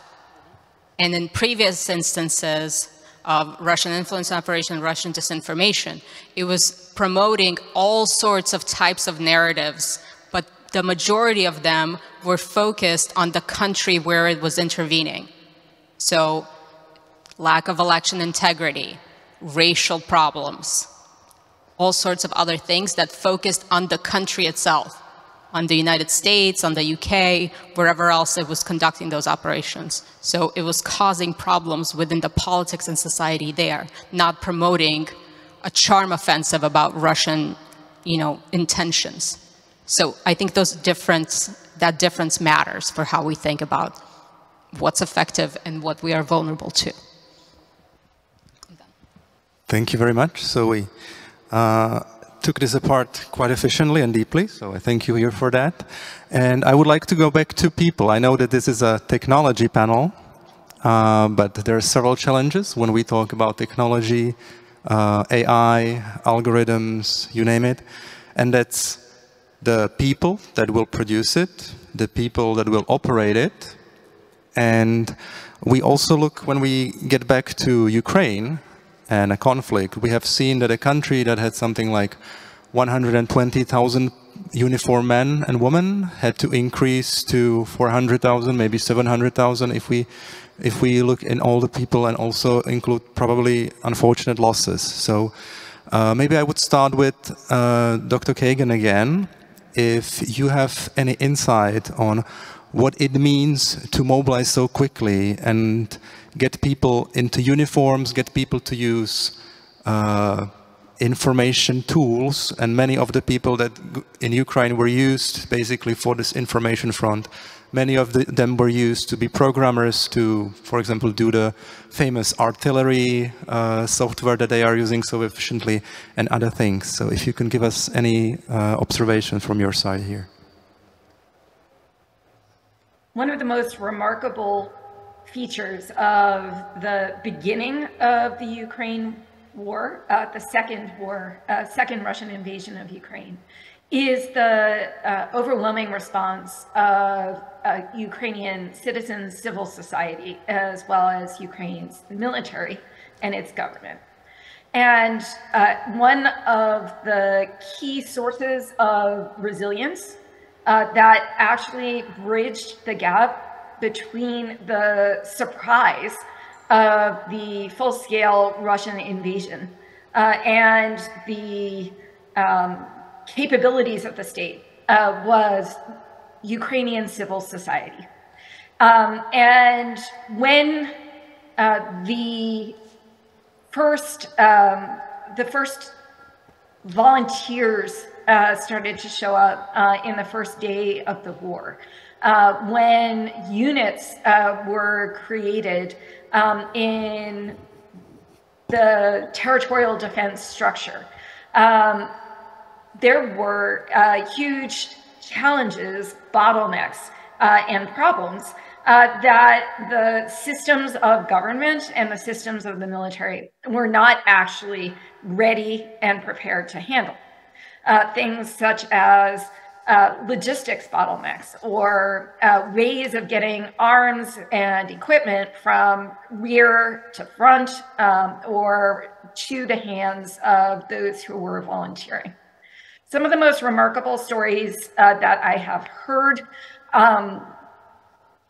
as anecdotes, I think, are emblematic of what happened, which is that a lot of individuals who were who had volunteered or were mobilized actually began to use their civilian skills, their civilian connections, their businesses, their companies, and their IT knowledge and systems to bridge the gap between the reality of what these volunteer formations were like and the requirements of the battlefield. And so we observed things such as private logistics companies transporting military supplies. We saw innovative programmers and software creators actually bring their skills to bear and their own programs, civilian use technologies, et cetera, to solve problems and a focus on problem solving. I think this is very important because I think it was, on the one hand, not something that many people expected. On the other hand, it was an incredible source of resilience. And without it, I do not know that the Ukrainian armed forces would have bridged the first days of the war, in which they did so effectively repel some of the Russian advances, and the long war, whereby the reserve forces and the mobilized civilians actually came to the fore. This has implications for all free societies, for the United States and for Europe, namely that our civilian society can be a source of resilience. Government has to let it be a source of resilience, however. And I think this is one of the choices that the Ukrainian government made that is important and a sign of its leadership as well as its requirement. Namely, that it permitted this kind of innovation and problem solving at an individual level and small group level to create a cumulative effect on the battlefield. We can be resilient. There are policies that we can put in place to make us more resilient, but we also really need to be prepared to have our civilian populations and our businesses support an effort if it is to be a whole of society effort to defend our free states. Thank you very much. I'm sure our senior military leaders would love it if we could come to them and tell them, well, if there's a conflict, you just need to let the civil society do its thing. That's going to work. No, I'm kind of like paraphrasing here. Margarita, you can take the question, and I want to add also the topic that we came up upon, and that's the human-machine teaming and the money. Also, like in the money that is, I don't know if it's spent, how is it spent to prepare experts and to basically prepare the society, the military for getting or accumulate technology and integrate it into the militaries, or eventually as a security apparatus, well, systems that will enhance the security, but also in the civilian sphere. Thank you. Yeah, I think this is another one, another area where we should be wary of learning lessons, because this is a genocidal war at their house. The society mobilized, which was incredible and inspiring and absolutely necessary for the nation to hold. But if society didn't mobilize, the nation would have not held. It's not like they had many choices. They had 100,000 Russian troops march into their country. That is a war, a territorial ground war of national survival. The United States, I think this is more of a European problem. The United States, geography-wise, faces different types of threats. Being in Europe, I will not dismiss that type of threat, obviously, since you share a land. But in a war of national annihilation, if you don't have the nation mobilized, you simply don't have a nation. What would be interesting to see about Ukrainian society going forward and the Ukrainian military is how they are going to approach their reserves model. If they're going to reconstruct how they train and rely on reserves. If I had to guess, I think they're going to implement the type of a reserve system they have in Israel, where you have a sizable but still a relatively small professional agile army and a massive number of reserves. And I think that's where Ukraine is headed, obviously depending on how it ends. Break, human-machine teaming. What we're getting out of this war is experience in human-machine teaming, operational testing, and experimentation. It's interesting because if you were here in the first speech of the first keynote of the first day was the Minister of Digital Transformation of Ukraine. And he literally said that Ukraine is a testing ground for technology. Please come to Ukraine and test your technologies. And he was talking both about civilians and military relevant technology. So we are learning a great deal about reliability of certain systems, resilience of systems, robustness, and how do people under difficult, unpredictable circumstances work with technology. Because we shouldn't assume that just because they have a gadget, they're using it, and that they're using it consistently and at scale. I am sure that there's a bunch of stuff that they throw out to the sidelines because it doesn't work reliably, or it's too complicated to understand, or it becomes too overwhelming to operate. But those lessons hopefully are being learned not just by the Ukrainians, but also by their NATO allies who are observing and supplying some of those technologies. Thank you very much. Vojta, you mentioned operation security, the use of cell phones in a conflict environment, and I believe this also poses some lessons. So if you can take this question or the question on like, how do we approach that our militaries will need to use, or probably, well, are already using civilian technology, how do we get them rid of the phones, or how do we use the phones and what they can offer to soldiers the right way? I think that's a phenomenal question. I don't know what to answer, right? I think this is really an open question still, because we can see that these cell phones, they offer huge propaganda value. Honestly, we can see that on Ukrainian side, how many videos are shared from the front lines and how much of an effect in information space that has. At the same time, it's obviously operational security problem. And I think it's quite well documented as operational security problem even in peacetime in like Western militaries. And I think other problem is once we are utilizing like civilians with cell phones, I'm not sure whether anyone knows what does it do to their status within the armed struggle.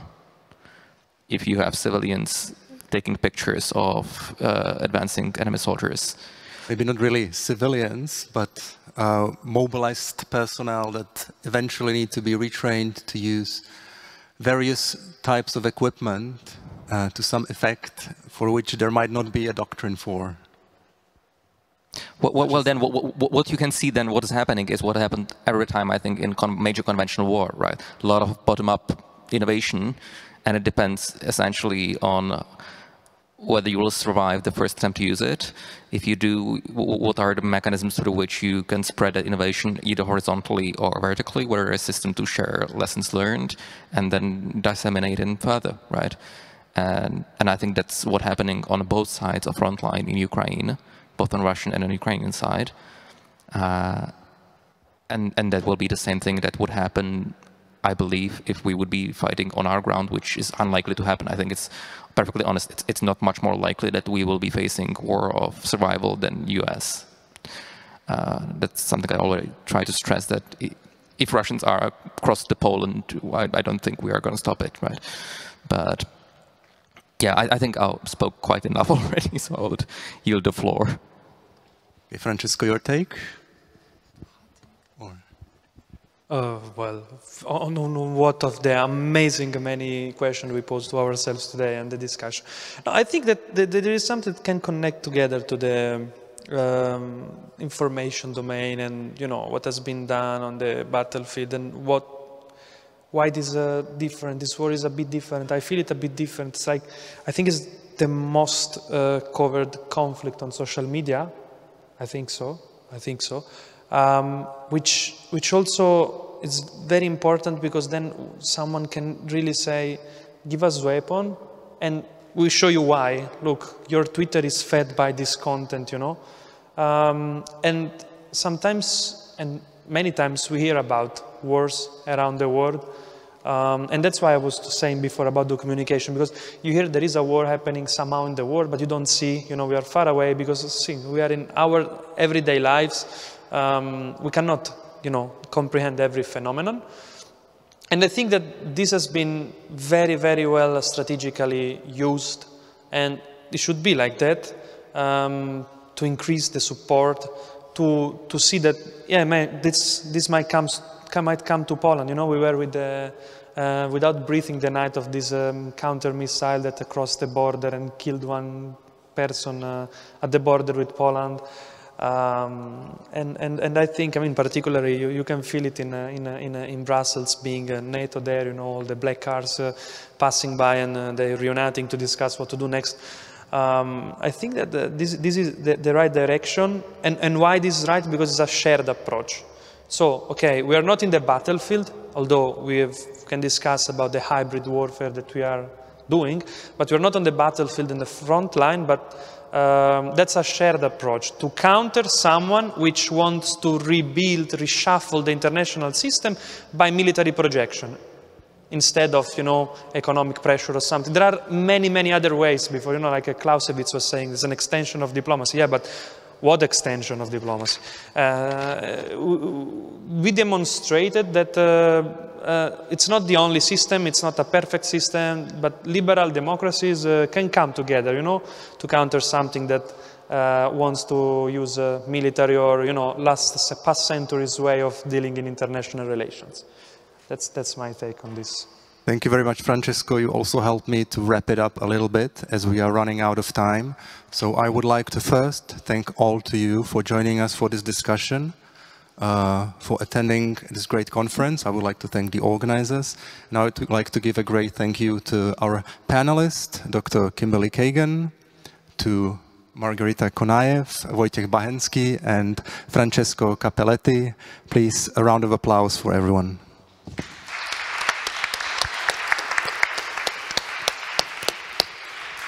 And also congratulations to our humble moderator who didn't mention himself, but did an absolutely fantastic job, Boris Kaliski. So, thank you again to everyone for a riveting panel on defense in the age of modern technology put together by the European Liberal Forum. We now have a short break, but don't go home because there'll be wine afterwards, so you wouldn't want to miss out on that.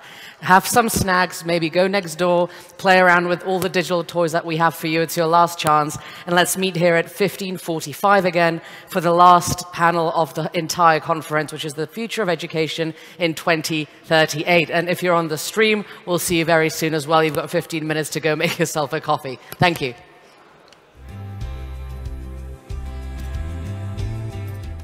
Je dobré, že jsme tuhle konferenci, tuhle tradici před 5 lety založili, protože si myslím, že má před sebou velkou budoucnost a vidím každý rok posun, krůček po krůčku, právě v celkové digitalizaci i v těch konkrétních sektorech.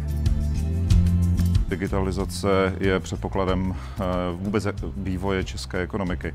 Jestliže zaměstnanec má vzhlížet do budoucna, tak bez digitalizace to možné není. Český zaměstnanec si uvědomuje, že budoucnost je založena na digitalizaci, na technologiích, o kterých třeba ještě nevíme, ani je neumíme pojmenovat, a na zcela nových dovednostech, a my jsme proto připraveni. Samozřejmě tím, jak jako narůstá naše závislost na technologiích, tak také narůstá naše zranitelnosti. A samozřejmě tomuhle musíme čelit, ale obecně vzato systém založený na řízení rizik, který v České republice máme v kyberbezpečnosti, je dobrý, jako filozoficky, jde správným směrem a myslím, že ty výzvy zvládneme. Dokázat řídit prostě dopravu tak, aby byla nadále bezpečná nebo daleko ještě bezpečnější. To znamená čas upozorňovat řidiče na dopravní problémy, případně samozřejmě do té dálenější budoucnosti i ty autonomní vozidla, ty by dokázaly řádně řídit ty dopravní proudy tak, aby nedocházelo k nějakým nehodám, které potom přináší ztráty na životech či nějaká těžká zranění. Takže pro mě to je samozřejmě důležitý nástroj ke zvýšení bezpečnosti na té dopravní infrastruktuře, ale samozřejmě i efektivně jednotlivých procesů v rámci přípravy dopravních staveb v České republice.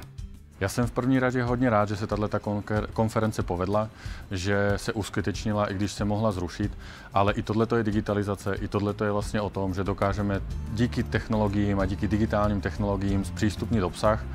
Za mě je daleko lepší, protože ten obsah bude pravděpodobně šířitelný daleko dál, to znamená, se dostane k daleko širšímu publiku.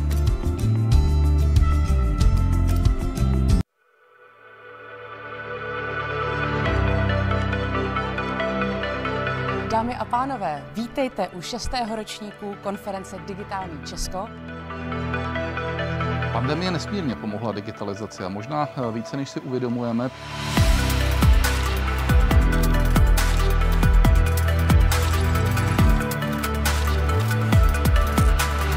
Vliv koronavirové pandemie na vliv digitálních služeb, tak my jako Česká národní banka to v té oblasti, kterou my sledujeme, úplně nepozorujeme. My stále vidíme nárůst hotovosti, pokud se bavíme o platebním styku.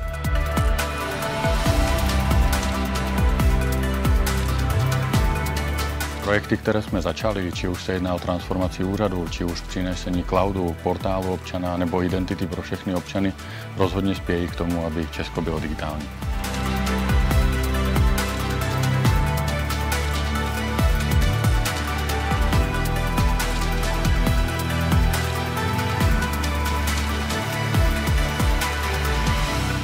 Z mého pohledu máme teď jedinečnou příležitost tu tragédii covidu využít k něčemu pozitivnímu a to by právě měl být přechod k elektronickému zdravotnictví. Když jsme si tady říkali, že digitalizace už v dopravě je, hodně dopředu je třeba železniční doprava a vlaky, postupují do té dopravy osobní, ale také do našeho způsobu využívání. Řada z nás už jsme si vyzkoušeli mobilem odemknout nějakou koloběžku a pak po ní chviličku jet, takže pomáhá jednoznačně a bude pomáhat dál a dál ohromným způsobem, jaký si asi nedokážeme představit.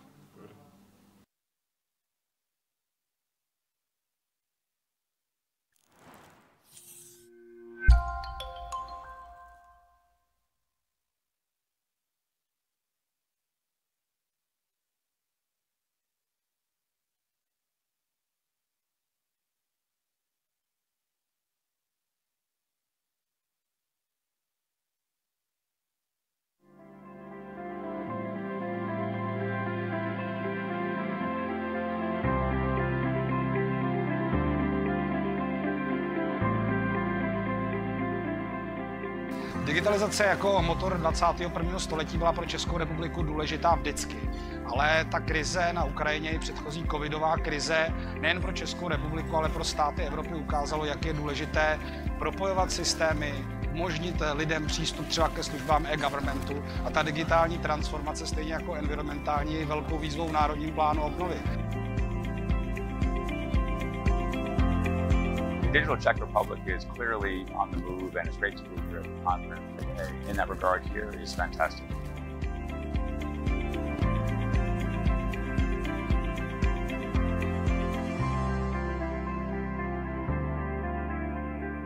Dnešní konference Digitální Česko a ta diskuze, kterou jsme tady mohli mít odbornou, je důležitá, zejména v této době, kdy opravdu na bezpečnosti a obraně záleží.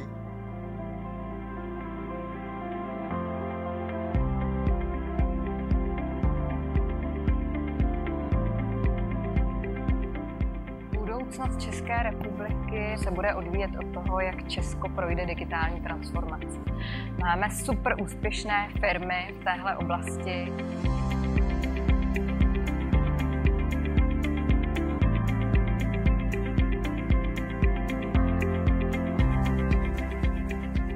Pro Česko digitalizace je téměř jediná budoucnost, jak se dostat k vyšší přidané hodnotě, k vyšší konkurenceschopnosti na světových trzích a na konci dne i k vyšším reálným mzdám a k vyšší životní úrovni a vůči blahobytu v naší zemi.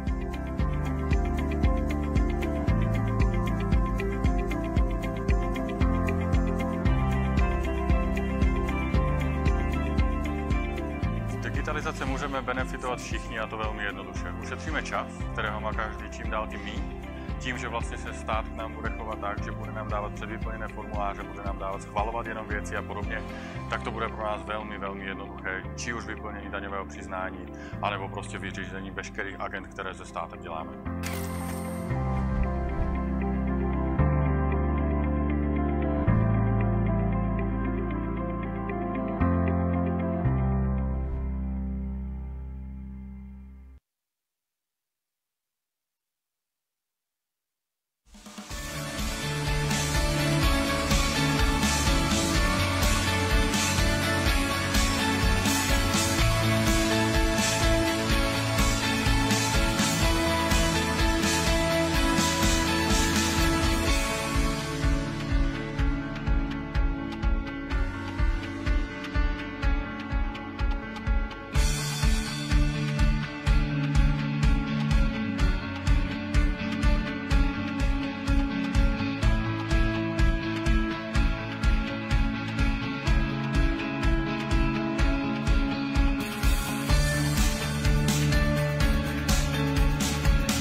Good morning. In 2020,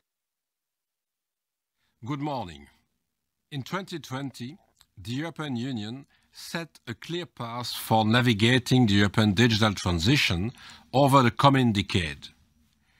This digital decade is our vision for achieving a human-centric, sustainable digital society that empowers both citizens and businesses. It means that by 2030, all aspects of technology and innovation should work for the people. Getting there requires ambitious targets as presented in our digital compass. It establishes 4 core common principles for a successful digitalization: skills, capacities and infrastructure, digitalization of businesses, and digitalization of public services. We need to invest in people's skills. We need sustainable, reliable digital infrastructures with high-quality connectivity. We need to promote the digitalization of Europe's businesses and encourage uptake of digital solutions like cloud computing or artificial intelligence. And we need key public services like electronic health records available to all EU citizens. But while doing this, it is important to ensure that technologies and platforms respect our fundamental rights and our values. No one should be left behind. In the European Union, we have always taken a human-centric approach to the digital transition. Indeed, it is well known how committed we are to protecting our citizens' data. Putting people at the center of our approach helps to build trust, which is so essential for the digital economy to function. We already have comprehensive EU rules in place to protect people both offline and online. I mentioned data protection and privacy. Others are relevant for combating hate speech and hate crimes, non-discrimination, gender equality, and consumer protection and copyright. Without doubt, Europe is a front runner in the digital transformation, and we can set the global standards. More and more countries around the world are following the data free flow with trust approach of our data protection rules, for example. Today, we see many more opportunities to promote free and safe data flows with like-minded partners than a few years ago. The EU's Artificial Intelligence Act is another example where we are putting people first. It is the first legal framework in the world taking a comprehensive approach to the specific risks that AI poses, including to fundamental rights. The European Union is also the first to propose rules on liability for AI, addressing issues of compensation of victims, including businesses, for damage caused by AI systems. With the new rules, our goal is to turn Europe into the global hub for trustworthy artificial intelligence. We are confident that collaborating in the field of AI with our international partners, like the USA, will be beneficial for our citizens and companies. Trust is far from a given in our interconnected world, and platforms are open to abuse in ways we have never seen before, especially with the global boom in social media and online marketplaces. The EU's response to tackling illegal hate speech and hate content is both regulatory and self-regulatory. Under the Voluntary Code of Conduct, IT companies commit to review within 24 hours the majority of hate speech notifications and remove it when necessary. The Digital Services Act will also be a significant step to combat online hate, but also for making the giants of online marketing more accountable for the information they provide and their use of misleading and targeted advertising. Digital services have made it easier for companies to trade across borders and access new markets. We cannot allow them to get away with practices that abuse trust through manipulative marketing. It is simply not fair to the consumer. Again, the Digital Services Act can set the global standard in the field of digital regulation. In fact, the international dimension is very important for Europe's digital decade. To have a successful outcome, we will build on our digital partnerships to find solutions for our economies and societies which assert our fundamental values. There is so much more to say about digitalization, but I also want to hear what you have to say. I wish you a very successful debate. Thank you very much.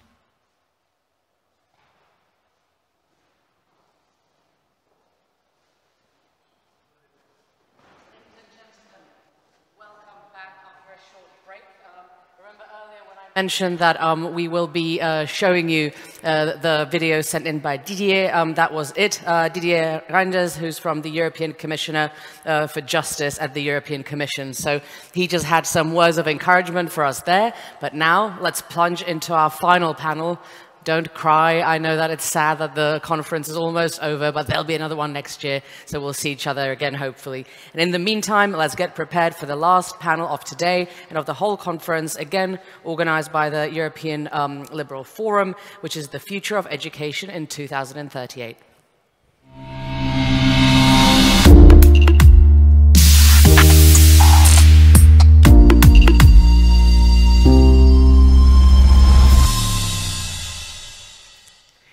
And the moderator taking care of this particular panel is Ted Urho, who's the executive manager from Agenda from Finland. Please come join me on the stage.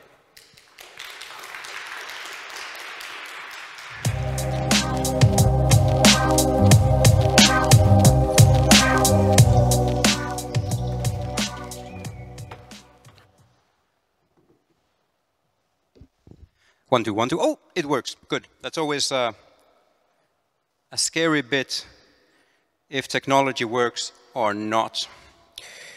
I would like to welcome the panel up on stage. We have Jana, I've practiced this, Berkovosova, Member of Parliament, Chamber of Deputies of the Czech Republic.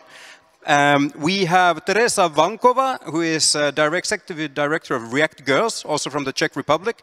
We have Martin Ulovec, Digitalization and Digital Education Officer, Ministry of Education, Youth and Sports from the Czech Republic. And we also have Bartek Novak, who is the President of the Vistula Group Universities, which comprises of a group of 6 private universities in Poland, which ranks as #1 in internationalization in Poland. Welcome.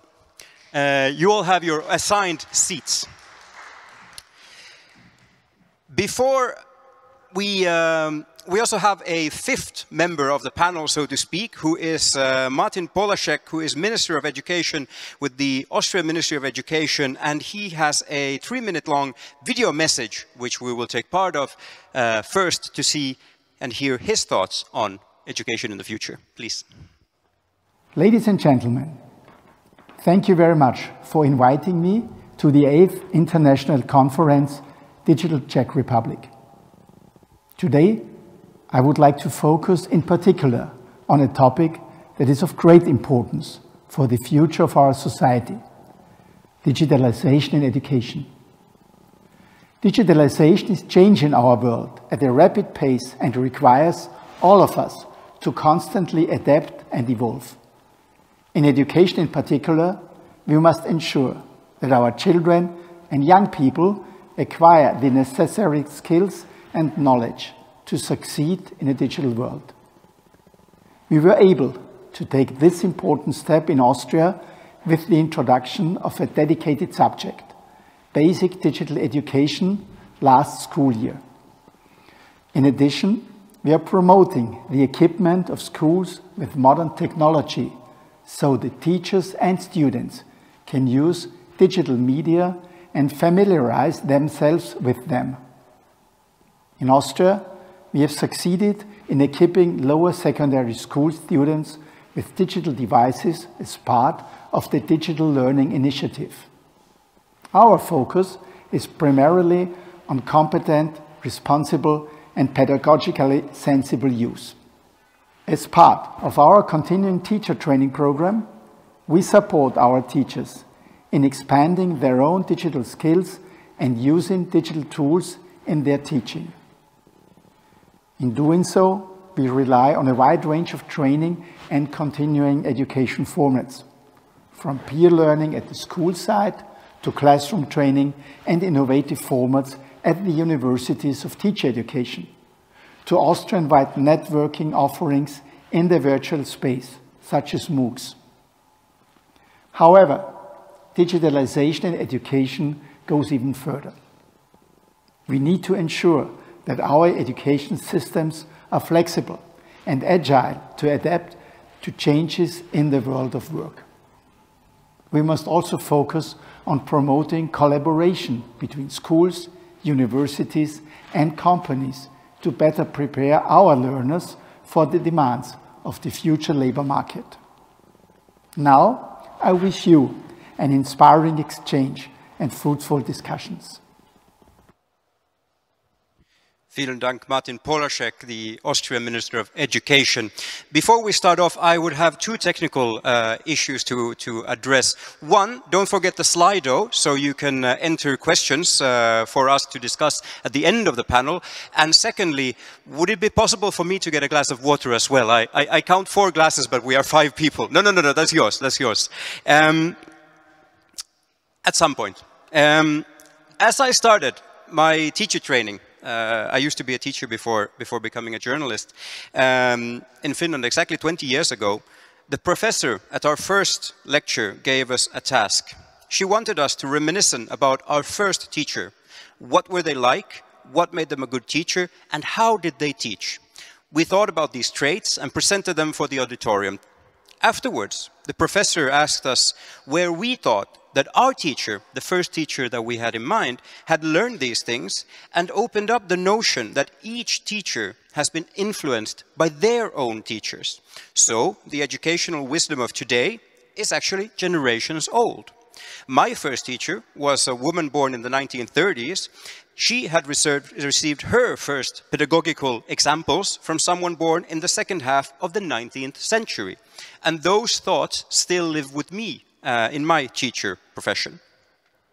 Having said that, we are here to discuss how to give learning tools to the children born today in 2023 who will finish their compulsory education in 2038. And here's just a brief reminder. The year 2050, we are now closer to that year than we are to the year 1990. Just food for thought. I would like to start off also by reintroducing our panel and give a slightly broader picture of who is talking. And I would invite each of the panelists to give a short talk on how they view the future of education. And I would like to start with Jana, who is a member of the Committee on Education in the Chamber of Deputies. She has worked her entire professional life within the educational system, originally as a teacher, later many years as a methodologist at the National Pedagogical Institute, which provides support for teachers and headmasters of schools in their professional development and lifelong learning. Here's the wisdom, please. Thank you very much. Good afternoon, ladies and gentlemen. I must say at the beginning that Czech schools have made great progress in the use of digital technologies in the last few years. What no one could have imagined before COVID is now a matter of course. Online teaching, assignment of tasks and projects via the internet, creation and sharing teaching materials, teaching videos, use of AI and more. And for some schools, the transition to online learning and teaching was very, very difficult because they did not have much experience in the field of digital technologies. In any case, nowadays, schools are forced to think more about the reasonable use of technology due to the fact that they must implement a new concept of informatics subject, and teachers of all subjects have to focus on developing digital skills, not only pupil skills, but also their own. And for teachers, it is really a demanding job. And how will children learn?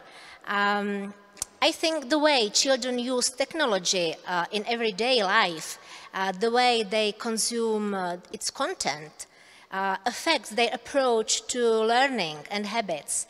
Many children find it difficult to keep attention and concentration. They watch videos on TikTok, but very short videos in a quick succession and with different topics. And it's true that nowadays videos become more and more popular sources of information, and educational content in the form of videos, tutorials, is likely to play a more significant role. Text and printed forms are not attractive to pupils as videos. And this is how I think children will learn in the future. They won't read long text in the textbooks. We call such an approach micro-learning. Teachers have to reckon with it and try to teach, let's say, in a TikTok way. So divide videos or other teaching materials into smaller units and activate pupils more often. And in connection with the use of digital technologies, I must also mention risks it brings. One of the significant risks is the deepening digital gap. It means unavailability of the necessary technologies for children from social weaker backgrounds. And the National Recovery Plan helps schools to bridge this gap. The funds are provided from the European Union. And next risk is growing children's addiction to social sites and networks. And we mustn't forget about prevention of cyberbullying. It's getting more and more important to remind children all the time the principles of safe behavior on the internet. And the future of education, I think the rapid development of technology has started changes in education that almost none of us could have imagined or even predicted. And schools learned to use distance online lessons, and it's very likely that some model of combined teaching and learning, face-to-face and online, will be certainly used in the future. But I can say definitely one thing. In the future, the role of teacher will be changed, but it will not be suppressed. I think on the contrary, teachers will become more important because the students will face new challenges and risks, and they will need a teacher, guide, tutor who helps them. The teacher will no longer be primary source of information, but has more and more the role of the guide who should teach the students to work with huge amounts of information, verify them, and should also motivate the students to learn. Because ability to learn new things and adapt to new conditions will be key to success in the future world. Thank you, Jana. Teresa, you are the founder and CEO of React Girls. You're also a software engineer. And React Girls is a non-profit organization that has been in the Czech Republic since 2019. And its focus is on women reskilling in IT. The organization focuses on teaching current technologies, including open AI. And it also aims to improve gender diversity in tech companies. Where do you see education in 15 years? Thank you, and good afternoon to everybody. I'm so glad that we are here and we can really discuss the future of education. And I would like to start with a kind of a motivation speech, because I would like to talk about ideal world.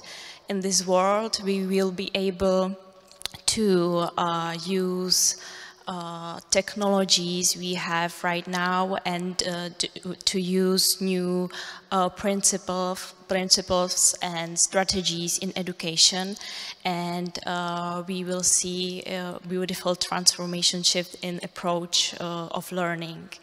And in this world, I think that children will be able to have a growth mindset, and it will not be growth mindset in that time. It will be something they will really be used to and do every day.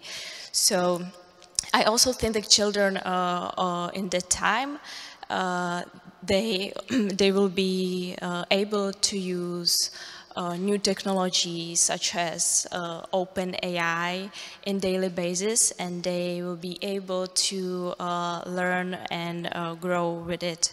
And they will also be able to have this critical thinking, and they will have a knowledge about all the ethical implications it might have.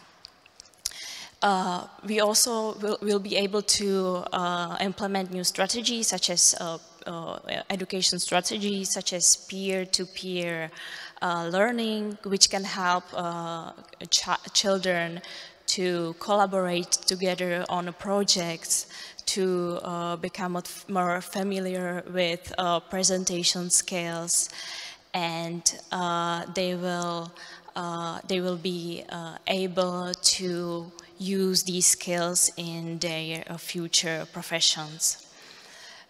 We also can't forget about gender equality in the education.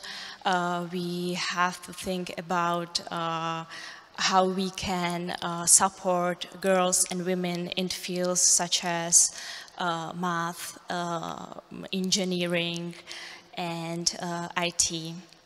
And I think that OpenAI can really help us with this, because we will be able to offer personalized education, and AI will not care about gender, only about their talents and their interests.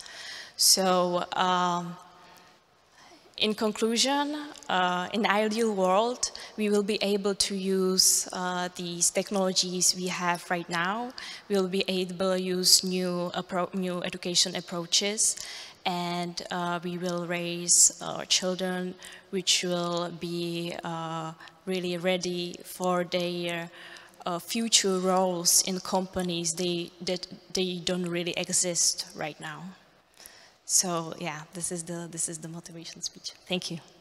Thank you, Teresa. And Martin. Martin has been appointed to the position of Commissioner for Digital Education and Digitalization a few months ago. Congratulations. Before that, you worked as a member of the cabinet of the Minister of Education for Education, Youth and Sports, and you're a member of the Czech Pirate Party and Pirate Jester for the education within the government coalition. 15 years from now, where do you see us? Yeah, thanks a lot. First of all, thanks a lot for the invitation to this event. Well, a lot of things were already been said by my previous speakers. It is quite clear that the digital technologies already have quite a huge impact on shaping the education system and its possibilities. So in the next 15 years, I think it's a great opportunity to use the potential effectively, which lies in using digital technologies. So it can help us to enhance the individualization of the whole educational process, that you will be really able to reflect specific educational needs of all the students, and with the use of digital technologies, we will be more able to help them to develop their potential. The next thing which can really help us while using digital technologies is to prepare the teaching or learning in more interactive way. And this also could help to improve the involvement of students in the educational process, that they are really active participants in the process and they are not bystanders. Of course, the usage of digital technologies will bring various forms of learning. We have experiences from the COVID era where Czech schools were transferring to distance learning or online learning. And I suppose that's something that will become quite common in schools. So there will be distance learning or online learning, combination of face-to-face and distance learning. We will be able to use virtual classrooms, etc. And the important thing which I would like to emphasize is that in relation to the rapid development of digital technologies, it is also important to focus on strengthening the connection between initial and further education as well.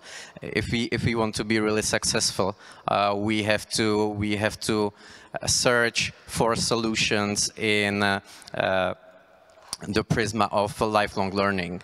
So from now in 15 years, I really hope that schools will become centers for lifelong learning, or maybe also community centers, that they will offer various leisure activities, but also courses for adults, etc. And it will be not only focused for students within the school, but also for other people from the neighborhoods as well. What is important? Digital skills development, right? And it is really important to focus on healthy and safe usage of digital technologies.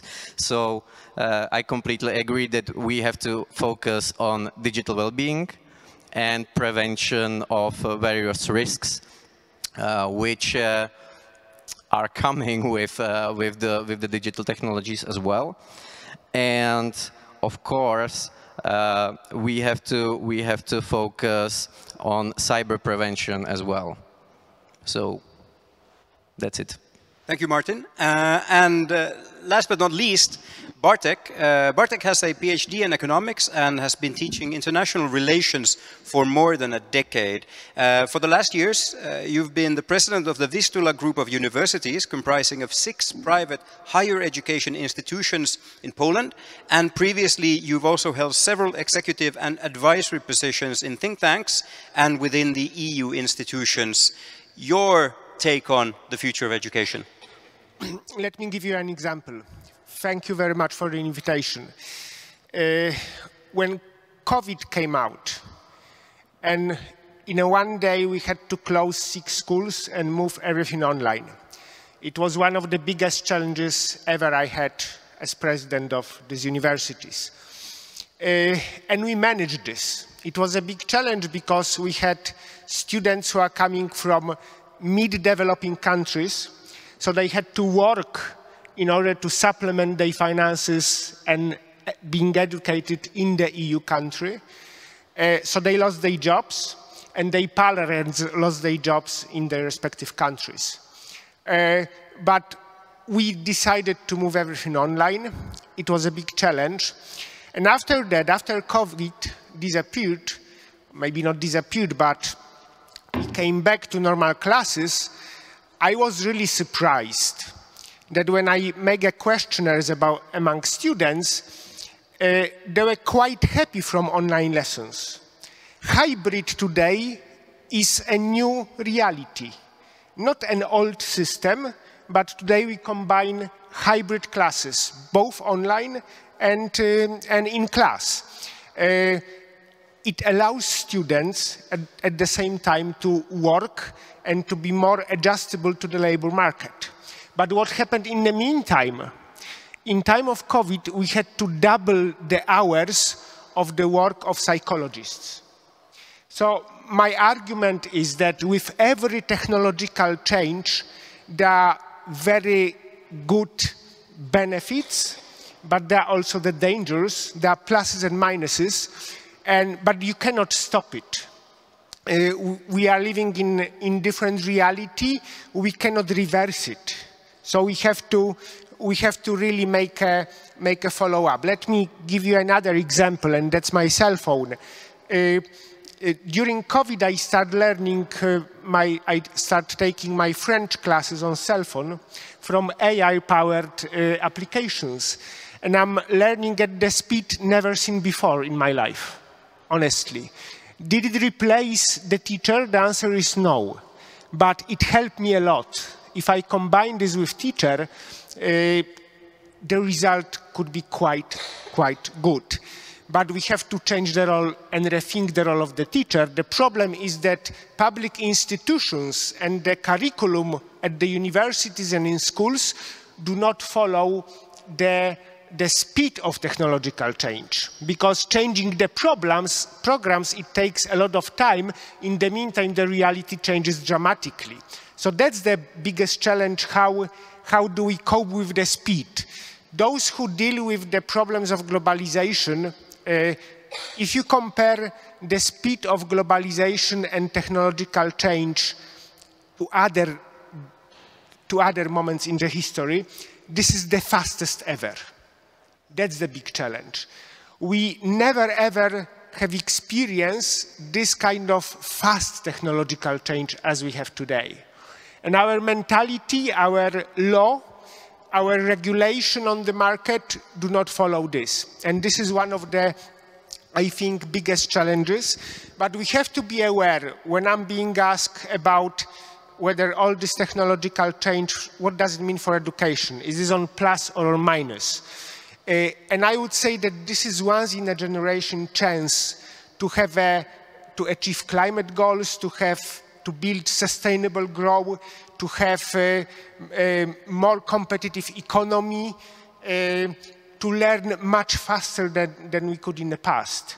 But in the same time, we really have to rethink how do we assess students and people, how do we make tuition even, and also what is the role of the teacher. And probably the role of the teacher in the future will be higher skilled level, supervisory level. Because many of the things, much faster than we can as humans, can be done by AI and new technologies, but we have to take it for granted. But it is at the cost. Thank you, Bartek. Food for thought. I'm getting a lot of spontaneous questions in my mind from these introductory remarks, but I've promised myself to stick to my manuscript. I would like to invite everybody to ask your questions via Slido. There's a QR code once in a while up on the screen, so you can take a picture of that and send in your questions, and we will feed them into the discussion as we go along. I would like to, there's one prepared question that I've prepared for each and one of you, and I would like to ask that first. Before we can alter the future, we must harness, understand the present, and let's start by understanding change. Which piece of technology, going back to your own school days, I'm thinking compulsory, elementary school, which piece of technology did you use that, or learn, or have in school that your parents did not have? Let's start with Jana. I definitely know that my parents didn't have in their classroom anything else except the blackboard and chalk. And they didn't have television and tape recorder, which were tops of technologies in my time when I used to go to school. So yes, tape recorder, maybe television, and we had let's say highlight of technology. It was electronic device called in Czech meotar. You remember? Do you know that? Meotar. It's kind of projector where teacher, put a foil with picture, text, or map on the lightning board, and it's projected on the wall. So pupils can read and see the picture on the wall. So that was top of technology. We didn't have any computers and so on. Yeah. Martin, how about you? Well, computers. Yeah, I remember that when I was in elementary school, firstly we had a programming club after school, where we were learning basics of using MS-DOS and the earlier versions of Windows, 3.1 for example.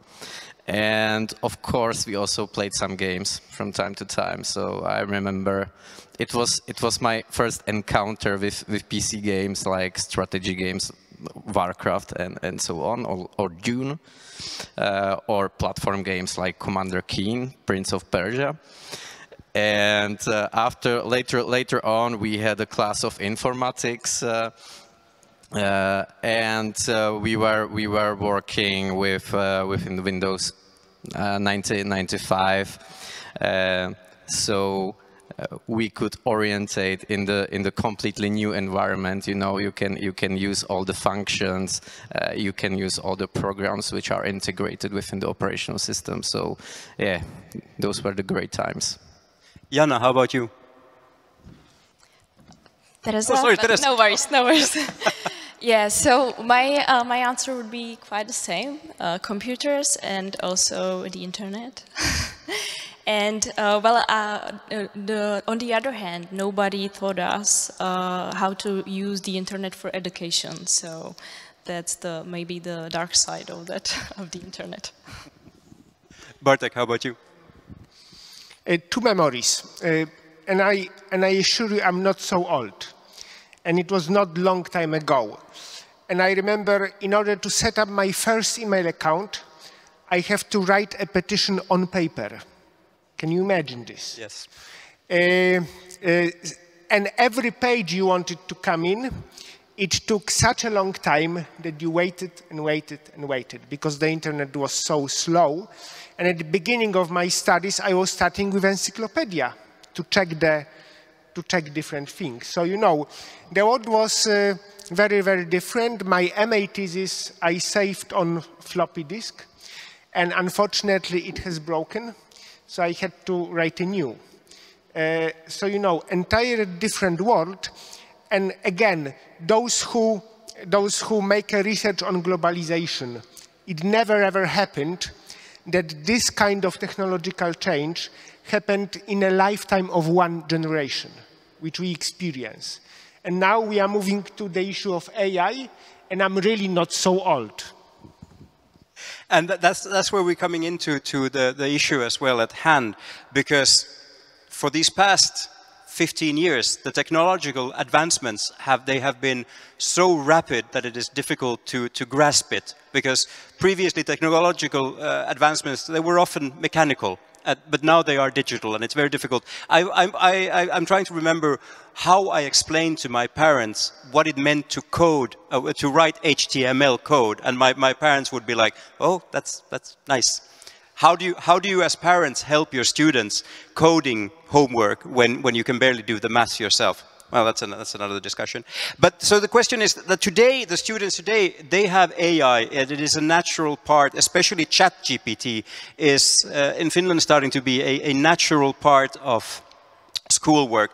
Why would you read the old long Wikipedia articles when you can enter into a search engine, write me an essay, 1,500 words on the Magna Carta? Why would you do that job yourself when you're using AI? So let's put it this way. What kind of benefits do you see of AI and for instance, ChatGPT as one form of AI within education? Jana? I must say that development and use of AI tools, we must take as a challenge and opportunity, but always keep in mind threat or risk, and also follow ethical principles. Yeah, the text that ChatGPT is able to create on a given topics are often unrecognizable from those that a human would be able to write. So logically the question arises what this means for teaching and what impact it will have on students and their learning. So there are some recommendations for students given by one of the significant Czech university, and they say be interested in how AI work, use them meaningfully, but be honest. And although the use of AI simplifies studying in many ways, it mustn't lead to weakening of your study efforts, and you shouldn't rely fully on outputs provided by these tools. And they say always be critical of working with AI tools, verifying, validating the information, but be aware that unacknowledged use of AI is the same as so-called ghostwriting, and which is one of form of plagiarism, so be careful with that. And of course that's a challenge for teachers, how to use and integrate AI into their teaching. You're a policymaker. What kind of legislation do you think that we need to, what kind of legislation is required when it comes to this specific area of AI, ChatGPT and education? Yeah, I think that's what I mentioned before. We have, legislatively take care this area of ghostwriting and plagiarism, because that's a threatness, I think, in the future. But do you have a piece of concrete legislation in mind, something that we can do already today? Not yet, not yet. Bartek, within the university system, it's always been a tradition to watch out for plagiarism, and there are softwares to detect this. How do you see ChatGPT and AI within your field of work? Let me say, last year when I asked students for essays, and some of them were really wonderful, it came to my mind that I have to learn myself anew. Really. I was so shocked. I checked the internet and there was no copy-paste, you know. Then I heard about ChatGPT. But I was wondering a lot about this, but let me say that this is much more beyond simply cheating. It has got some unique perspectives that I want to share with you. So I made some kind of research with students. How do they cope with ChatGPT? And over time, it appeared that they increased their writing capacity. And especially those students at the bottom of knowledge, they could learn much better style from ChatGPT over time, how to write a good essay, how to write a good thesis. Of course, this is a challenge of cheating, but nevertheless, it can really boost your capacities. And I think that students may step up to the next level and spend much more time on using human capabilities like creativity or thinking strategically instead of simply getting knowledge. Specifically, what is valuable in ChatGPT for me is that it can provide you with personalized learning path, starting with assessment. What are your strengths and weaknesses? This can really help you. It can be just on demand, yes? You don't need to contact a teacher who's got 100 students to teach, but you can have it on demand. Also, it can really fulfill your knowledge gaps and help you to improve in areas in which you seem to be weaker without the help of the teacher. In many exercises like negotiations, like being a sparring partner for your ideas, it can be very, very useful, I must say. So, of course, this is up to our perspective. So one perspective is you can be scared by this. Another perspective is that we cannot ban it simply. We won't do this. We can try to regulate it, but we can try to use this for the benefits of humans, but it must be very, very intelligent. And last thing, recently I asked ChatGPT to tell me how he or she, I don't know, considers the so-called quality piece. No, quality piece is a concept on which I spent a lot of time reading books and so on. And the ChatGPT wrote me such a beautiful answer on this, in beautiful language, such thoughtful, that it came to my mind, well, that is something. What does it mean? If students are capable to grasp in a very simple way very complex problems, and that's what ChatGPT does, it can explain you in a very simple and beautiful language the complex problems. It's a wonderful. Teresa, what did you last ask ChatGPT? You don't have to say. If you want to, though. That's a great question. But I think that it was something about coding, of course, because you know, right now we don't need to code, and we just ask if you know how to ask correctly.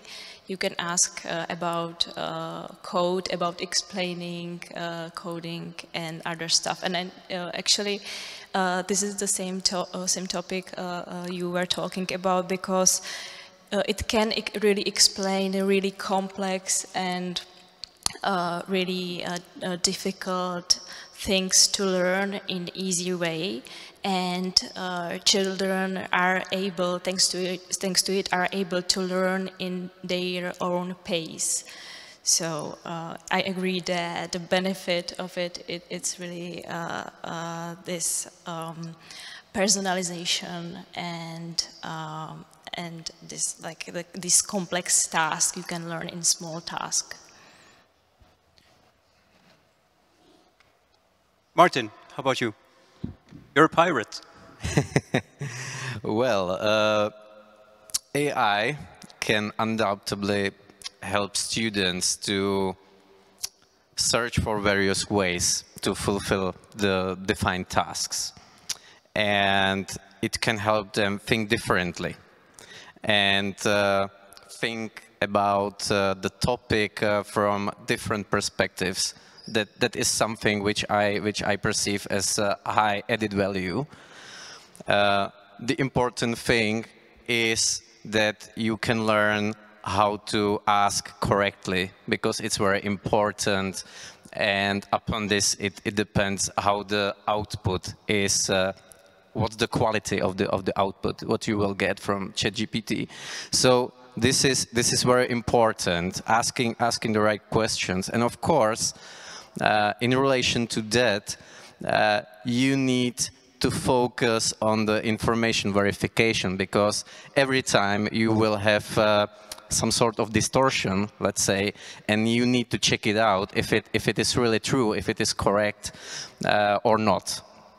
And that is also important regarding discussion about plagiarism. I would be really sad if we will choose the way of some high restrictions.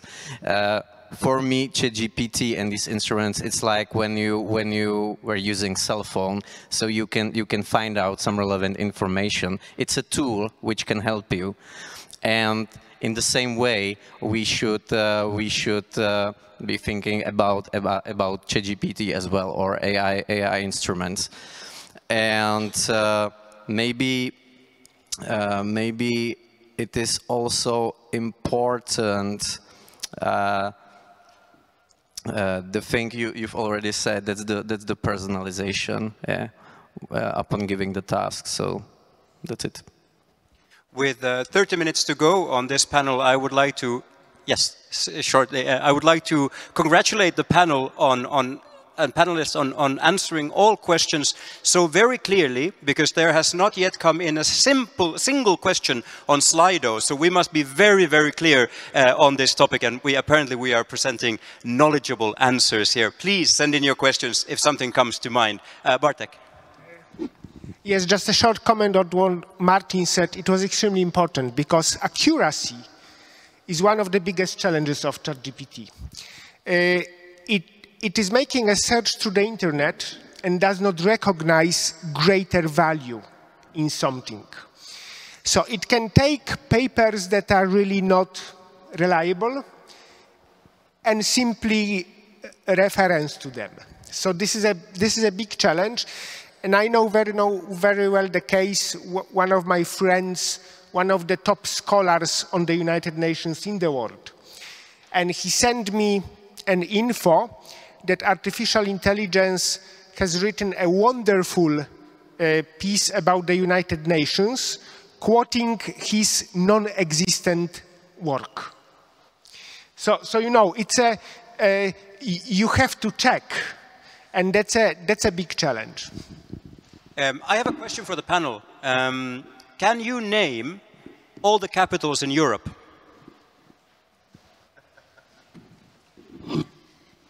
Yes, if we don't need to do it. In other hands, no. This is sort of my point.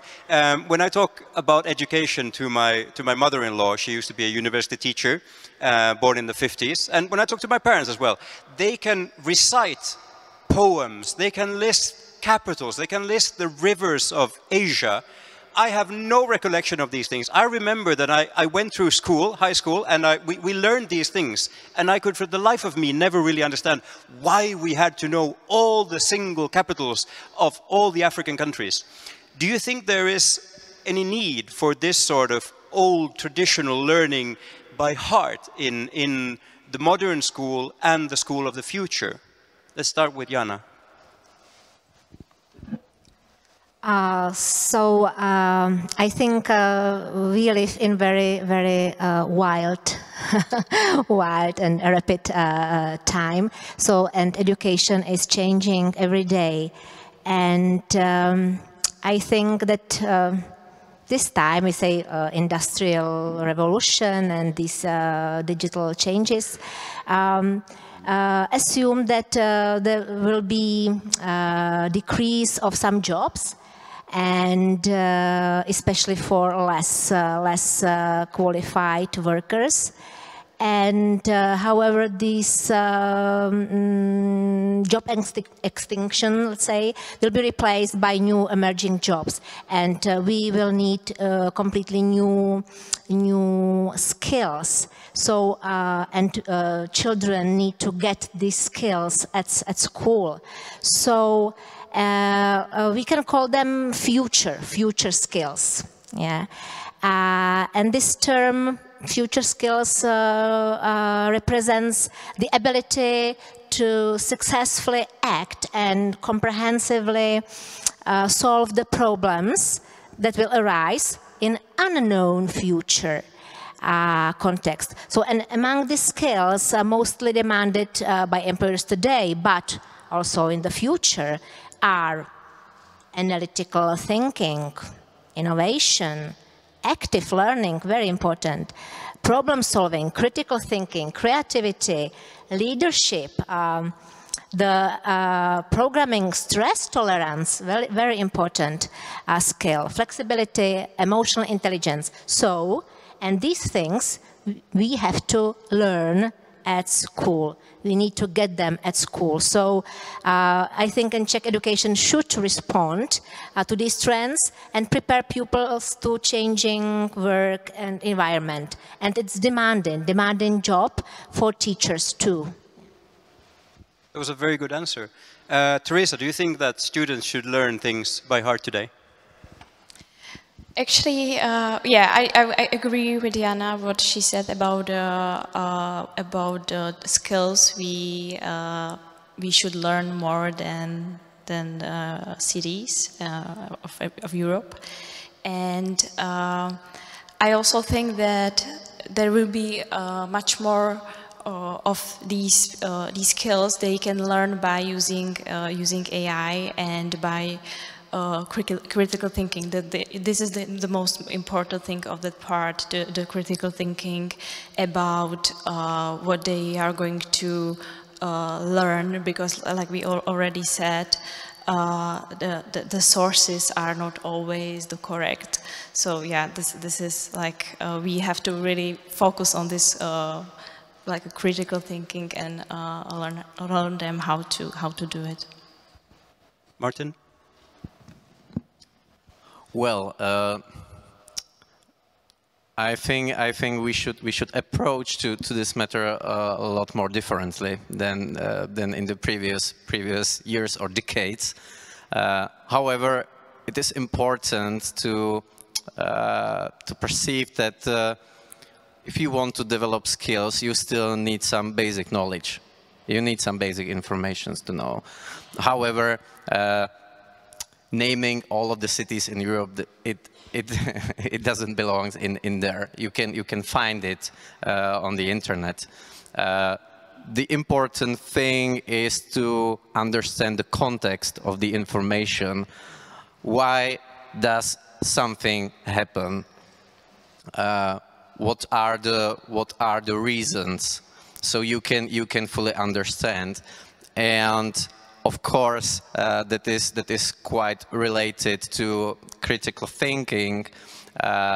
To work with information, as I already said, you need to find the information, and you have to check the validity of information, because there's a lot of fake informations or informations that are basically not true. So you need to evaluate the validity of information you can find, and yeah, because of the rapid changes, you need to more focus on soft skills. And of course, you need to focus on digital skills as well, for example, because you need to be able to fully orientate yourself in the digital environment or in the cyberspace. You have to know how the digital technologies work, what are their pros and cons, what are the potential risks, so you can avoid some risky situations. So that is the way we should go. That's the direction, I would say. And Bartek, you will get the last comment on this before we move to the school day of 2038. Yes, if machine can answer the question, we shouldn't be asking that question again. We should build beyond that. And that's the nature of human progress. Good thinking, thank you. We also got a comment on Slido regarding this. I will quote this as the final piece on ChatGPT, and then we're done with that discussion. ChatGPT is not at all, in capitals, dangerous in its current version. The only danger is the human factor. It's like an example with the knife and the user of the knife. We will now fast forward 15 years. Those children who are born today, they will finish elementary or compulsory school in the year 2038. What do you think a school day in 9th grade will look like in 2038? Bartek?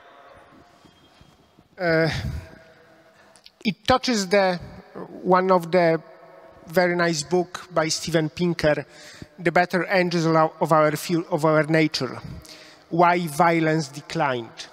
And he argues that we live in an age of enlightenment, and the speed of technology and the speed of human progress is really great, and we achieved a lot. I would subscribe to this view. However, what we experience today is a classical war in the same time. What does it mean for us? All the benefits we have from technological progress and from possibility to better educate are growing in pair with enormous challenges we have. The problems with water, the problems with migration, the problems with violence in the world everywhere growing up.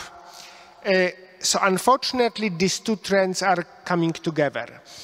The tricky question is how do we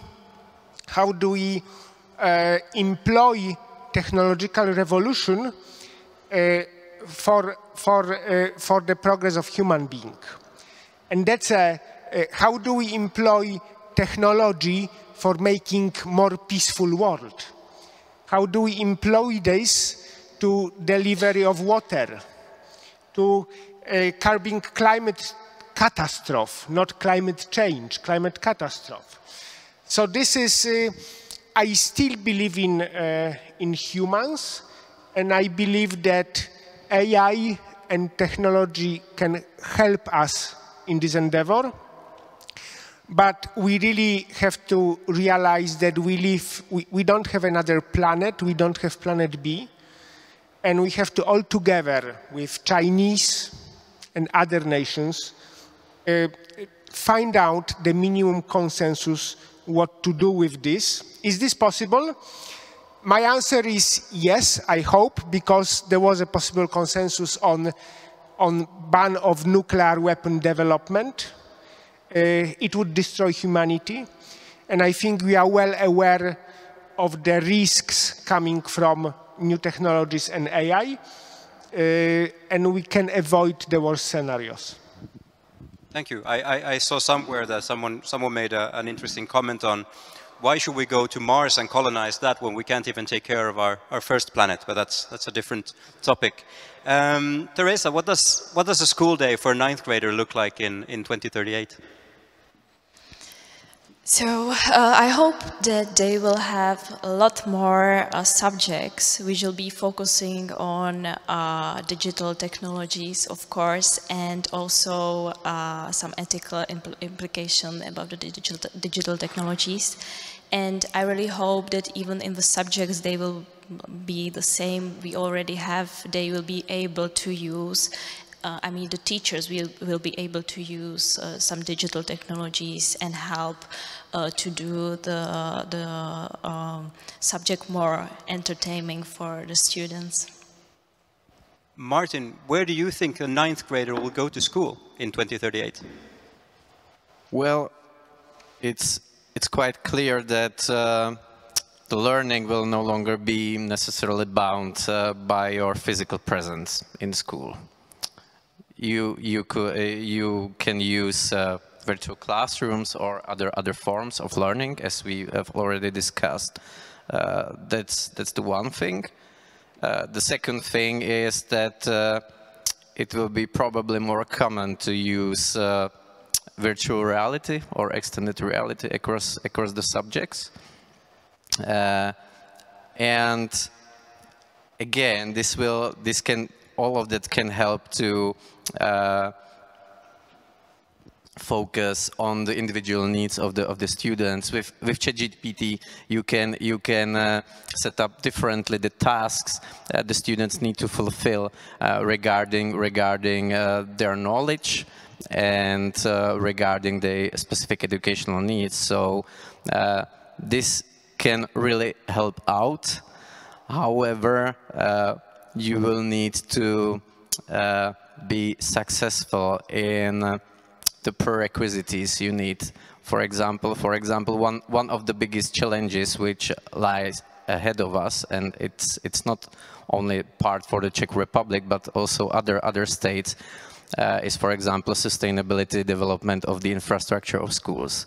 Like right now, we've got quite a lot of money from National Recovery Plan, where we can equip schools with digital instruments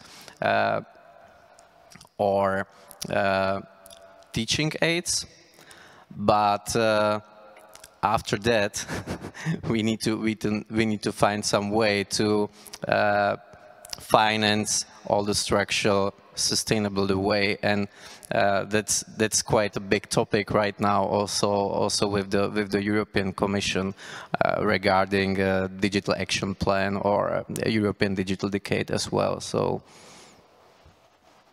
Jana, final thoughts on this. In 2038, will the 9th graders, will they have physical textbooks? I don't think so. I mentioned that I think students won't use written textbooks or printed textbooks anymore. They will use teaching materials, electronic or digital videos. And I think that in 2038, children won't go to school every day. as my colleagues mentioned. So lots of lessons, most of lessons will be online. There will be virtual classrooms, but I think it will affect children in their psychic mind, as we know it from COVID time. And I think students might feel lack of social contacts. So I think and hope that schools will try to balance that and will organize kinds of, assemblies, meetings for children to get them together, kinds of sports events, hopefully sports events, because children need to move. So I can see that. I would like to invite the audience to participate as well, and this is a show of hands questions. A show of hand question: how many of you believe that in the year 2038, the 9th grader could write an entire essay by hand with pen on paper? Do you believe that in 2038, a 9th grader can still write an entire essay on paper by hand with a pen? Do you believe this? Raise your hand. A minority believes this. A few believe this. I think that is a scary world, because neurophysically it is the linkage of the hand and the brain and the motor skills. We are losing that, and in that context we can have a. You disagree with me. You don't think it's important to have the motor skills of writing, Bartek? This is a conservative stance, and conservatives are always happy with the past, and if something changes, they are unhappy with the change. I would say we have to change the perspective, and honestly, I don't know. I think yesterday in the United States there was a release of a huge research done on the pupils in schools, which suggests that they already have different cognitive minds than our generation have. And it is, if you think for a while, if they grew up from the very beginning looking at different windows on the computer screen or cell phone screen at the same time, we were not accustomed to this. We could much more concentrate. Is this better or worse? I don't know. Honestly, it is different, for sure. But maybe they will be more, they could make several tasks at the same time, a capacity which we not necessarily can cope with. So it will be different. I'm not sure whether it will be, probably they will be more alone, yes, because of social media and so on. But maybe this evolve as well. On social media, you've got many opportunities to meet another person as well. I don't know simply, but I'm not conservative. I was just going to say, I've been called many things, but I've never been called conservative, and it actually feels bad. But I am a bit triggered by this. If we don't, because we are formed within schools, and we learn a basic set of human skills. Writing is one of them, and the point of writing is to develop the motoric skills of the hand. How can we develop as artists if we never get the feel of painting with a crayon on paper or writing with a pencil on a piece of paper? Will AI create our art in the future, which we see now, or will humans create the art in the future? Thoughts on this from the other members of the panel? Martin, you're nodding. Okay, that's quite a tricky question. Well, as I'm composing music myself, I would say that the instruments which we already have, or we will have in the future, they can help us. But I don't think that the technologies will bring a piece of art by itself. You still, from my point of view, you still have some input from the human, because even now you have the possibilities to create song at home in 15 minutes, but it's the human factor where you can bring emotions, some melodies, and I don't think that's something which can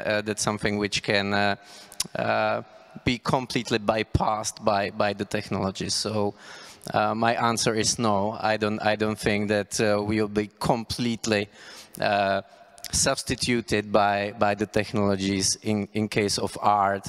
And as for the writing, I think it's quite important what Jana already said. It's about finding some appropriate balance. We have 10 minutes. We have less than 10 minutes. Just a moment ago, we had like 40 minutes left. I'm going to pick a question from here, from a Slido, which has come from the audience. What does the future look like for teachers? What is their future role in the midst of online textbooks and instructor-led courses? Teresa, would you like to start?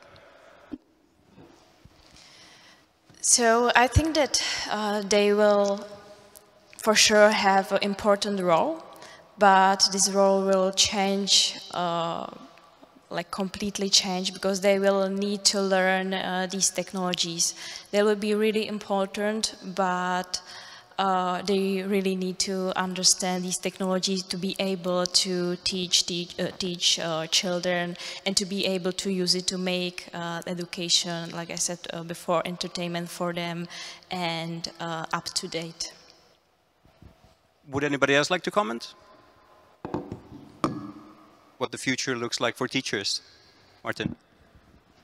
Well, it was already mentioned. I think the role will be different in the way like the teachers will be more tutors, that they will help you in fulfillment of the task with the usage of the piece of digital technology, and more importantly, they should give you some feedback on your progress and help you to fully use your potential which you have via usage of the technologies or instruments available. So, Jana. Yeah, as I said, the role of a teacher will be important, definitely. Different than today, but important. Teacher will be like, as my colleague said, a tutor or guide, and he should motivate children to learn and teach them how to work with this information around them and evaluate them and verify them. And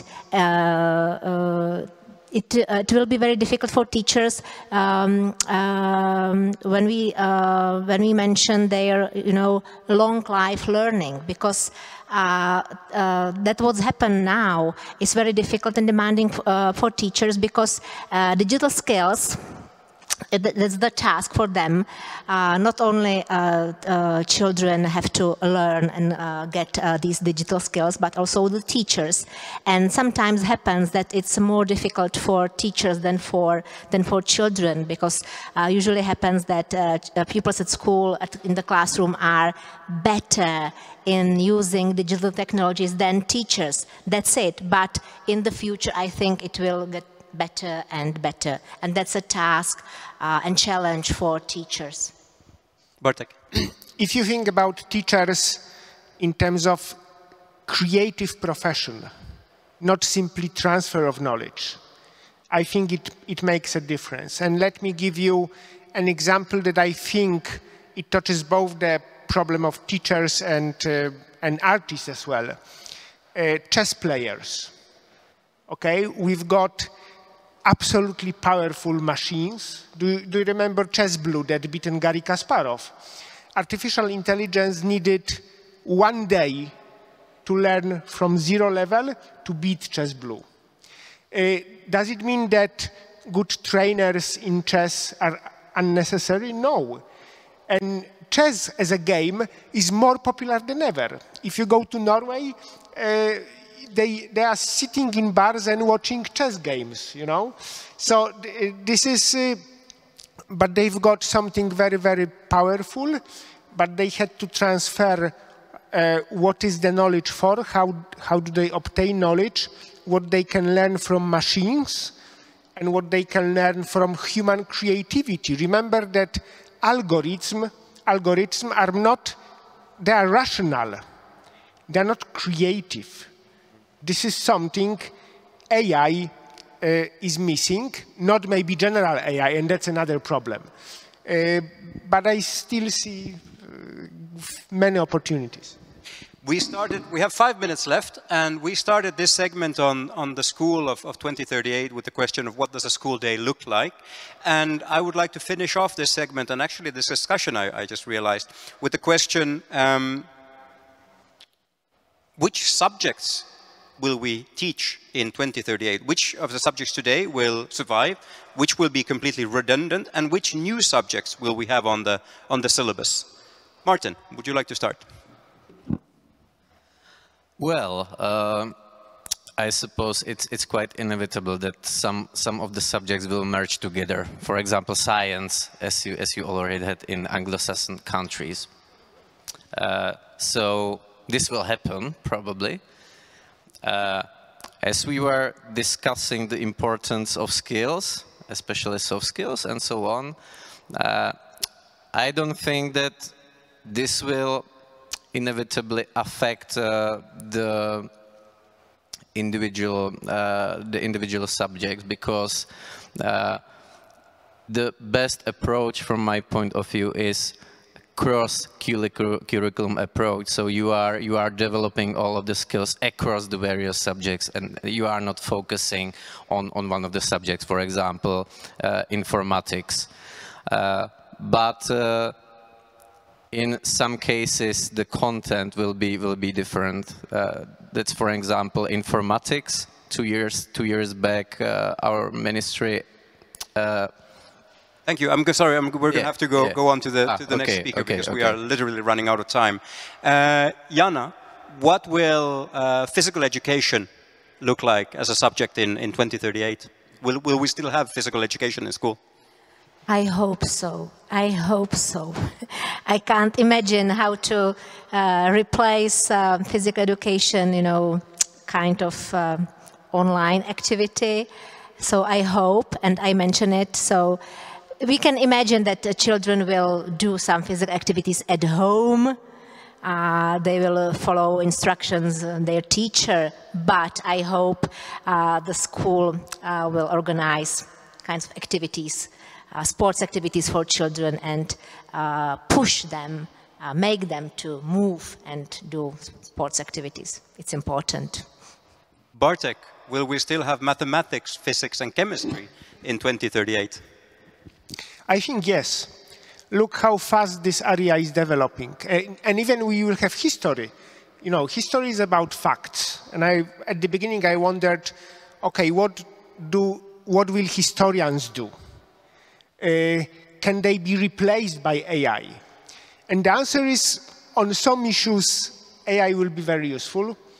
But even if you analyze archives, okay, you can analyze, but then you have to ask the question, why? And even in history, there are so many new perspectives on ancient times right now produced by historians that I don't believe that the best equipped AI will replace this. Teresa, which subject do you think I will ask you about if we have it in 2038? Computer science.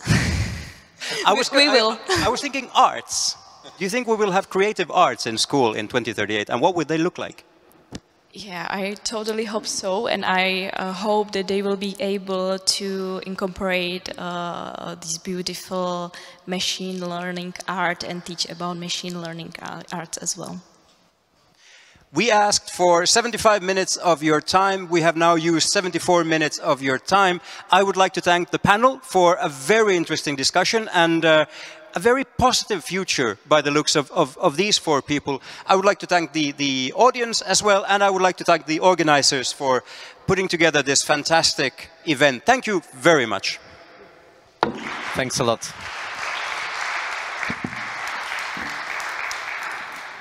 And thank you also for a fantastic moderation, Ted. this was the last panel of today. I will say just a very few brief words just to kind of ceremonially put this to a finish. It was great to be a part of this again for the third time for me. But it's the 8th edition of this conference, which was fantastic. We learned a lot about artificial intelligence, of course, the big buzz of today, but we've also learned how to incorporate these new technologies into the social fabric of our lives. I would really like to thank the sponsors again for making this happen, notably Google, Microsoft, also T-Mobile, Banking ID, Bank ID and Eden Red.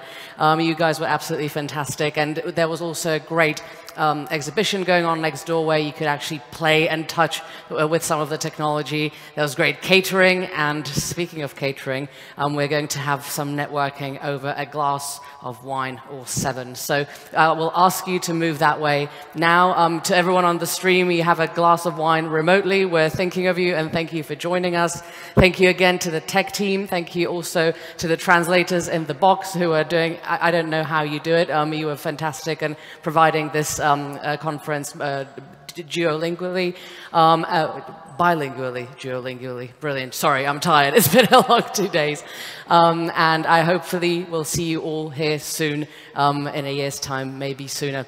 So thank you very much. Thank you to everyone for making this happen. Thank you to the Institute for Politics and Society and the European Liberal Forum. Take care. Thank you. Bye.